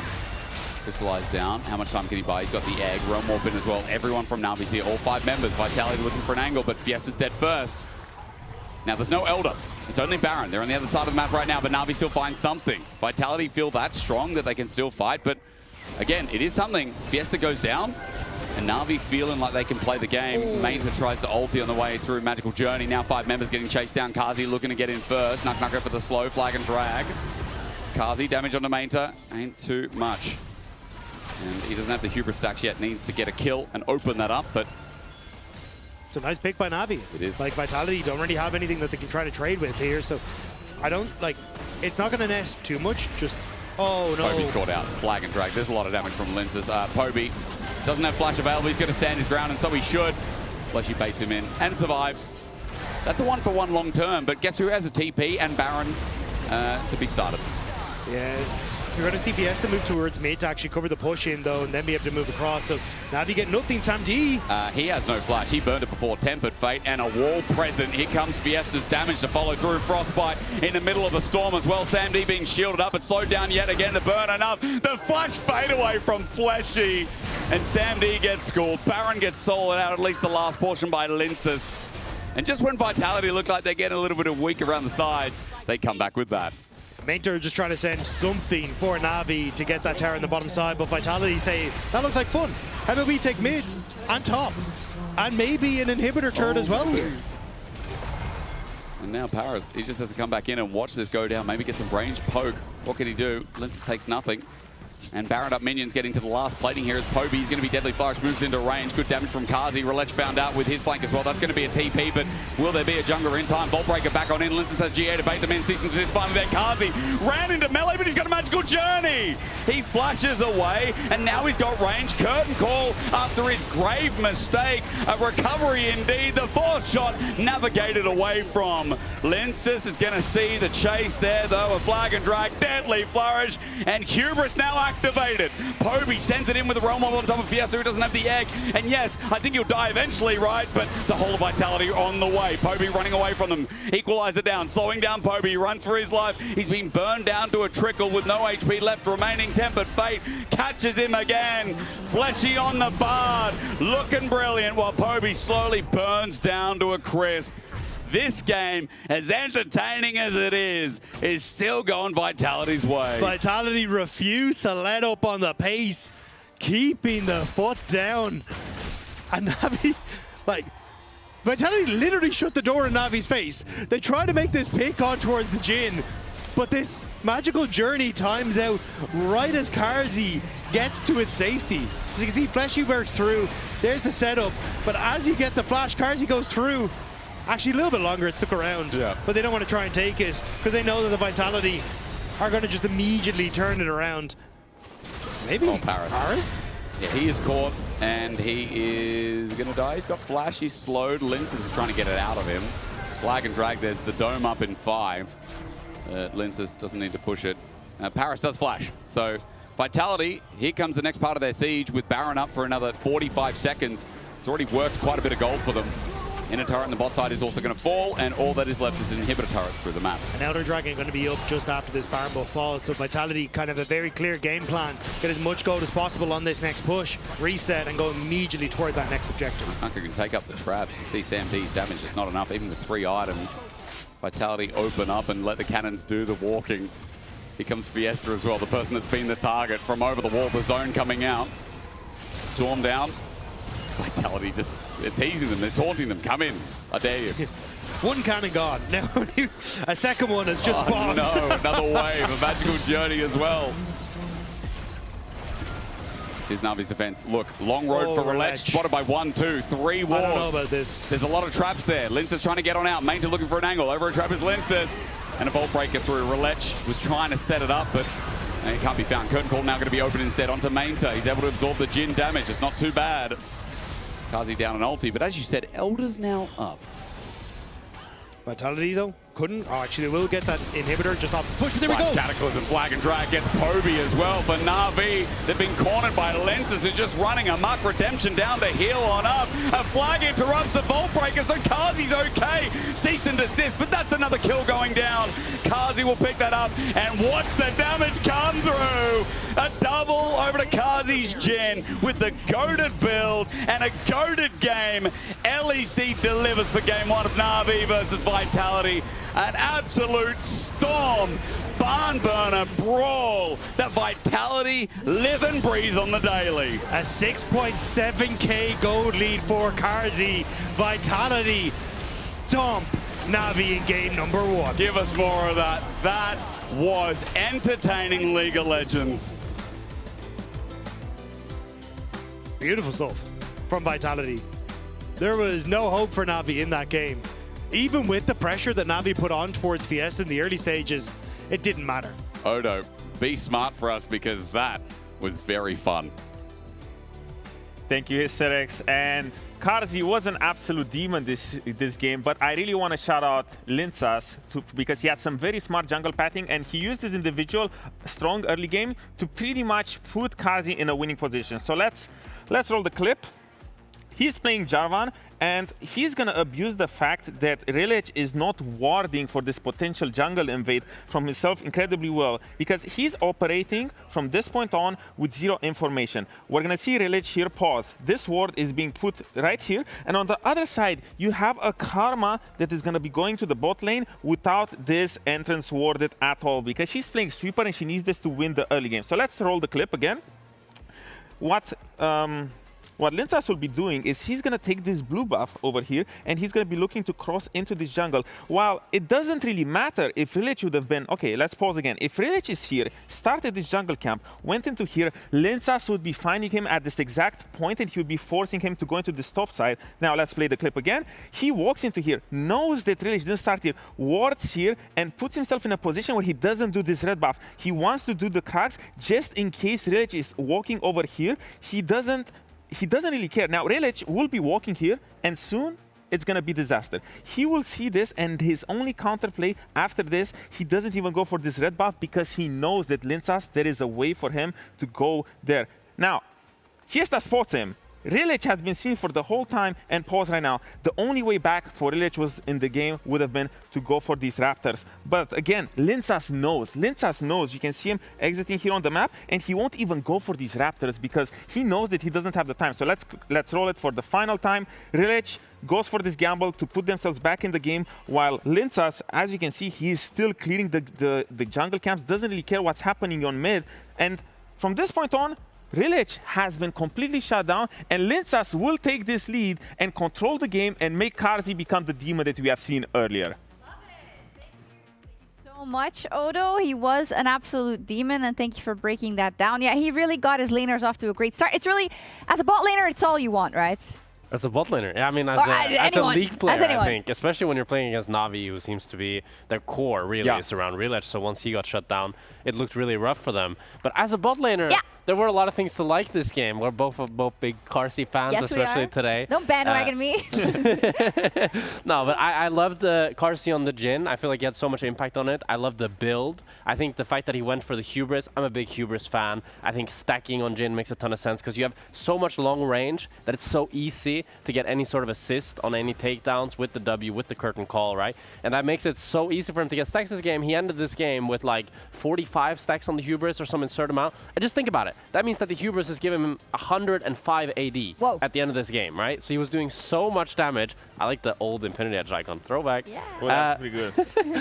The next step would be for him to go Dark Harvest, but I don't think we're quite ready for that yet. We're not ready for that yet, but that would be crazy.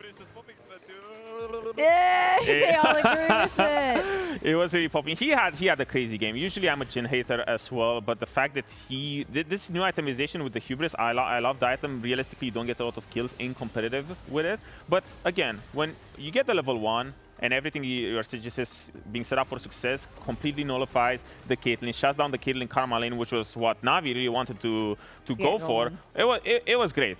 It was. And just to be clear, you love Jhin, you just think often gets mispicked or misused, right? I mean, I wouldn't say I love Jhin. Wait, I just think you love Jhin. The thing is, it's a complicated relationship. Okay. Okay, tell us. I think a lot of people hate Jhin, so I feel this need to defend Jhin. You know what I mean? Because people see, they're like, oh, Jhin does no damage. He can't kill tanks. He has to reload. People say all the time, right? But the thing is that you're not seeing the roots that he's doing, the pressure that he has with the curtain call, the fact that if you're a carry playing in that game, that you know that if you get hit by that W, you're just gonna die. And that's the thing with Jhin. I think when you're winning and when you're ahead in the game, he has such a good way of closing out the game because any sort of just a little bit chip damage suddenly turns into a root, turns into a curtain call, and you're dead. And I think that's what Jhin does really well, but you just see him sometimes, people are like, oh, but he doesn't do insane DPS on the practice tool dummy. Yeah. But it's more than that. There's more to life than that. You're right, whenever it's in game, yeah. You know what makes me happy? What? Relic losing on bye. Why? Because they will finally stop picking this because the Na'Vi the new team yike. It is the new Yike. I mean, Yike went on a complete redemption arc with it, but I just really want them to stop. Come on, man. Rilic is the best player on your team. Stop picking this useless early game jungler that completely puts you in the box. You need to carry. You need to be the main star of the team. Just stop picking something that's just so slow, because look at this PGB. 4 Drakes, you're pretty much behind the whole game, and you just want individual power. You saw what Linsas did. Way to blame the jungler. But it is jungle diffy. Pro play League of Legends is jungle diffy. But are you blaming the jungler or are you blaming the coach? Because we could have a situation if Na'Vi wants to reverse sweep here in the best of 3. I sat down with Nuktak and flamed his draft. You can sit down with The Rock and flame his. I mean, can flame all the coaches. I mean, yeah, let's have them win the next 2 games, and then we can bring him, sit on the couch again, and ask about the buy. Yeah.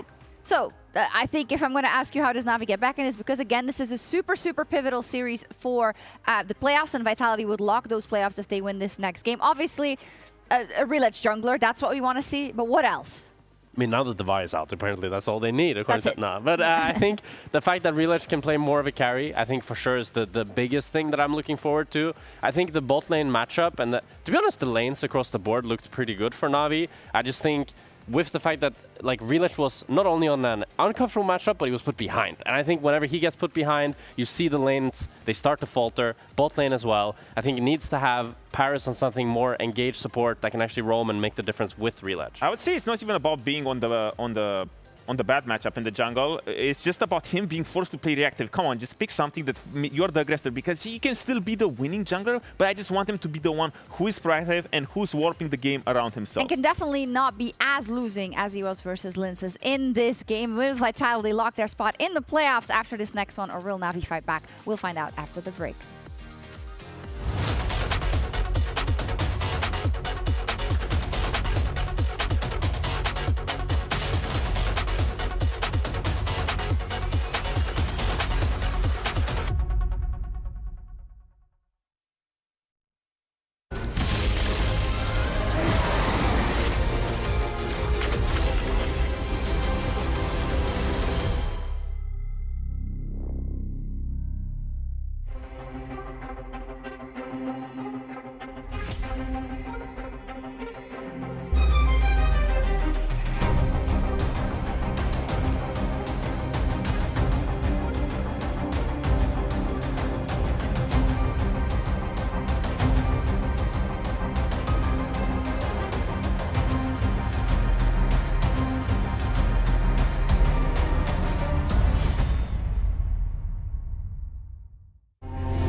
Champion. Welcome to my shop. You'll need the right build. Choose wisely, because every upgrade brings you closer to the next level. So tell me, how will you level up?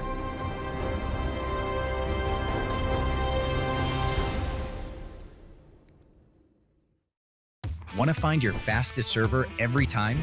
Express like a pro and optimize your connection in one tap. Express in game without ISP throttling. Express and shield yourself from DDoS attacks. Express and choose the VPN trusted by gamers everywhere. Express VPN. Experience gaming the Express way. Fast, stable, competitive. Outplay the world. It's time to Express. Unlock free Hextech rewards, exclusive skins, and more. Scan to subscribe. The whole room was howling. Howling? Oh. That's not howling, buddy. That's... Did you steal the LEC trophy?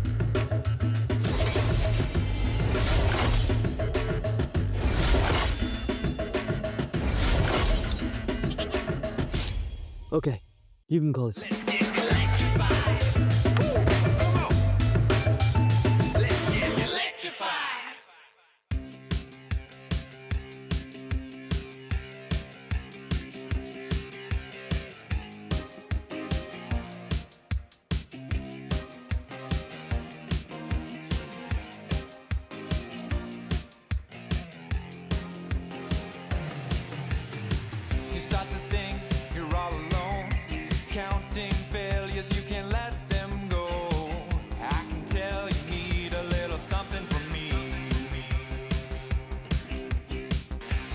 Spirit, baby, you got heart. Hands are bad, but we can feel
Nice, no flash. Karma, no flash. Yeah, look. Yeah, Karma. Good.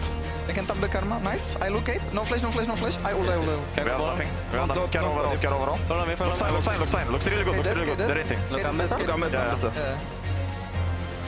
The hubris, bro. The hubris. Hubris is popping. I'm looking in. I have J. I invite. Just go by. Look by. Rise no flash. We go by first. Why is there? Rise there. We can as well. Yeah, we can just Bam. Yeah, the hubris. Yeah, that was a hubris Jin coming into LEC. That was a great debut. As myself and Derek Dag will take you through game 2. Na'Vi got... I mean, I'm not going to say steamroll. That's disingenuous to what the game was, because the game started really fun. Like, Poby in the 1v1 was popping. Poby did a lot of work also for top lane too. Yeah, I mean, Na'Vi kind of got up to maybe a semi-jogging pace before they got steamrolled and the machine got up to them. You know? Oh my god! All right, you had some good plays around mid. Mainter, thanks to Poby's help, had some great plays around topside. Yeah. And then Na'Vi were like, cool, job's done. And then Vitality just swept over them and took over the game. Yeah, the job was not done. It indeed was not finished as we get into pick and ban again. It was a lot of fun, game 1. Actually, one of the funnest LEC games I think I've seen this year. Where were you going? Did you try and join the LCK? No, I just... Was that what was about to come out of your I mouth? mean, look, I watched a decent amount of LCK. I honestly think that game had... I mean, it was one of the most fun games I've seen in League of Legends this year. Like, it was crazy. Outside of maybe international scope of top 4, that was a lot of fun. Let's see if they can do it again as we get Nocturne ban, we get Syndra ban from Vitality. They're thinking, can we leave Orianna open and take it ourselves? Yeah, I mean, you still have to ban a Kali as well, but until we see that, I think Orianna probably not going to be taken. But we'll see what the plan is here for the last couple of bans. Either way, I think Vitality very happy if they can get this early jungle control again, because I think Linsys' jungle pathing was really good in the first couple of levels. True, you were talking about it a lot while we were watching Poby and what was happening through mid. A big emphasis placed on Linsys' Jarvan. What will we get this game as Nautilus is the final ban. As you said, Orianna may be a little bit too risky with the Akali up and available. Na'Vi's final ban is going to be something in AD carry position, or are we going to get a jungler taken away like the Pantheon? It's going to be my biggest question. Does Vitality have first pick? Yeah, I mean, maybe the Ezreal starts to rise up in priority with the way that this draft has gone thus far. Jace also up and available. Oh, sorry, Jace is banned. But yeah, I think that's probably the pick highest up. But Cassiopea's gone, yeah. Sorry, we're in a very different setup, so trying to like look at where all of my information is. We use computers. But there's the Orianna. Okay, well, you did say the Akali's up and available. Will it still get locked in? Was that Pantheon that final ban? So let's go down a little bit unless we see more of that Wukong again. Remember as well, Nefiri has still been seen by people like Vincent, so good pairing with the Orianna, but not going to be taken now. Instead, it is the Lucian first pick for Vitality. So, yeah, the Nautilus, I was like, oh, you probably want to try and play an Enchanter, but I didn't expect the Lucian to be this high priority. Yeah. Still, though, Lucian Emilio, more than likely going to be the call here. So I think you can, as SamD, go for the Ezreal. I've seen Caitlyn as kind of one of the answers into it. Maybe the Ashe Seraphine, also something you can try and match for here if you really want to. Yeah, okay, so Ashe Seraphine going to be the response. So you imagine the Melio then on 2 for Vitality, and then 3 looking towards jungle. Wukong, I think, is semi-high priority, but also you have to be careful of like a Xin Zhao here for Na'Vi on 3 as well. So maybe you try and take that away since you do have the Melio yourself and try and have that stronger early game through the Xin Zhao. I'd like to mention the Wukong, but also respect the fact that Melio feels like it has to be picked, as you were kind of saying, unless they just want to pivot and go Brom or something like that randomly to help navigate the 2v2 lane. I think you lose so hard if you go for Brom. Yeah, so I think you do you take the Melio, right? Yep. But so the problem is if you take the Xin Zhao, you're very lacking in engage, like especially into like Ashe and Seraphine. That's really hard for Xin Zhao to really find angles. So you may actually be forced to give the Xin Zhao across and Na'Vi have the stronger early game through Relech. So maybe you just accept the Wukong and that's your like engage through the jungle. Right. And then you can still open up into, hey, Naknako can get a strong pick for himself on that or 5. Same with like, hey, Fiesta still has things like the Ahri he can play, like a lot of stuff that he can bring out into the mid lane as well, and you're less stressed. We get slammed. That's done anyway. Okay. Oh, okay. Poby, how do you feel about your Akali these days? Will you play Okay, he started by hovering Katarina. Yeah, I think, yeah, Locke or Akali, still fine. Yeah. If you're really nervous, you could go for the Galio as well, but I think you're kind of lacking in the DPS position in that one. So, yeah, I think Akali's fine. Like, especially against Emilio, he can only cover so much, right? Oh, Victor, okay. But still get lane, still get some kind of lane presence. And yeah, I mean, still has the range to try and outpace the Orianna in the lane. And feels a little bit more, I'd say, like a Poby champion as well. He kind of likes the mages. It does mean, though, like, I think from Vitality side of things, like the Wukong and those become very strong. So I think Na'Vi do have to try and dissuade some of those picks. I'm also trying to look at, like, maybe even just going for the tank. Like, we've seen Sejuani come out from Linces before. True. Skarner also still there if you really want to. Skarner's a good call out as well. First band's going to be the Wukong we highlighted. They were also thinking about Neferi from what I could see here on the back end, so maybe that could be the next band to target Linces for these AD junglers. Maybe things like the Lee Sin are also up and available for what it's worth, but got a lot of jungle options. Both these junglers play so much. I was going to say so much. Very nice. They play so many different junglers, and yeah. I do think you require frontline for Vitality. With like Orianna and Lucian, like you really want something that can set you up. So that's where my eyes start to go towards like the Sejuani, maybe Maokai, but it does feel a bit rough with double AP. And Maokai doesn't work the best with Orianna in the early stages. Like you don't get a lot of value from like the shields and that kind of stuff, but could be something you lean towards. Yeah, and the Trundle band says to me they're definitely looking at kind of the tank jungler here. Good call. Vayne top going to be the ban response here from Na'Vi, so they might be going for a tank top and response as well. But just remember that for Mainter, his Cassante is up and available. I was going to say. Yeah, Nako loves that champ too, though. Yeah, I think though, Mainter takes Cassante, and you kind of keep the R5 pick here for Nako, right? Yeah. I mean, he still has like things like the TF and those kind of things. If he really wants to try and play for range, even something like a Gnar, he could go for. So it's not the end of the world. Olaf obviously still up and available as well, which honestly kind of sick with Emilio and an Orianna to protect him as well. So I think you got options here on Vitality's side. Let's see though. We mentioned it. Cassante could just get locked in here. Relech also hovering around one of his jungle picks. This is a Relech specialty. Flex as well. It is too. And that's technically a flex too. Yeah, but I can't, like with the Victor already locked in. It's, yeah, pretty certain we're not getting, you know. There's the Olaf that we were talking about though. So Na'Vi, they're just going to take it, yeah. So you're just going to try and lock down that control on the top side and make things difficult for Nako. So we've seen from Zeus over in the LCK, Camille work very well. Jax, Kled are also the two other options that we've seen. So I think Nako still has a lot that he can try and play with. A Camille Orianna combo, kind of nice if you want to try and go for that as well, I will say, for Vitality. Especially if you are going to go for the Sejuani here for Linces. I think you got a kind of all-round comp. But there's the... It's Linces. Yeah, he doesn't want to take Dagda, you know. He just wants another form to carry the ball on. And now we get top. What are you going to run into Olaf? The Zahen matchup into Olaf we've not seen. Yeah, Zahen is not strong enough in the early game to match the Olaf. So if this gets locked in, Nako is just going to throw... It's a bit of an ego, I think. It's the Hail Mary, isn't it? What's it going to be? Aatrox? Ooh. Aatrox into the Olaf is going to be interesting. Yeah. Yeah. I don't think it's strong enough to beat the all-in from the Olaf, especially as like so much of Aatrox is trying to lock people down without the sweep spots of the Infernal Chains. So I think this all-in from Na'Vi with the Olaf top lane is going to be difficult for Nako to keep control of. This feels a little ego. Like I would have preferred like the Jax Kled or the Camille we were talking about. God, I haven't seen that champion in so long. It's not going to get locked in. We get the Xin Zhao.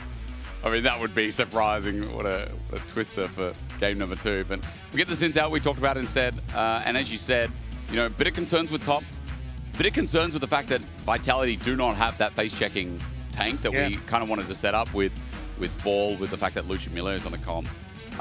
Na'Vi have the ability to just run through them, and remember, you have an Olaf who can just blitz through the comp. He doesn't have to worry about a tank this game. Yeah, and he's got, you know, a nice little Seraphine ult over the top of him, and Ashar over the top of it. Yeah, this, if Na'Vi get rolling, they really roll over Vitality. I think you're going to be heavily reliant on Vitality, especially Linces trying to dictate where Relech can go in this early game and with the Xin Zhao. But, I mean, decent control over bot lane for Na'Vi with this Xin Zhao potential for invades and that kind of stuff. I'd be a little nervous for Vitality after this draft. Okay, well, Vitality, I mean, look, Game 2 drafts. Only last week, a bit of question marks. This time around, how do their options fare? It does feel like Dagda, if we do not get decent laning phases here, this game could just fall by the wayside. I see an Aatrox, I see a Lucian Milio, and I only have hope that Fiesta can hold the game down. Otherwise, Navi's pick tools, their ability to run down the comp, it'll be all theirs. Game 2, 3-3 for Navi, 4-2 for Vitality. As Vitality pulled out one of the most entertaining games in Game 1. I want to see fighting again. And you know what? We have an Olaf, we have Ashe Seraphine, Dagda, I see on the other side of the rift, we have Snowbally champions. I think fighting is on the menu. Meat is back on the menu, boys. Especially because, like, I'm trying to think at what point of the game Linces wants to press or R. Because, my God, you're going into Xin Zhao and you're going into Olaf. I'm like, if the Orianna tries to ult on top of that combo, which is kind of your like traditional combo, I don't think you win that afterwards. I think it's an immediate W and try to run away as quick as you can as the Nefiri. Well, I think that Nefiri is going to be entertaining anyway, because especially we talked about it, the jungle statistics, or at least how Linces plays his jungle, was our topic of conversation in Game 1. Fiesta versus Poby again, round 2 after Game 1 was very Poby favored in the lane. He's playing Victor, a lane-dominated champion who can play with his range. I think we might get some similarities here as Paris and Samd already step up. Late Kazi and Fleshy are getting bullied out already, as you'd expect from this lane, as level 2 going to be hit first by Samd and Paris.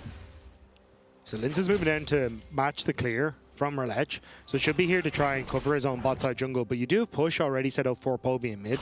So Lince is trying to very quickly get through his own camps. Is a little bit quicker ahead of Relech, so maybe won't be under too much pressure in the early stages, or at least in this first clear. But I do think this is where Navi can kind of play their style, which is have Paris move around with Relech, have a very strong combo in an Enchanter plus Xin Zhao, and hope that they can win out through that jungle support. As per the standard of Navi. Quick reminder, we've been talking a lot to you about stakes. I want to bring that to the fruition and the forefront once again. Navi, this is what they got left on the docket. It's a Fnatic, it's a GX. That's why this series is so damn important. Sitting 3-3, 3 is not enough to get into playoffs. Even 4 is going to be a bit I was going to say risky first. No, it's risky considering how the middle of the pack's going right now. As this plating goes down, just note that's what they're left with. It's a dangerous run here for Navi to get into playoffs. Yeah, especially since they haven't been able to take a scalp off of any of the really top teams, right? It's Shifters, SK, Heretics that they've been able to beat, but coming up against Vitality in the last game hasn't filled me with much confidence for Navi. So I think this is where we really need to try and see them turn around. As I spotted Mainter is taking the next wave under the tier 2 tower. That man is so far proxy. He's created a different world for himself. He's gone in there so that he can get the back off. The beautiful part of proxying is Jungler's fighting off. Relech just took the blue buff from under Linces's nose and the scuttle. That is a huge win. And he's now immediately going to move top, and this is what we're talking about. Poby having push in mid, Fiesta very low. So Lince is trying desperately to get towards this crab, but Relech's might is actually going to be the one that's up first. It is indeed. Level 4 already acquired. Relech, he's close to 5, 36 to 19. No camps to clear for, I mean, that was gigantic. And this is what we're saying, right? Relech, when he's on something like the Xin Zhao, it looks way more confident than the Vi. Able to steal away the camps, now has this massive lead in the early jungle, and especially with something like an Ashe Seraphine. Like, think about when Ashe Seraphine really rose to prominence. It was exactly with this Xin Zhao, because you wanted to see them go for these invades off the guaranteed push in the bottom side and try and set up for some of this early pressure in the bottom lane. So I'm waiting to see if they can get that for themselves. We'll come back to it after the pause, I'm sure. We'll see what the issue is. I don't know how that came about. This is a pause has been reported to league officials. I know, because I'm seeing it. What do you mean pause? Okay, Vitality. There's obviously some kind of issue. I'm really curious, did Relech go for the invade there? Because I wasn't watching minimap. Did he go for the invade and draw blue out, or did Linces walk with blue? I think Linces was walking with blue. And then he lost both. I was keeping an eye on what Mainter was up to for a second, so I didn't miss it, but... We'll, you know what, co-streamers, you can rewind. We'll sit here and we'll wait for you to message us, okay? Deal? Hang on. Deal. We can probably get there. Oh, Dagda's my co-streamer. Go, Dagda, go. Now, Dagda's going to go back on the bar right now, and I'll tell you what he said. He's following Linces. Linces backed. Yeah, go back. Yeah. Now, what he's doing right now, looking at Linces. Linces starts to scuttle. Yeah, so... Oh, he didn't finish blue. Oh, hang on a second. Was it actually that he'd... It was 16 HP or something, right? What was HP? Hang on, I need to change my vision 1 second. Now, you guys can't see it. I'll give you the play-by-play of the replay. Hang on, give me a second. Get that mouse in there. So what happened? So he tagged it and he thought he finished it? So I think, yeah, he was expecting it to kind of finish up here, maybe have another Q in a second, but yeah, the blue buff just never went down. So Xin Zhao went to Wind Becomes Lightning the Nefiri, killed the blue buff, and then got the crab as well. I think he used Dark and Dagger. The dogs were obviously attacking blue, but then they changed aggro, Dark and Dagger onto the scuttle. Yeah. And then obviously Jungle Pet didn't finish it off. Very weak in this early part of the game. That's a major mistake, guys. Go rewind. You're on YouTube. Do that. You know how to do it. We're about to get back into game. I don't know what the pause was, but it looks like we are jumping back in. No, we're not. No, we're in a pause. Actually, our production crew was going to show you. Guys, you're 10 so HP. nice to us. 10 HP on the blue buff. That is, yeah, the observers are just having a look now as well. You can all do it at home as well while you're waiting, but that was unreal. That was huge. There's a reported bug, apparently. There's a potential bug. They're investigating right now, so Vitality have reported a potential bug. I don't think it's to do with blue, but that's the only thing in the game I can think of right now. No, I mean, it's so far gone at this stage. Yeah. Like, you have to... So one of the rules is you have to pause in the moment. So you do, right? At this stage, it's way too far gone. So I'm not entirely sure what it might have been, but we'll wait and see. Especially, like, for Vitality, I don't know what's going to happen from this point. That was a huge point in the game, wasn't it? Yeah. There we go. Yeah, so you're going to see... So the dogs just stop autoing, and then it leaves it with 10 HP. And as Linces then goes to blue buff, he's a level down, but this Wind Becomes Lightning that Relech was trying to kill Linces, or get onto Linces with, actually ends up stealing the blue buff, and then he gets the crab after. So that is getting away with murder for Relech. That is crazy. I saw gold pop up above Linces' head, but I assume that wasn't blue. I don't know what that was. Maybe it was just my old man eyes. But yeah, I mean, again, you're right. They have to report it in the moment. We're not going to speculate anymore. Obviously, the bottom of your screen, that's a potential bug. You know what's going on. We can update you when we understand what it is. Dagda, why'd you owe me? What happened? They're readying up, are they? Maybe we're getting ready to go back into game. But either way, we'll wait and see. But I do think, like, for Na'Vi, this is the best possible position for you to be in. Yep. Like, you are so good at trying to play through Relech as Na'Vi, and now he has an incredibly strong early game lead. He's going to be in a position where he can try and, like, he's going to clear both of his top camps and then move into the bottom side of the map. You have good poke and good push already on this bottom lane. So you could actually try and re-invade onto Linces, who should be a level down, start to steal away camps and put this Nefiri even further behind. Or you could even, if you get some really good trades of Samdi and Pars, look for a potential dive as well. Like, there is a ton of options here for Na'Vi, but I think the re-invade is more than likely going to be the one that they go for and just make things incredibly uncomfortable for Linces now. We're just getting confirmation. I am seeing ready checks being conducted. Bottom of your screen. I'll get you an update, official speak on what exactly that was. Because obviously you guys at home want to know what we've been waiting for. And as soon as I have that for you, I'll pass that information on. But if ready checks are being conducted, it looks like nothing's going to be done about it. And something has already been conveyed. I mean, I've never seen, like, that was the biggest backfire in jungle camp history, I feel like. Or at least recently. Yeah. That sucked so much. That was game-breaking. To lose blue and scuttle in one stroke. Yeah, I'm assuming he thought that the dogs would have, like, one more auto attack. Must have been, and right? that would have just or the pet down. But you got so many animals around blue buff. Someone just hit it. Yeah, but the pet only does 2 ticks after you've damaged it, right? That's right. It would have got, like, if the dog had hit it, he would have got an extra tick then. True. But, yeah, just barely leaving it on enough. All right, well. Sorry, Fleshy's the same main, so serious. Oh, we've got dialogue. Vitality are getting into their heads. Relech, tell me. Never mind, actually. Okay, Linces, why are we typing? Okay, so here is the official speak. League officials have reviewed the footage and deemed this is not a bug. I don't know what is not a bug. We're going to resume the play now. What is not a bug, ladies and gentlemen? Production, may I have? So it was the report that the jungle pet didn't finish off the blue buff, but as Dagda also said, and as I've been told by production, that is intended. Two auto attacks from the jungle pet. They had already concluded, and so League officials have reviewed the footage and again deemed that this is not a bug. We're going to resume play now. The blue buff was taken by LEC, and it was intended. It was Linces's mistake there, speaking as a caster now, that has caused him to lose out almost 200 gold. Lince is going to be clearing downside as we come back to live. And LEC is level 5. He's a full level ahead of Linces, and the CS cap right now is a big margin.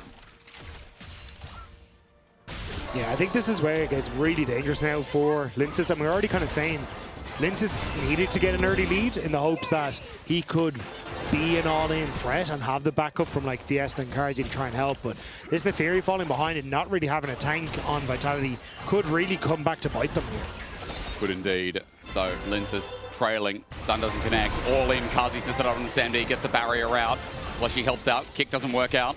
Auto down, SamD on the chase, and Flesh is in a lot of trouble with lethal tempo and a bit of damage down. That bottom lane of Vitality are chunked. That was such a risky all-in from the Vitality bottom side, because now LEC could actually be in this bot lane to look for the potential dive. He's going to actually start on towards the Krugs, but that'll give a window at least for Vitality to back off a little bit, and they will actually get the safety. Yeah, I'm surprised that LEC didn't try and play around this bot lane right now, even just here, trying to look for invade on the respawning camps. But Lince is already in position to pick those up. LEC going to be spotted out at the very least, or at least by Linces in river, where the scene of the crime happened before. Ward down, and maybe even Dragon Start, Wind becomes Lightning, going to kick it off. And look, LEC has Crescent Guard. Linces doesn't have much. He's going to try and get behind him, but he's spotted out by Poby, who just zones him out. Yeah, so Lince is going to have to go with his tail tucked between his legs. Should be able to get the crab on the top side at least, which will even up some of the jungle difference. But yeah, this is Na'Vi playing exactly their game plan, making sure they're keeping up the threat on towards Vitality. And Nak actually getting a nice wave pull there on the top side to set up a little bit of a freeze for himself. So maybe Linces can try and make something here, but yeah, Mainter going to be a little while before he gets back up to there. It's that top lane, and that wave will probably start to die before it does. Mainter does have the boots to get there quick. I mean, Tabi as well against the Aatrox is going to feel nice. I was looking up solo queue win rates going into this as well, and surprisingly, Aatrox actually holds the edge. I mean, again, it's not a matchup I'm going to come out here and say I'm super familiar with, but Dagda at the very least, things going well for Nak as we stated, as just a bird flying to see what's going on. But Linces was not spotted out yet. Thank you, observers. The edge of the wall wasn't a very good hawk shot by SamD. Doesn't really give much information at all. I mean, I think you can assume on Na'Vi where Linces Probably is. there, yeah. Because it's like, oh, well, we looked at the bot lane, all the camps have been cleared. We already knew that Linces was clearing top 2 bottom because I stole his blue by accident. So you can basically assume that Linces is going to be on the top side jungle. But I do want to see what like LEC actually turn up the heat, because right now, sure, he's like full clearing and has a little bit of an advantage, but I want to see him turn that into Poby, Hound's Pursuit, all in. Poby without a turret, waiting for the W flash out instead from Linces. LEC comes in, and Fiesta's a dead man walking. Wind becomes Lightning. No way to stop LEC. Audacious Charge held, 3 Talon Strike, goes in, gets the flash anyway. Well, Audacious Charge was used to just get into the lane, so LEC didn't actually have that up and available to try and close the gap. So flash burnt there by Fiesta, but still, Poby had to burn his in response. So now 3 summoner spells burnt in that last engage, and it's only LEC who holds his. Undertow connects, the poke from Olaf, the most important bit. Undertow picked up, next one coming in, reckless swing down, and the second Q not going to connect. Nak walks back in, gets some healing. Talk about those micro trades as we look elsewhere, and we're going to speak about trades. It's going better here for the bottom lane of Na'Vi. SamD is already 6, but Kazi just reached there as well. Culling now available, but Cozy Campfire, a necessity as Vitality's 2v2, is getting under threat from more than just the 2 of them in lane. Yeah, now though Lince is going to be invaded, so this is what we're saying again, LEC is going to continue to keep up this pressure through that bottom lane and make sure that Lince starts to fall further and further behind. Lince is going to at least be able to move back up towards this top side. Void Grubs are available, so we'll try and start those up first, probably take 1, and then take the red buff that he left available for himself on the top side. By the way, Dagda, that blue buff, that one was intentional. Yes. He, you know, this time he thought, look, I'll go back, and I've got a timer on this now.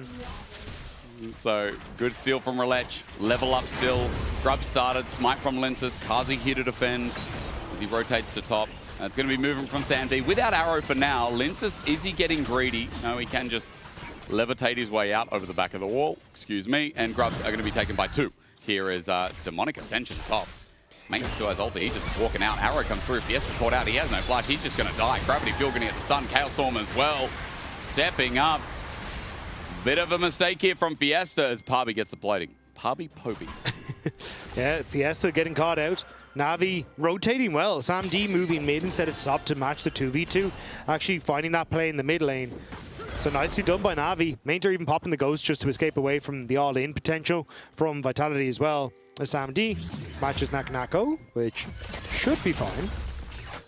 Sam D has no arrow. Naknako, always a threat of being chased, isn't it, as an Aatrox without that E.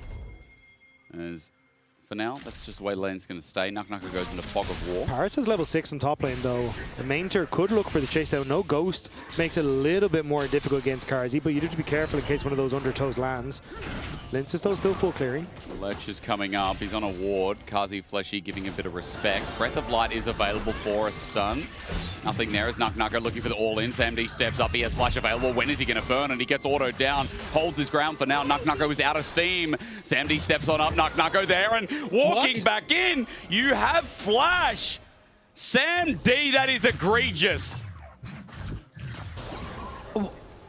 Like, Naknako just stood in front of him. Like, that could not have been a more telegraphed cue. Was that like the, oh, Naknako's going to flash, so I'm not? And therefore, it's the double-edged sword of no one flashed, and he just died. But why walk up again? You know what, Dagda? When I have an answer for you, I'll give it to you. All right, we'll go back into the annals of history to figure out what the hell happened at bottom lane. But still, I mean, for Vitality, sick. Naknako now 300 gold in the lead. Thanks to that kill. Going to go back up against Mainter. Yeah. Yeah. So, now they're going to open up mid a little bit, get a bit of plating for themselves. They need a bit of gold because there was a whoopsie somewhere else on the map. Sam D is still up in gold, by the way, despite said whoopsie. This Dragon's up, and Relech has power. Will take Cyclist, all picked up by Linces, though. And to be fair, Linces, I mean, he is almost 30 CS down, as he probably should be after losing that blue buff in that way. He's now setting up on top of Paris. Dark and Blades are coming out. He gets stunned up. Linces tagged out. Cozy Campfire helps him, but double beat drop from Paris, or rather hitting a high note. He's just going to poke out Linces. How the hell does he get in here? Yeah, this is going to be a difficult one. I think Linces just needs to back away. Vitality, just farm it up and see if maybe you can try and turn some play on the top side. Linces steal would be so difficult here. He's going to try? No, he's not. Surely not. He gets poked out, he eviscerates out. Fleshy's a bit deep in this lane, but it's a Mega Fire Kick against Sam D, so that Arrow wouldn't find a chase. Mainter went for a reset in the top side though, so Naknako at least getting the plate for himself just in the 1v1. Gonna be nice, because he may be the only saving grace in this game for Vitality. Na'Vi already at 2 dragons. You've got full control over bot side. And Lince is just slowly falling behind because Arrow. He's okay. While he didn't like get the dragon steal, he also wasn't farming in that time either, right? There was his wolves camp up, could have gone back towards that, in towards the top side of the map, and maybe then played around Naknako on this timer, but instead you're kind of just wasting time. And the clear is only going to pass. I mean, Relech has a Titanic Hydra, so still being very quick. As Kazi doing a bit of damage, kind of has to dart in. Essence Reaver now picked up as Linces, what an angle. Sam D up in the wave. Kazi gets a trading off as well. He's rooted down. Fleshy steps on up, Mega Fire Kick, now down, and Linces, he's trying to wait for them to walk might have forward. just saved Sam D though, because the culling would have been able to come in afterwards, and I think that would have been Sam D's health bar. There it is though. It's going to be Paris's instead. Half HP, he's going to heal up a little bit. Here comes the dive. Linces now showing his head. Dark and Dagger's down, ulti as well. It's a call of the pack. Now for a reset to press W. Is it going to come through? Yes, Linces in the nick of time as Kazi survived by a fire. Vitality get 2, no one dies. Nice dive. It's a race to escape though. Zinzao, Victor on the way. Vitality need to get out, but Karzi, he never got the memo. He's sticking around for the plate, and Relech sees it. He did flash for that. Karzi knew he was dead. He's going to buy some time, and Fleshy gets out with his flash as well. So it is 1 for 2 in the end. But the dive puts a bit of gold back on Vitality. Just nice job by Linces. So foregoes the Crud camp, says, nah, I don't care about farming. I need to actually make some big impactful plays. So instead of moving towards his top side, immediately moves boss. Karzi gets some good trades alongside that culling to set up for this dive. And even here, Fleshy, ultimate, great, gets the heal, allows Linces just enough time to get that W off, and Karzi barely surviving with that cozy campfire. Good juggling of the arrow. It was that invulnerability, that call of the pack, or rather, excuse me, Hound's Pursuit, that after coming out of the CC, allowed Linces to stay alive. Still down in gold, but 1 kill now picked up. Linces bridging the gap just a little bit. 1.5k lead still for Na'Vi. And they've got double dragons in this game, Dagda, so it's not like that dive has completely ruined their game, but we're now seeing some angles of how Vitality can try speed things up again. Yeah, I mean, Linces is still very behind, like 2 levels down on Relech, like 1.5 realistically. But I do think this is where, okay, we've now got an more even state in the bot lane with both AD carries hitting 1 items. And we still have Nak who'll have TP for the Rift Herald in 30 seconds. So I think this is where Vitality may try and just full send it in the hopes they can bring this game back from the brink. Relech doesn't care about Dark and Daggers. Good spacing from Linces. 2 levels down, we already said, but it's for the defensive red buff, which I don't know how Linces is going to defend that one. Arrows up as well, so that can come from downtown. As did Relech steal it? He has a red buff. I don't know if Relech stole it off camera. No, it's still there. Red buff's still being taken. I think it's his own, yeah. It was his own, you're right. But Poby's doing a good job of keeping a lead for himself over Fiesta, keeping constant pressure in this top side. And with push in mid and top now, Na'Vi going to start up this Rift Herald. So good position here from Na'Vi.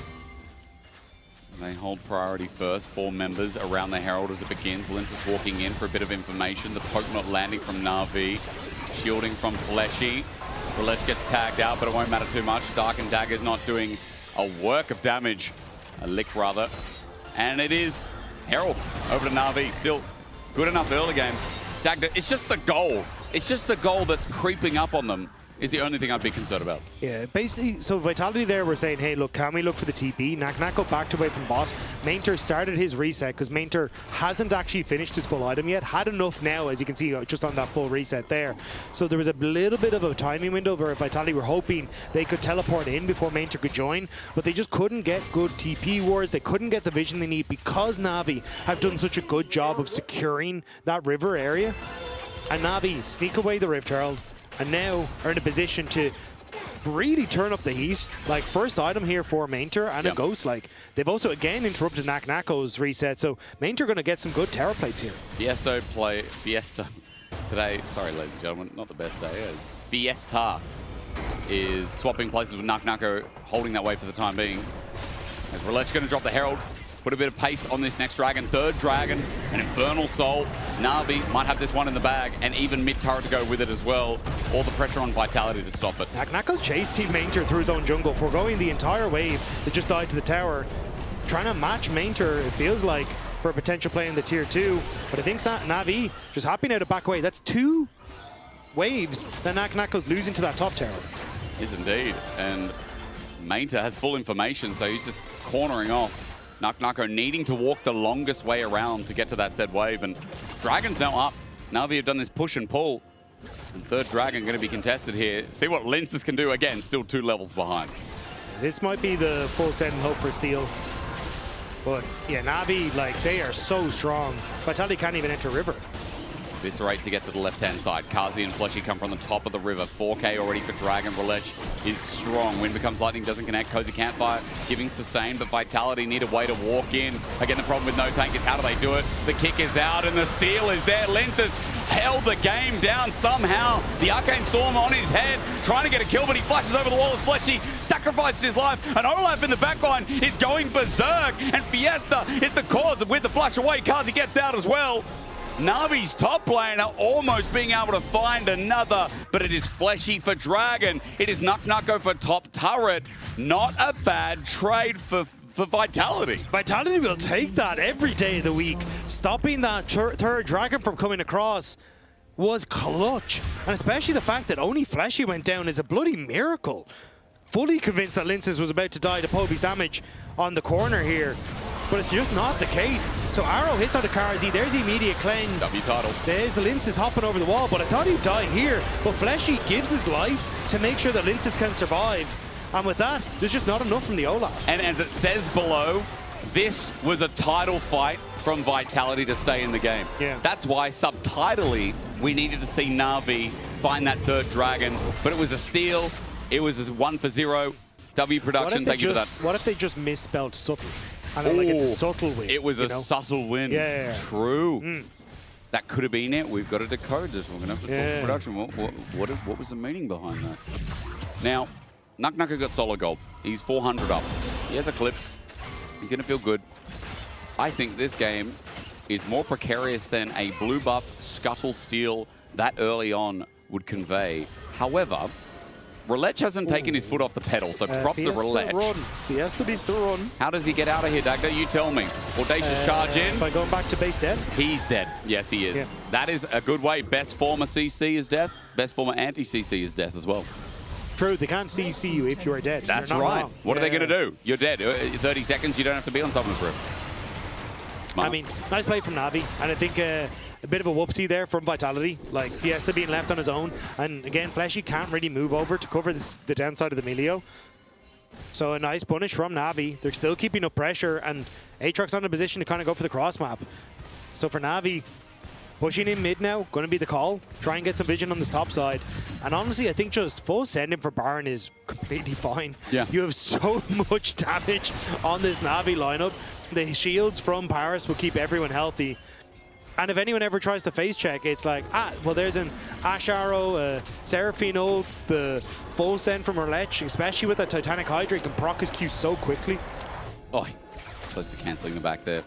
You're right, the full send on Baron wouldn't be super egregious, but as we look towards bot, yoink. Okay, but I am under a turret, says Nuck. There's a TP. Now you are going to have to turn into a demon and fly.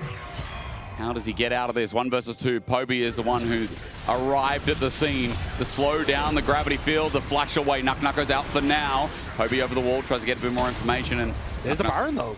You're right. It's being started by Vitality, though. Yeah. You just saw 2 people on the bot side. The tower still goes down. Vitality, though, the bluff is called. And they've been Navi going to be able to push them away. I guess Sam D pressed E, which costs no mana, and that was just the easy way to spot it. Yeah, I like the call from Vitality, though. Just like, hey, if we're seeing both solo laners in the bottom side and they've just invested their TPs, that could be the play. Like, let's see. Unfortunately, though, their turn isn't that great, especially with Linces this far behind. So can't really turn onto the 3v4. Boy. So Culling is now down, so is Arrow. Here comes Mainta's turn, 1v2, that's what he's got to do. Poby's on the way, Shockwave comes in before Mainta presses that ulti. He's going to go Ragnarok now, but the call of the pack flies its mark. Mainta close to burning down. The dogs, though, have lost interest. The double Dark and Dagger hit, and Mainta doesn't die. Still, though, Navi starting to cause a couple of issues here where they don't really get to play on bots. You're now getting pushed back on top. They want to counterpunch. Lin says, you can't park there, mate. He's going to press W. He's got more dogs with him, but Navi really want this top turret. The last of their outer yet to go. Yeah, Navi were kind of waiting on a mate there, but unfortunately they just weren't there quick enough. Still should get the top tower, though, on this next wave. Yeah, Navi just a little slow on the sides. I'm sorry, I'm just waiting for a mate. He's on the curb. You been driving? No. But you're in the driver's seat. No, I'm not. Guys, go look up one waiting for a mate. What a banger. Sorry, guys, too unfocused on the game. 10 seconds till Dragon. I don't want a Reddit thread about me as Vitality. They're coming into contest, and it feels like they have to. Last time, Linces stole that Dragon. And on a whim, he's going to try and get back in again as Vitality are like, yeah, let's try it. Yeah, Vitality in a decent spot, though. They've already got in towards River. The way they really want to try and play these fights is, again, look for, like, choke points, but Roulette is just full sending before Vitality kind of in position. This is the target. Engage there. Knock up. Linces can't move over the wall. Roulette gets Infernal Chains back, but the arrow misses. Nuck not going to walk into that Arcane Gravity field. Navi start up the Dragon regardless. Roulette going to take the lettuce from River and heal back up. Vitality gave so much space as they tried to get mid-wave, though, and now they can't really retake. Nak goes in, but this is so risky. Fiesta, ball control. Roulette gets the engage. Fiesta dodges away from the encore. Everything used. Navi send it all in. Fleshy flashes over the wall. Well, Ragnarok now down. Nuck going to look for an angle himself. Demonic Ascension, but he's right where he wants to be. The knock up the Shockwave. A 2-man. Dragon holds it for now. Poby has no mana to continue on the play. Nuck with half HP going to run out of the ulti, and everyone's burning. A new target, a flash for flash. Poby's out of there. Vitality now on the Drake, but look at those health bars. Na'Vi have an Enchanter. Fleshy needs to put the damn campfire down now. Double root down. Na'Vi contesting. Kazi in. Fleshy low. Lince's dead. The flash forward. Sandy right in the waiting arms of an Aatrox though. But it's okay. He has no ulti. Na'Vi win the fight. On the edge they play, and on third dragon they will claim. In the war of attrition, it's Na'Vi who comes out on top. Vitality were hoping the cozy campfire would keep them alive, but it turns into a forest fire in River, and Na'Vi absolutely butchered Vitality where they stand. Well played, Na'Vi. They had the early game building blocks, and it's good to see that they've built a beautiful, complex structure for this game number 2. So Vitality end up giving a ton of space to Na'Vi, so they just immediately turn on towards Fiesta. And Fiesta wants to try and find that big ultimate, but just doesn't really end up in position to go for it. Even as Mainter runs out of the Ragnarok, it's a similar story for Nako on the side of this. The damage from the shockwave doesn't hit because Relech has the Crescent Guard running, and now Vitality, they try to turn on to Poby, who doesn't have any mana, but he ends up flashing away, and this Seraphine value is getting so high as they're just consistently healing up throughout. Did you see that fight? Linces has his call of the pack, his ulti available. He's looking for Poby. He can't get in range. And so the Nefiri looks even more useless than the early game has been so far. And Vitality now down 6,000 plus some. We come back to live, 6.5. Na'Vi looking to take this into a game number 3. And in such an important series, Vitality have been caught out and slowed down. Relech now finding his ulti. Lince is going to press his W, but how far can he survive? Walks back as the siege continues with Baron buff at the hand of Na'Vi. Sieging is kind of nice for Na'Vi here. The amount of poke that they have, plus the long-range poke coming through from Sandy is going to be very simple for them. Arrow flies in, hits Fleshy. Poke after poke. Hitting Nako as well. Cozy Campfire will help, but he dodges away from it. Doesn't want any healing now. There's the Arcane Storm culling as well. Paris almost died. In the interim between that play, Poby steps up and his AoE is monstrous. And even though Vitality got close to taking down Paris, it won't matter. Turret goes down regardless. Inner down. 7.5k. Linces looking for the kill. After the fact, he's got ball on top of his head. Onto Poby. Here it comes. The shockwave waiting for it. No, the ball was too far away. They can't get it down. An encore flies through. It's just out of range as Paris won't get the job done, but maybe Relech will. His angle going to catapult him for the rest of the play. Wind becomes lightning. Setting up. Nice kick there from Fleshy. But Na'Vi have already done the dirty work. Again, Lince's Nako dead for 30 seconds. This base is going to die. The base is going to be ripped to shreds here. And I think that missed combo from Vitality kind of summing up this game as Karzi falls. And they may just look for the Nexus turrets off of that. Well, the thing you can say about both junglers is with a lead, they definitely won't drop it. Linces and Relech, bloodthirsty as it gets here in the LEC. And Relech will take that double steal early game to net a game number 3. Na'Vi bringing class into the series versus Vitality. And Relech will smack Linces into the ground and show us who the boss is in this second one. Both teams now with confident game victories, taking an early lead, not letting go of it. And that now brings us to a game number 3 where I don't know what way this one's going to pan out. No, I don't, but I am here for the ride. That was enjoyable. That was fun. And standing by with the legend in the jungle is Shox. Indeed, still a game to play, of course, for Na'Vi, but very convincing here. I do want to ask you about the early sequence. You end up getting double crab and the blue buff. There was a pause. What happened from your perspective? I think Linkas knew that he cannot get crab, so he wanted to cheese both crab, but blue was 10 HP, so it's really unlucky for him. With my ward, I saw the blue. Oh, I the blue, but his cam, like his jungle item, didn't finish crab as well, and I get crab as well. And I got top crab as well. I instantly said to my team, guys, I will 1v9 this game. Just don't think, just trust me, this game is already over. And it was, and kind of stomped them. It's pretty good. It's true, you kind of stomped him. You can join your team because you have another game, of course. Congratulations, Rilek, for this one. He just said it. Yeah, he had to stomp it after that.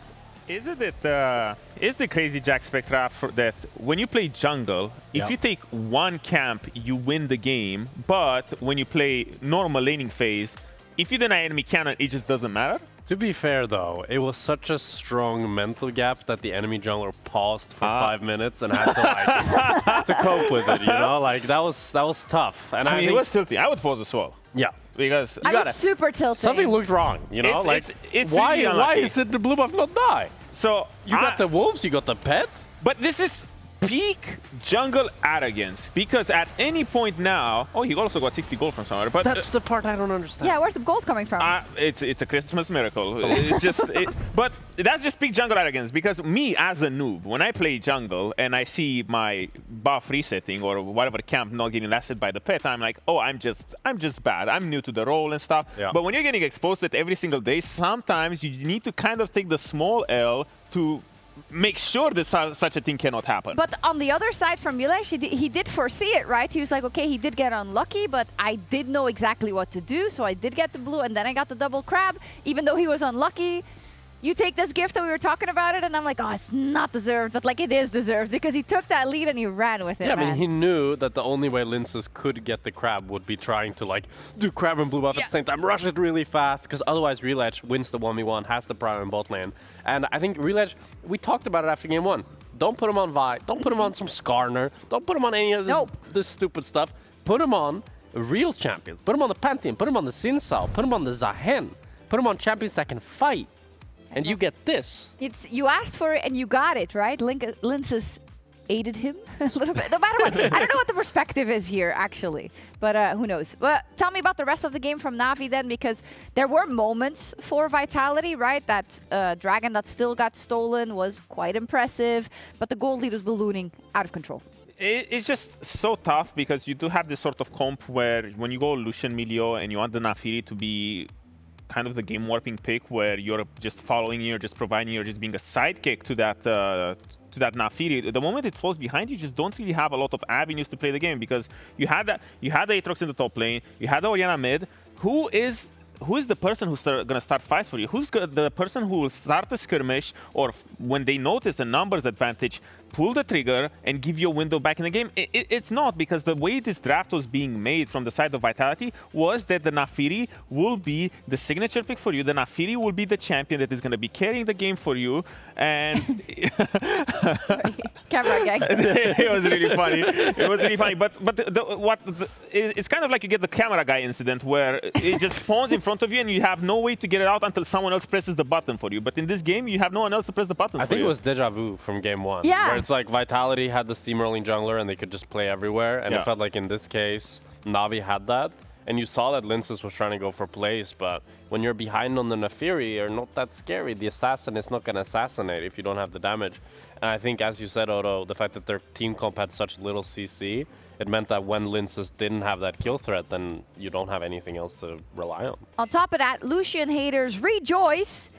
He Another lost champion I think is overhated, Lucian. Why? It's because the thing is, it's just a skill diff most of the time. Like, okay, this game not so much. This game, but okay, put any ADC this game. What does he do?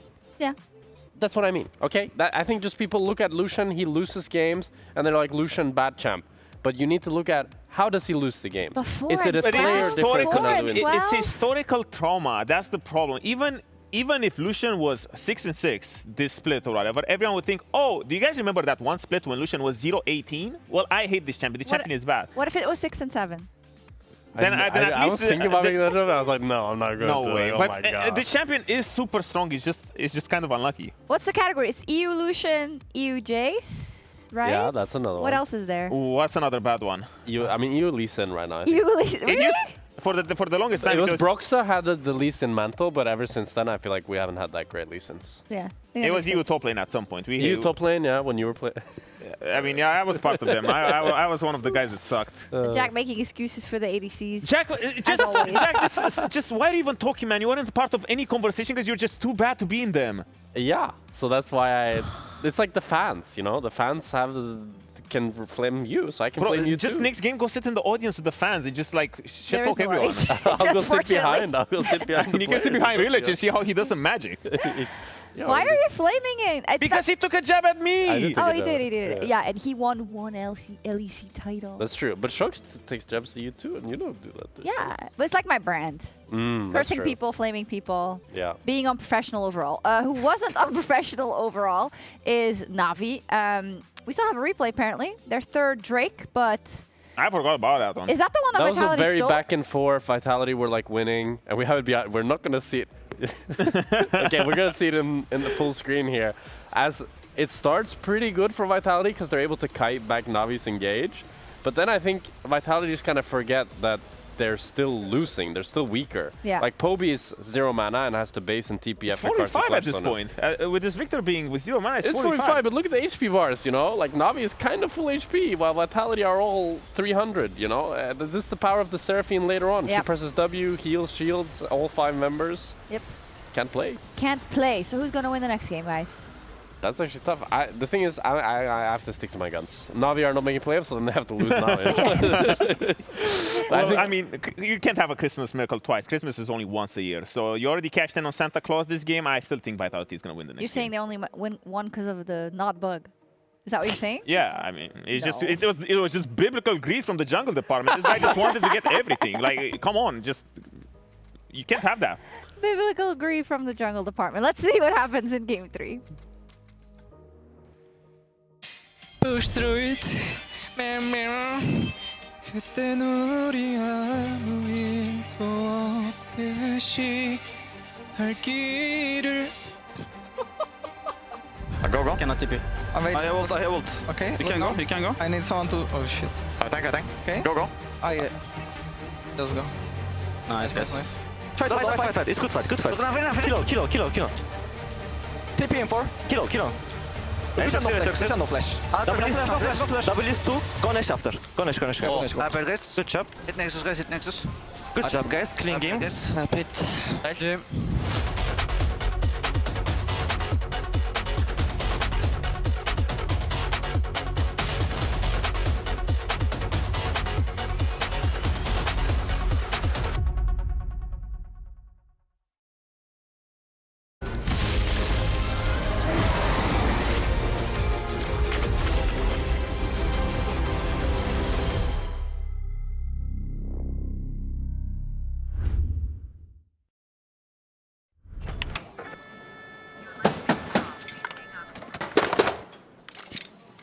Brother, let me try. Wait, brother. Let us break this instead, brother.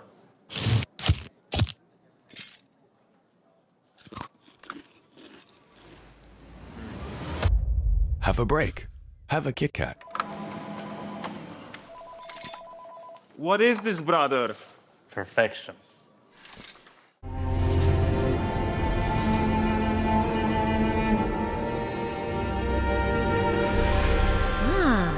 A new champion. Welcome to my shop. You'll need the right build. Choose wisely, because every upgrade brings you closer to the next level. So tell me, how will you level up?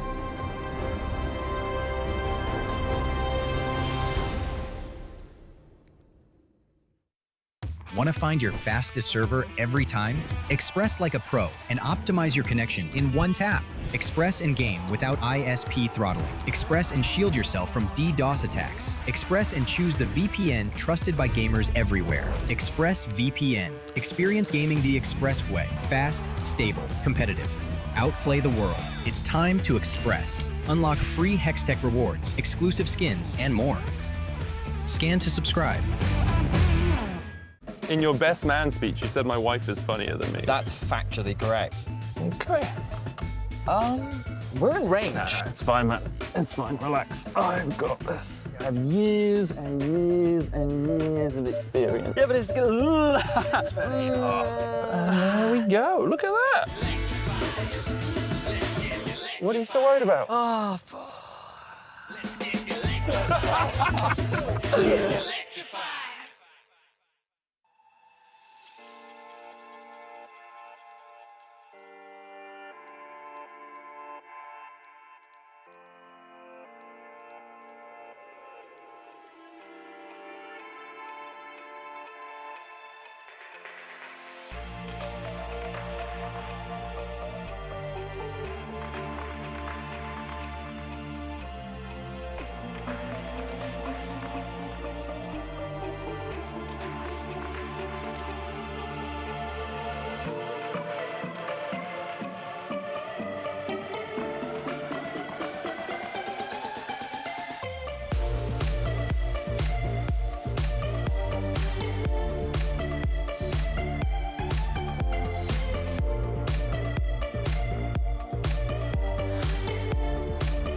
Maybe a game 2 lost off blue buff, but it was definitely gamed out by Na'Vi as a whole. Relech said he would 1v9, and indeed he did, as his Xin Zhao was miles ahead of Linces on this Nefiri. As Derek and Dagda, we're going to take you into game 3. So far, this series has been fun. It's been a lot of cinema, and I'm really just hoping we get some crazy drafts for game 3. Yeah, I'm curious where this is all going to go, because there's kind of been a few of those like priority picks that has like slipped through to game 2, like the Olaf, that I think is just incredibly strong at the moment. And for Mainter, he was able to make it work with Relech in that last game. But for this one, we're kind of going down the rabbit hole. Like, I still... Like, the Vi's gone, the Jarvan's gone, Xin Zhao's gone, Pantheon probably high priority in the jungle. Oh, yeah. Ezreal, I think, still relatively high priority for the AD carry positions. But top lane really does start to take a turn once you go to these kind of game 3 series. Like, nah, we're going to start talking about maybe the Cassandre does end up getting picked. You know, we've also still got Renekton matchups. Like, you know, if we had Ambessa, we have.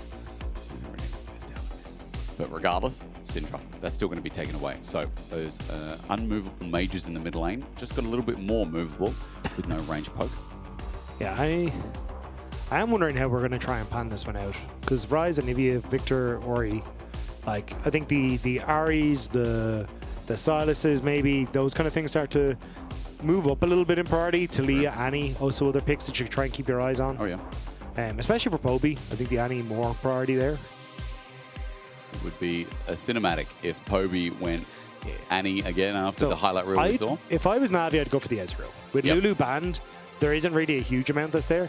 And maybe you're nervous about, well, I was about to say the jungle being pinched, but with Wukong still having access, I think you're, and yeah, like Lee Sin, Skarner, I think you're relatively happy. I think Ezreal very strong on this patch. There was like a tweet from Dragdar, like the Ezreal one trick, well, maybe not one trick, but very, very good Ezreal player, who was talking about how he got like slight hits because his WE combo is magic resist, and all the AD carries got their magic resist bumped up. But even then, he's just so self-sufficient. Great in team fights, good scaling. Like, I think he's just a very high pick on this patch. I know also on Meta Merchants, great podcast, guys, that Aragon brought up the stats, and it was in this latest patch, win rate loss in solo queue because that Ezreal, as again, further to your point, I guess the reason is because the MR got buffed in bottom lane. Regardless, still in pro play, Ezreal, very versatile, great damage output, good range. They've sat a long time on this Skarner. That got locked in with the Rakan follow-up. Xayah is still available, but will Na'Vi decide to de-pair that bottom lane and pick it up themselves? I don't think you get Does it matter? as much value. Yeah, I think you're kind of okay. It's Caitlyn's oh no, Caitlyn's gone, sorry. Yeah, I think... I'm trying to figure out if you can try and go for some sort of poke comp, because I think you could take the Ezreal here and still be happy. And then I was going to say you could leave things like your mid lane pick, because if you can go for Hui or maybe find something else for like Mainter in that top side that has a bit of poke, you can try and play from range, especially against like Skarner. Rakan kind of struggles a little bit against it as well, but the Xayah too would definitely. But instead, yeah, so Na'Vi just going to try and take that away. I think you're fine though. Like Rakan, I think more flexible than the Xayah in this regard. Yeah. So I imagine you just take the AD carry, whatever carries he's comfortable with here. Varus, Ezreal, Corki, Ziggs. Yeah. We've got a lot of magic damage. Yeah, Ezreal or Corki, I'd imagine, is the plan here. Kazi does like his Corki. And if they do not, do they match mid? Is what they're showing with the Akali. Okie dokie. Also could be a flex. Nako's played this top, and this is, you know, often seen as like one of the options into some of those bruiser top lanes. Obviously not tanks. Let's see where it goes. Yeah. I mean, yeah, it is still a flex. I imagine it's mid, but like the Unraveled Earth does make the game a little bit harder as the Akali. Plus, decent push. Not ideal, but we'll see from Vitality what the game plan is. Fiesta has played this Akali before amongst his other 12 played champions or whatever it is with that huge list. Yeah, he's only repeated 2, right? Yeah. Or 3, actually, I suppose, now with the yeah. And I mean, I guess with the Fearless, it's hard, you know, not to see a new champion, but the fact is repeated in different series, the meaning, right? Alistar's gone. Maybe, I was going to say maybe we get a Silas here, but obviously that Akali, as you said, most likely probably going into the Mage. Vayne's gone as well, which might indicate that Na'Vi want to play that Cassante after all up in the top lane. Yeah, I mean, Nara also there, right? Also which I think is probably your best bet here. Especially with a lot of those engaged champions taken away. I imagine it'll be the Nara in that top lane. Paris could go for the Leona if he really wants to. Or maybe even, honestly, Vitality might take it for themselves on this next rotation. Oh, sorry, they can't for Rakan. But I think Leona, a decent option into the Rakan as well at times, especially in the lane matchup.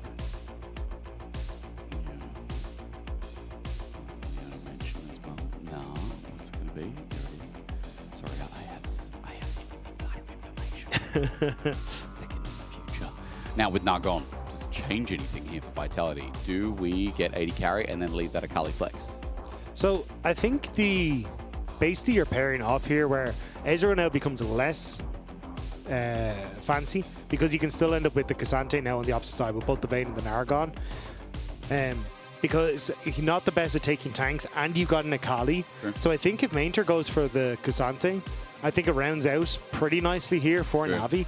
And then you can try and lock in the Leona and you're relatively happy. Even just the fact you can bonk the Akali as she tries to play in towards team fights is going to be pretty nice as well. That's a good point, actually.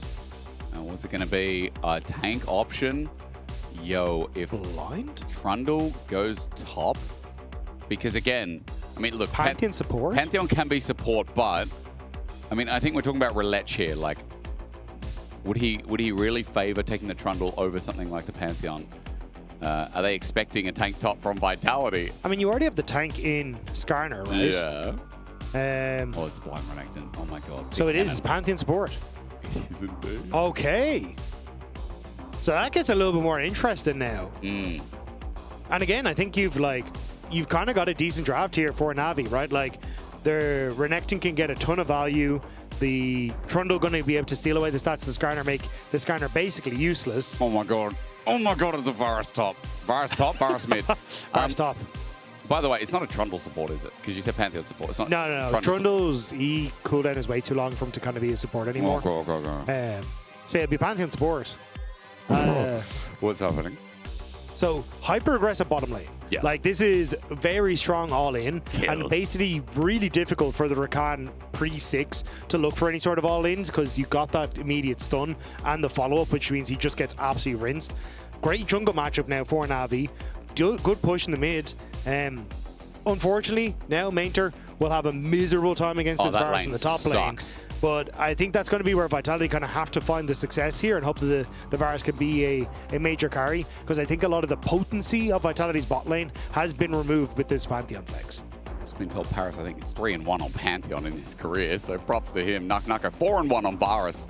As you said, Mainter, it's going to be miserable. I mean, this top lane, I can tell you that Renekton in any range matchup that can space you, and especially at level 6, when if you want to slice and dice anywhere near him to try and wave clear or get these burst trades, like, your escape better be swift. You better be unpredictable, because otherwise, Chain of Corruption, burst damage that comes through, the Varus follow-up, he's got exhaust as well.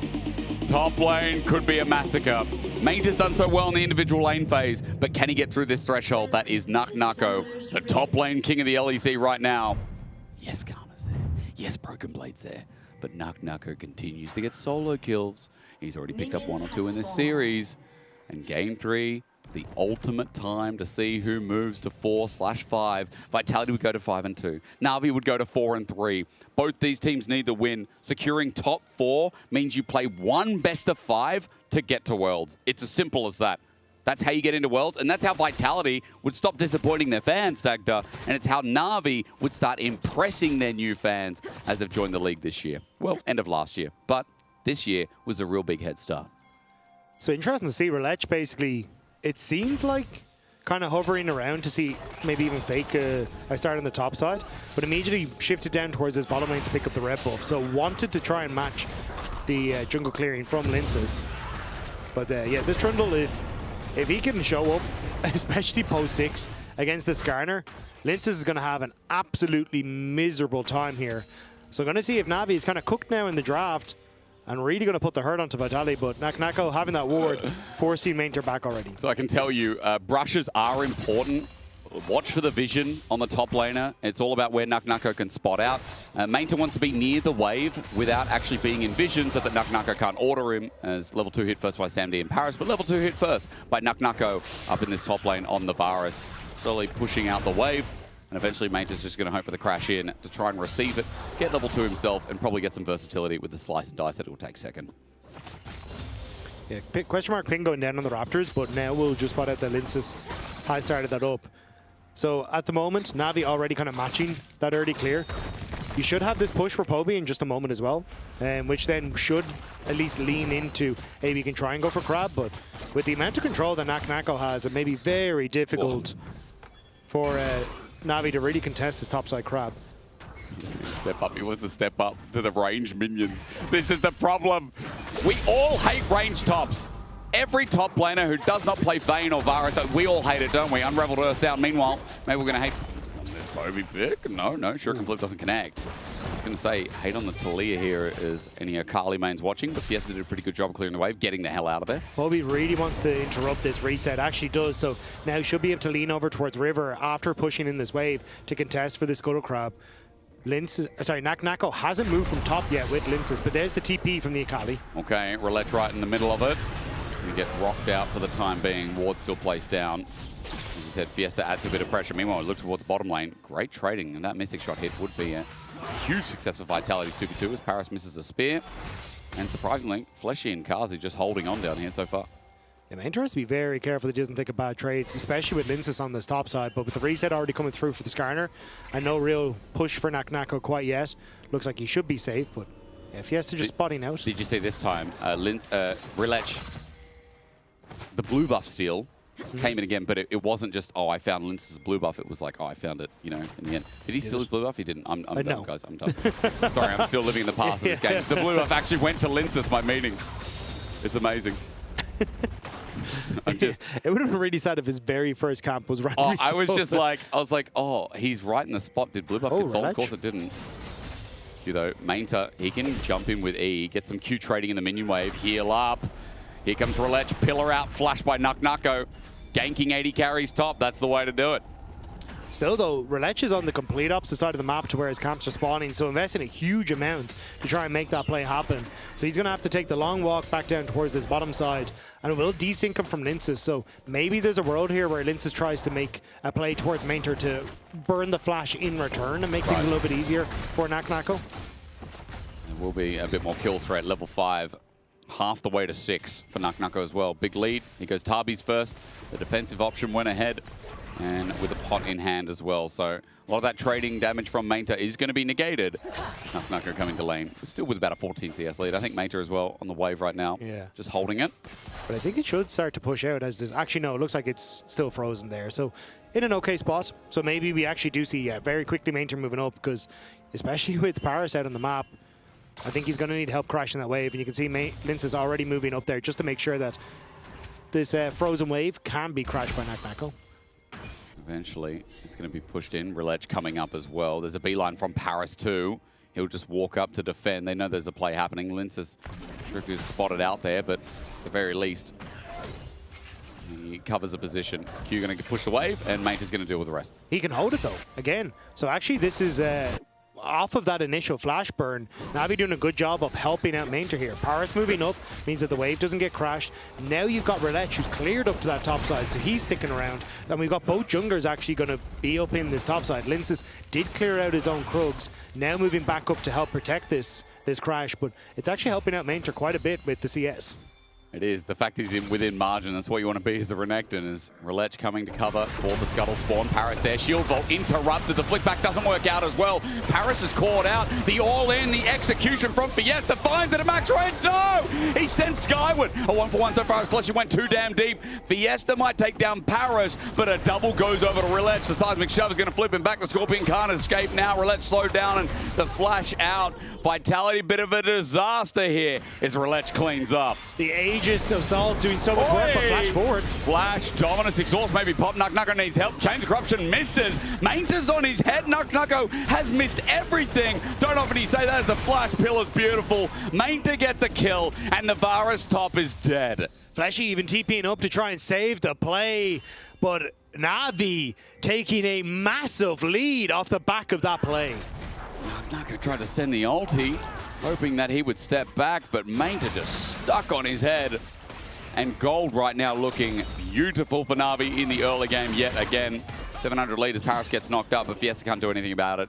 His execution is down. Still, most of that wave was saved for Poby.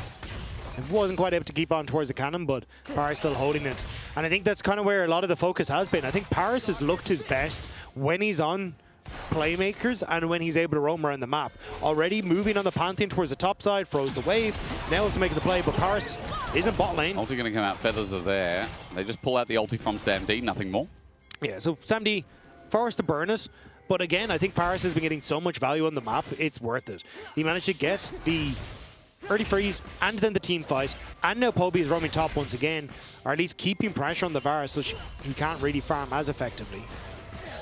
Paris is bringing a bit of attention in. Vitality have this warded as the movement comes down. And Relech has a very steady game ahead of him as Trinity Force going to be built sooner than you'd think. Pretty much all the components have been built up already. As Fiesta clears this ward, now dagged up. We've got Grubs up in 5 seconds. Dragon still sits there looming. Good vision here from Vitality with control ward actually each on that pit. Relech is crossing over though. He makes his intentions pretty clear right now that he wants to go for Grubs. Fiesta's just like, okay. Do it. Mentor's still opening mid though. So basically saying, hey look, as long as no one is showing on that bot wave, I don't have to be there either. Right, all in. Knockup from Fleshy. It's a flash commit as well. Public execution, or rather, a perfect one on top of Relech. Flies through and Nucker gets the kill. Now one more to die. Lenses will take down Paris. Set up from Fleshy. Beautiful. And Vitality will take 2. Flashy play there. Immediately jumping on towards the rest of Na'Vi and absolutely turning the fight for Vitality. We'll see it here as we get into it. Realizing, hang on a second, they've grouped up way too quickly. Linsis with a quick turn, having the immediate Ixtal impale as well. And Na'Vi, they just disappear in a second. Perfect impale as well, as you said. And 2 more kills. That's just what the doctor ordered for Vitality. Small gold lead, but grasping back some of the gold that was let down by that earlier top play. Nucker now to 1 versus 2. And 80 carries are finally going to meet in a proper way. As Grub's already down, but they're just going to stay for the lane swap, while it is Mainta getting some time alone up against Kazi's Ezreal. Yeah, I think this is always the benefit of having the double 80 carries, that it doesn't matter too much whether the rotation comes through or not. You're still going to be able to catch the majority of the waves. And again, Vitality, very big win around that fight to try and even out what was, again, that Na'Vi had done a good job of getting control of, and we're minimizing what Naka was able to achieve on the top side. There was actually a small gold lead for Mainter before that play kicked off, but now gold lead for Naknako. You got some much needed assists for Karzi as well, so he can be a little bit more accelerated and control of the map for this Dragon as Vitality start to move over. It'll be a late Dragon start. Linsis in first. Vitality hold all of bot. Relech covering that. I mean, weak side of the map is Nucker right now. He does have his flash back up and available with ulti, but Relech has decided instead of trying to make a top play, he will try and match bot. As Vitality looks to be starting this Dragon off with Relech on first. Yeah, Relech just going to clear his Krugs, as that's where his camps are starting to respawn, so should just be Dragon. Vitality fall back and start to clear up towards the top side.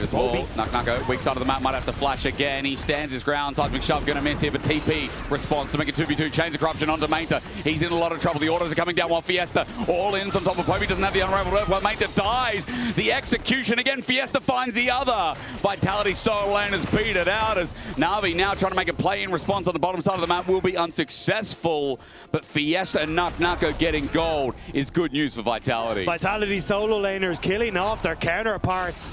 And Na'Vi now scrambling on the bottom lane, but here comes Linsis. He's going to find Ishtal's impact into a wall and impale again. All in on top of Paris. A knock up onto Relech as well. It's a smite fight that wins out for Relech, but can he get out? Exhaust already down. Fiesta. Mystic shot there as well, and you said Fiesta's coming down. He didn't have ulti, but he wanted an angle. Na'Vi will respect it and back off. Yeah, Vitality don't want to overcommit, but still making the plays happen.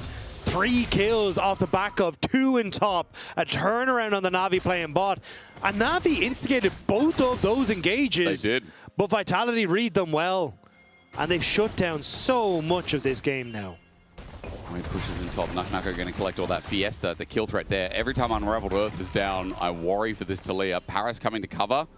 Fiesta thinking, Fleshy coming to cover on that top side though, especially as you can see the Mainter has that push in the top lane, so just making sure that he can always cover if Mainter really tries to push this wave. And if Nakanako can actually keep the freeze here, it's a terrible spot for him. You can see he's really struggling. He's like, I want to get experience at the very least. Fleshy now covering as well. As you said, Roulette also on the way up. This is going to be a fight or maybe a setup of engage. Quickness from Fleshy now. Roulette spotted out an award. Just a Gleaming Quill, nothing more yet. Roulette is going in on top of Linsis. Very aggressive. Fleshy's not pressing W yet until now. There's the flying from Pantheon. Chain of Corruption predicts it. Paris is deep. Quickness on his head. The auto damage enough. Knuckle Hail of Arrows. Going to be aimed at Mainter instead. The Q poke. Sam D half his health. True shot. Barrage as well. Paris can't escape. Knock up on the Knuckle. The feather's going to fly. The Hail of Arrows won't be enough. It's a shutdown. A 1-for-1 for now. The play stops here, question mark, onto Linsis. Subjugate is back up though, so Roulette feels it, gets on towards Fleshy. Fleshy gets autoed, he takes a blast cone. The Subjugate! It's interrupted, Subjugate, as you said, is ticking away. His passive going to come back up. And it was the pillar that almost caught him aware. Still though, you get kills back for Vitality, you're getting plates in the mid lane and in bot lane, so Vitality still going to come out with the gold lead off the back of that. Even though there could have been a little bit more for Na'Vi there, they just couldn't quite find it. Paris. Level 6 was acquired, he flew in. He got caught out, True Shot Barrage. Kazi got a kill from across the map. Fiesta now might be dying from the bottom side of the map as two members converge on. Flash from Paris, Seismic Shove not going to connect into the Shroud, the movement speed enough. Fiesta baited in too. And that's a commitment of Paris's Flash to try and find the kill. Need to be careful, 70 in mid lane, no Featherstorm, still has the Flash. But Vitality was fishing for half a second. Still, again, it's Na'Vi trying to establish plays and Vitality covering, and I think a large portion of that is Fleshy's positioning on the map right now. He's been doing a good job of being in position to keep Nakanako with the freeze in top lane, cover some of these plays, enable the plays for Vitality, and it has really been a thorn in the side of Na'Vi. See, 1 and 4, only 2 kills that Fleshy hasn't been involved in this game. They're putting a lot of attention top in this game. At the very least, Mainta is going to regret going up for that ward. Almost able to Ruthless Predator. But look at where the wave is again. Like, now it's awkward. Hello. Sammy. Come in. Sam doesn't have ulti. He does have flash. Linsis won't press his own. Mainta just being camped by Fleshy here, as he said it. The wave is never fun for a Renekton versus Varus. And you kind of want Varus to be up here, but what do you do? Like, you're not diving that hole. Fiesta. Shuriken flip. The turret almost dead. He gets stunned up. The turret dies in the interim. Fiesta takes Poby down in front of the structure. He says it will not be like the LCK. Saying that Nakanako may not be the best Akali on this team. Finding kills in that bottom side. Looking clean against Poby. Fiesta, like, I love how much this man has come alive in the last couple of weeks. He just sends it. He's on the perfect team to do so. War presenting itself. Paris in the middle of the river in no man's land. What's that guy doing there? Quickness going to be used. Fleshy looks for a Roulette while Paris is now not going to be able to navigate away from this. Knuckle hovers on the side. Flash chains of corruption onto Mainta. Now into Dominus. Exhausted. Hail of Arrows. Solo kill. It's Knuckle after all. What do you do in this game as Mainter? Your wave has been frozen away from you for the last 10 minutes. Fleshy's been living top lane to stop you from being able to get anything. And even when Na'Vi spend 4 people top to try and help fix your wave, still Vitality come out ahead. Kazi, help your support, help me, he says Fleshy. Weaver's War coming in, exhausted now down. Kazi's damage imminent. Look at him, the flying from Paris is good, but Arcane shift away while Fiesta is just in the middle of it all. It's going to be a 1-for-1. You know, Vitality, they send it, they lose it.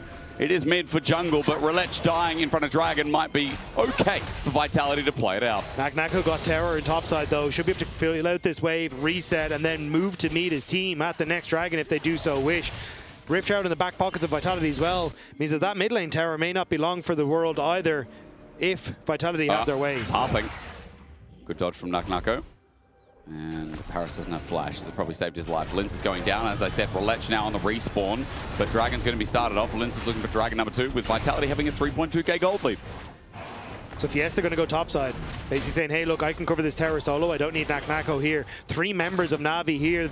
Does mean it'll be a little bit dangerous. But having that W, the The smoke screen for underneath the tower is going to make it tough for Na'Vi to really complete this play.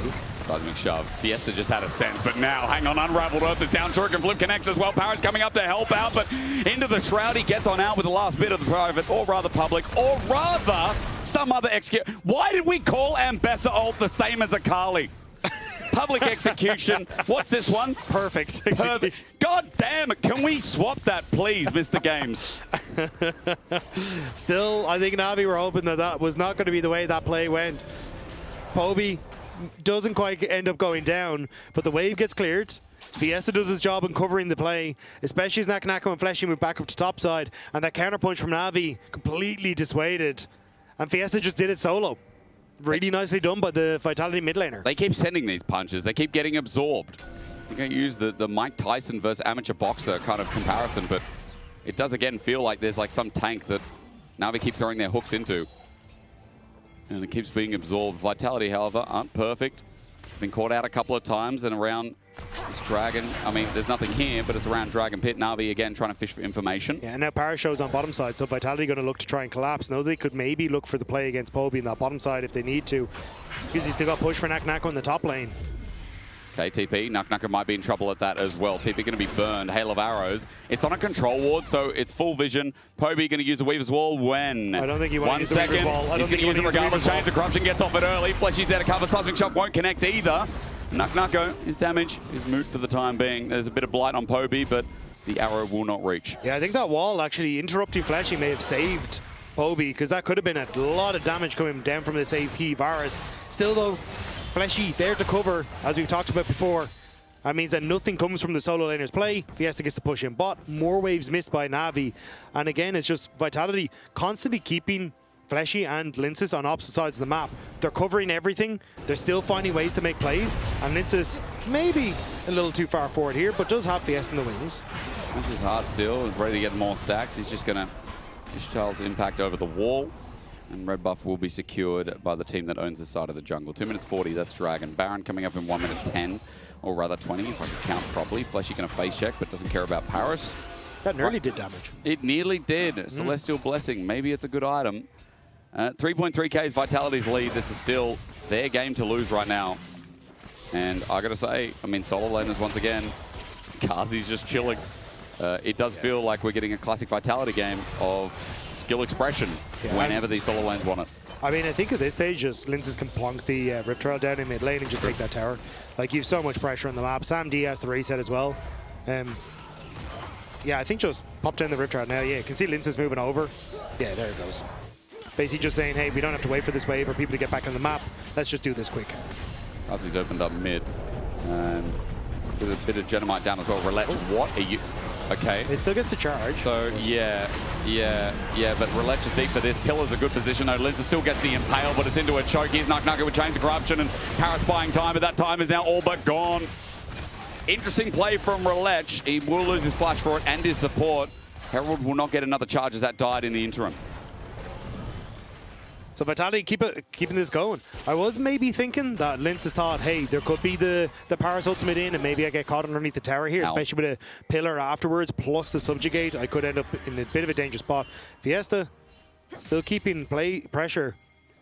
And what do you do as Na'Vi? He's just falling apart. Hello there. Relech is going to drop a ward. Fleshy is going to get interrupted. No. He was just pillared up. I think Fleshy was waiting for it. Relech still on the chase. He's going deep for this. He's maybe a little bit angry. Killing Spike comes down. Rakan quickness. There's Poby's ult as well to kill Fleshy. Unraveled Earth Seismic Shove. Fleshy flashes. He's still alive. Relech chomps him or batters him down. They are deep for this though. Fiesta over the wall. Will Na'Vi get out without reciprocation? Fiesta ulties into 4 people. Unraveled Earth stuns him down. And it's a double. They went deep for it. And to be fair, there's not much counterplay. Especially with 45 seconds until Dragon. An opportunity for Na'Vi to get a bit of position around this objective. I mean, you will have Fiesta back up in time, but potentially you can set up for a play around the objective, and some gold back into your hands, not going to go astray here. And what did Vitality get for that very deep dive? A bit of tower plating, that's it. As Fleshy, Relech was just angry at this point, I think. Yeah, he was done with his craft. Come here. He was on getting this kill. And to Jew, Fleshy, I think if he just flashed immediately, would have got away. But the fact that the Unraveled Earth does actually stun him for a second, and you'll get the flick back. And Fiesta then was hoping he'd have help in the wings. The help is far away. The darkness is full of crocs and trolls and Spartans and everything else. How did Mainter get on this side of Summoner's Rift? Well, yeah, he's dead. To be continued. I think Mainter was kind of hoping that Vitality would play for third dragon, but Vitality went, hang on, no, we're behind the play. We're going to go for We're Baron. not going to use that tempo. We're going to pick the pick, and now on Baron, yeah. And this Baron ain't too slow, really. There's a Protobelt Varus coming in, but he'll still be able to do a lot of work with a bit of Blight under his head. So Baron's going to drop down. This is a TP from Fiesta to move. Poby's coming in without ulti, by the way. 6k, 5k, about to be 4k. Na'Vi need to find a way in to get this game and series back under control. Chains of Corruption, no hit, and the feathers are going to come on out. SMD can't move for the time being. Baron's down. Fiesta finds his way. Win with the perfect execution. Hot damn! Fiesta with the gunblade shoots Samdi in the face. Now Na'Vi on the grand escape as Paris won't be 5-point strike, but it won't matter. Shuriken flip for the threat. Paris trying to kite away. He flashes out in the end. And here comes Kazi with range advantage, as well as Nako. They poke, they prod. Na'Vi lose Baron. It's Vitality to pick up the pieces and get one with mid going next. Na'Vi thought that this game was going poorly, but it just got a whole lot worse. Vitality with a Baron buff. The poke from Varus and Ezreal is going to be a nightmare to deal with here. Here comes Trundle, pillar out, and Poby against the wall. Kazi's caught between. Paris flies in, but Kazi flushes over to the wall foil. His fleshy for the quickness is Mainter went deep, but it's not too deep enough. Impale there as well. Na'Vi say screw it, we'll do it live. Vitality match those odds and choose up Barrage, and suddenly Dagda, this series is done. This game is completely over. Vitality just out of nowhere have ended the game. Are you not entertained? I mean, props to Na'Vi. Poby's ult, Paris' ult, Relent puts a pillar up. So much scaffolding to walk through, but it is like watching a kung fu movie where Vitality used it to their advantage and want the crap out of Na'Vi. They'll move to 5, and forever we will remember this series as a series that Na'Vi almost caught Vitality. I mean, they caught them for half a second, but almost immediately Vitality were saying, we're having none of that. 5-2 for Vitality. It feels very hard to not say Vitality are hitting that top 4. Yeah, I mean, honestly, imagine seeing this team at Worlds. Like, it's a big stretch right now, so we're still at the end of the regular season, but that's what they're fighting for. We've got our top 2 teams. We still question the third. Vitality will sit in that spot for a good duration of this week, if not the start of next. As they take their bow, another 2-1. This feels like against GIANT again. Game 2 draft, a little bit wonky. But game 3, then we come back with some individual mechanics. And as you vote for your key player of the series is Nako, Kazi or Fleshy, keep in mind, that was a long series of ups and downs. Yeah, again though, like, Nako, incredibly strong laning phase, covered by Fleshy, covered by Linces, covered by everyone. But we're going to have to toss it over to PGL, which will be covered by Shox, Linces, and Karzi. Definitely so. Holding down the fort here with Karzi and Linces, who have qualified for the playoffs. Let's go! Wow. Yes! Yay! Yes, I'm so happy. Yeah? It's pretty early, right?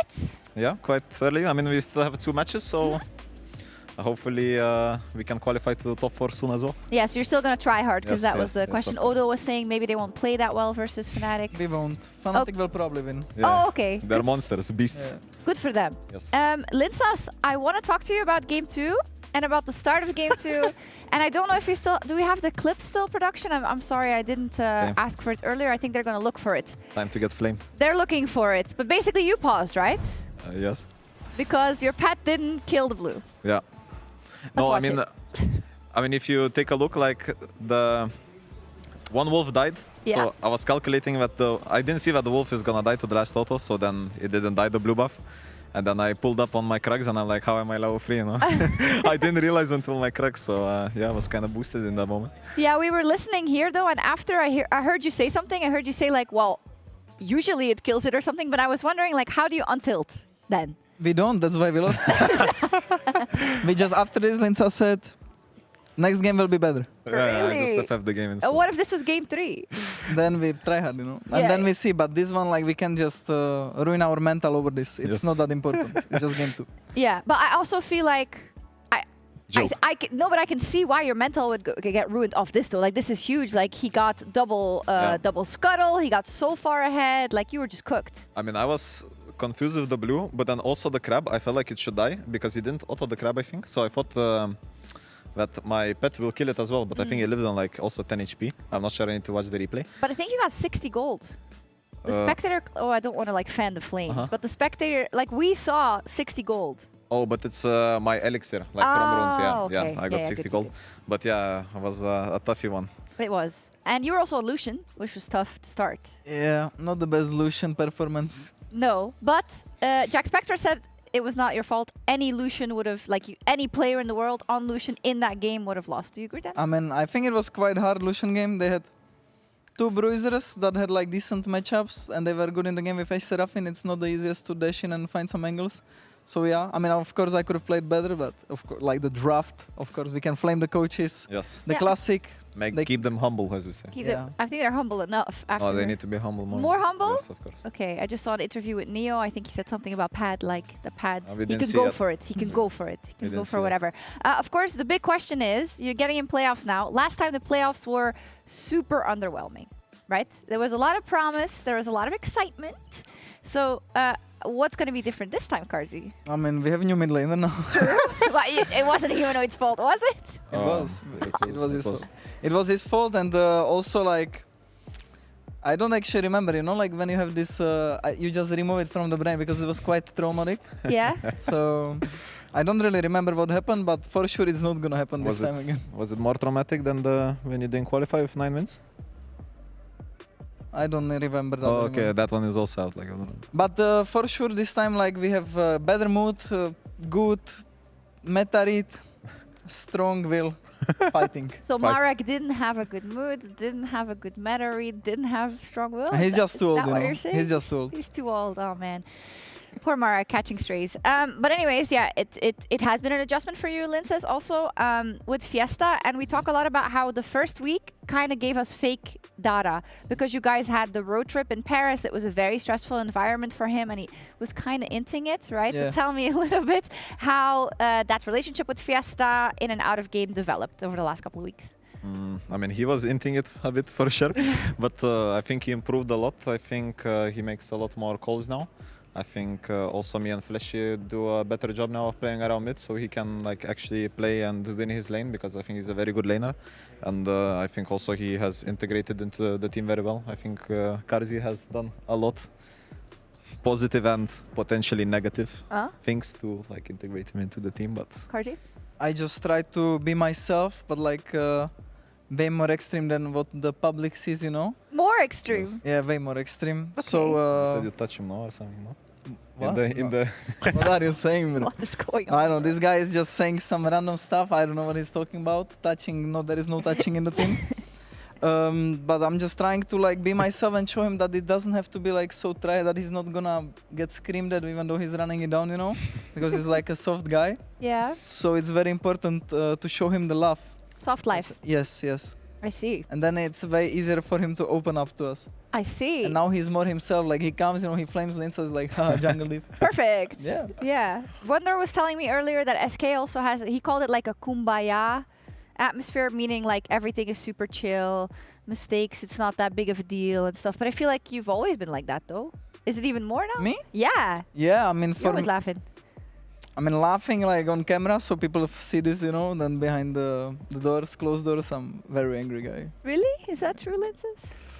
Sometimes. Sometimes.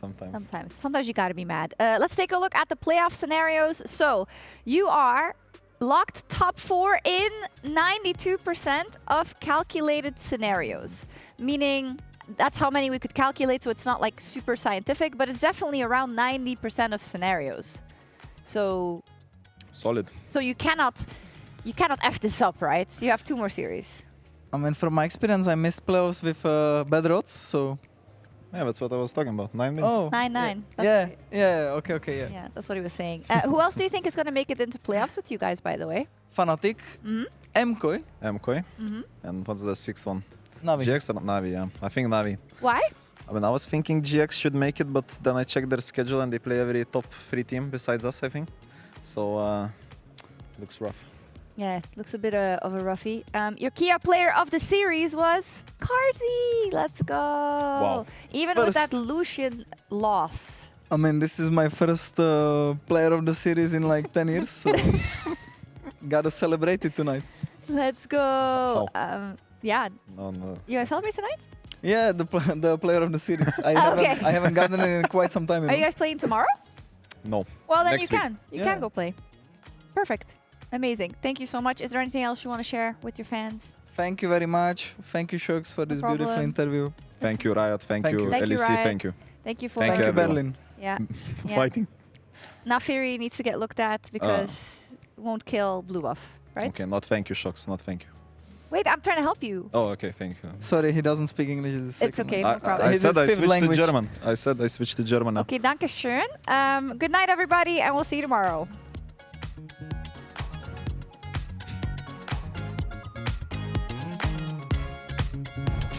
Push through it, 그땐 우리 아무 일도 없듯이 할 길을. Jumps back in, trying to escape now. Douglas ends up being the trade as Yoppa is going to find his mark. I was preemptive with that, but I knew what was going to happen as Dredgeline going to find through Sky Splitter as well. I can mark Volibear, I can mark Volibear. Don't play no trust. Nothing attack. Just play. I open Herald, guys, okay? Big. Syndra. Nice. Nice, good job. He's by himself for the time being, but he's tanky enough where he can absorb the hit. Mickey flushes over. Public execution going to follow. Scout of the week there as well with the Thundering Smash Frenzied Maul. Not going to do too much. I can look humble if he gives me red. Yeah. They are throwing guys. He's too far anyway. Headshot, okay? Headshot, yeah? Nothing. Don't lose game. Okay. I can slowly move. Play this. I No, try and ult. We can throw a chase. Nice. Good. Let's go. Nice. Good hustle. They overtap. No flash. Yeah, look. Yeah, not Karma? Good. I can tap the Karma. Nice. I locate. No flash. I ult. We have nothing. You can overall. Looks fine. Looks really good. They're hinting. Look, I'm messing. The hubris, bro. The hubris. Hubris is popping, but... I'm looking at. RJ. I hit one. Why? Just go by. Look by. Why is no flash? Look at We go by first. Why is there? Rise We can as well. Yeah, we can just end. Bam. Go. Cannot tip you. I have ult. Okay. You can go. I need someone to... Oh, shit. I tank. Okay. Go. Just go. Nice, guys. Try fight. It's good fight. Kill. TP in 4. Kill. No flash. W2. Go Nash after. Go Nash. After this. Good job. Nice. Come on. Slow. Yeah, he's the We can no? Yeah, we can. I killed Talia as well, I think. Jaya.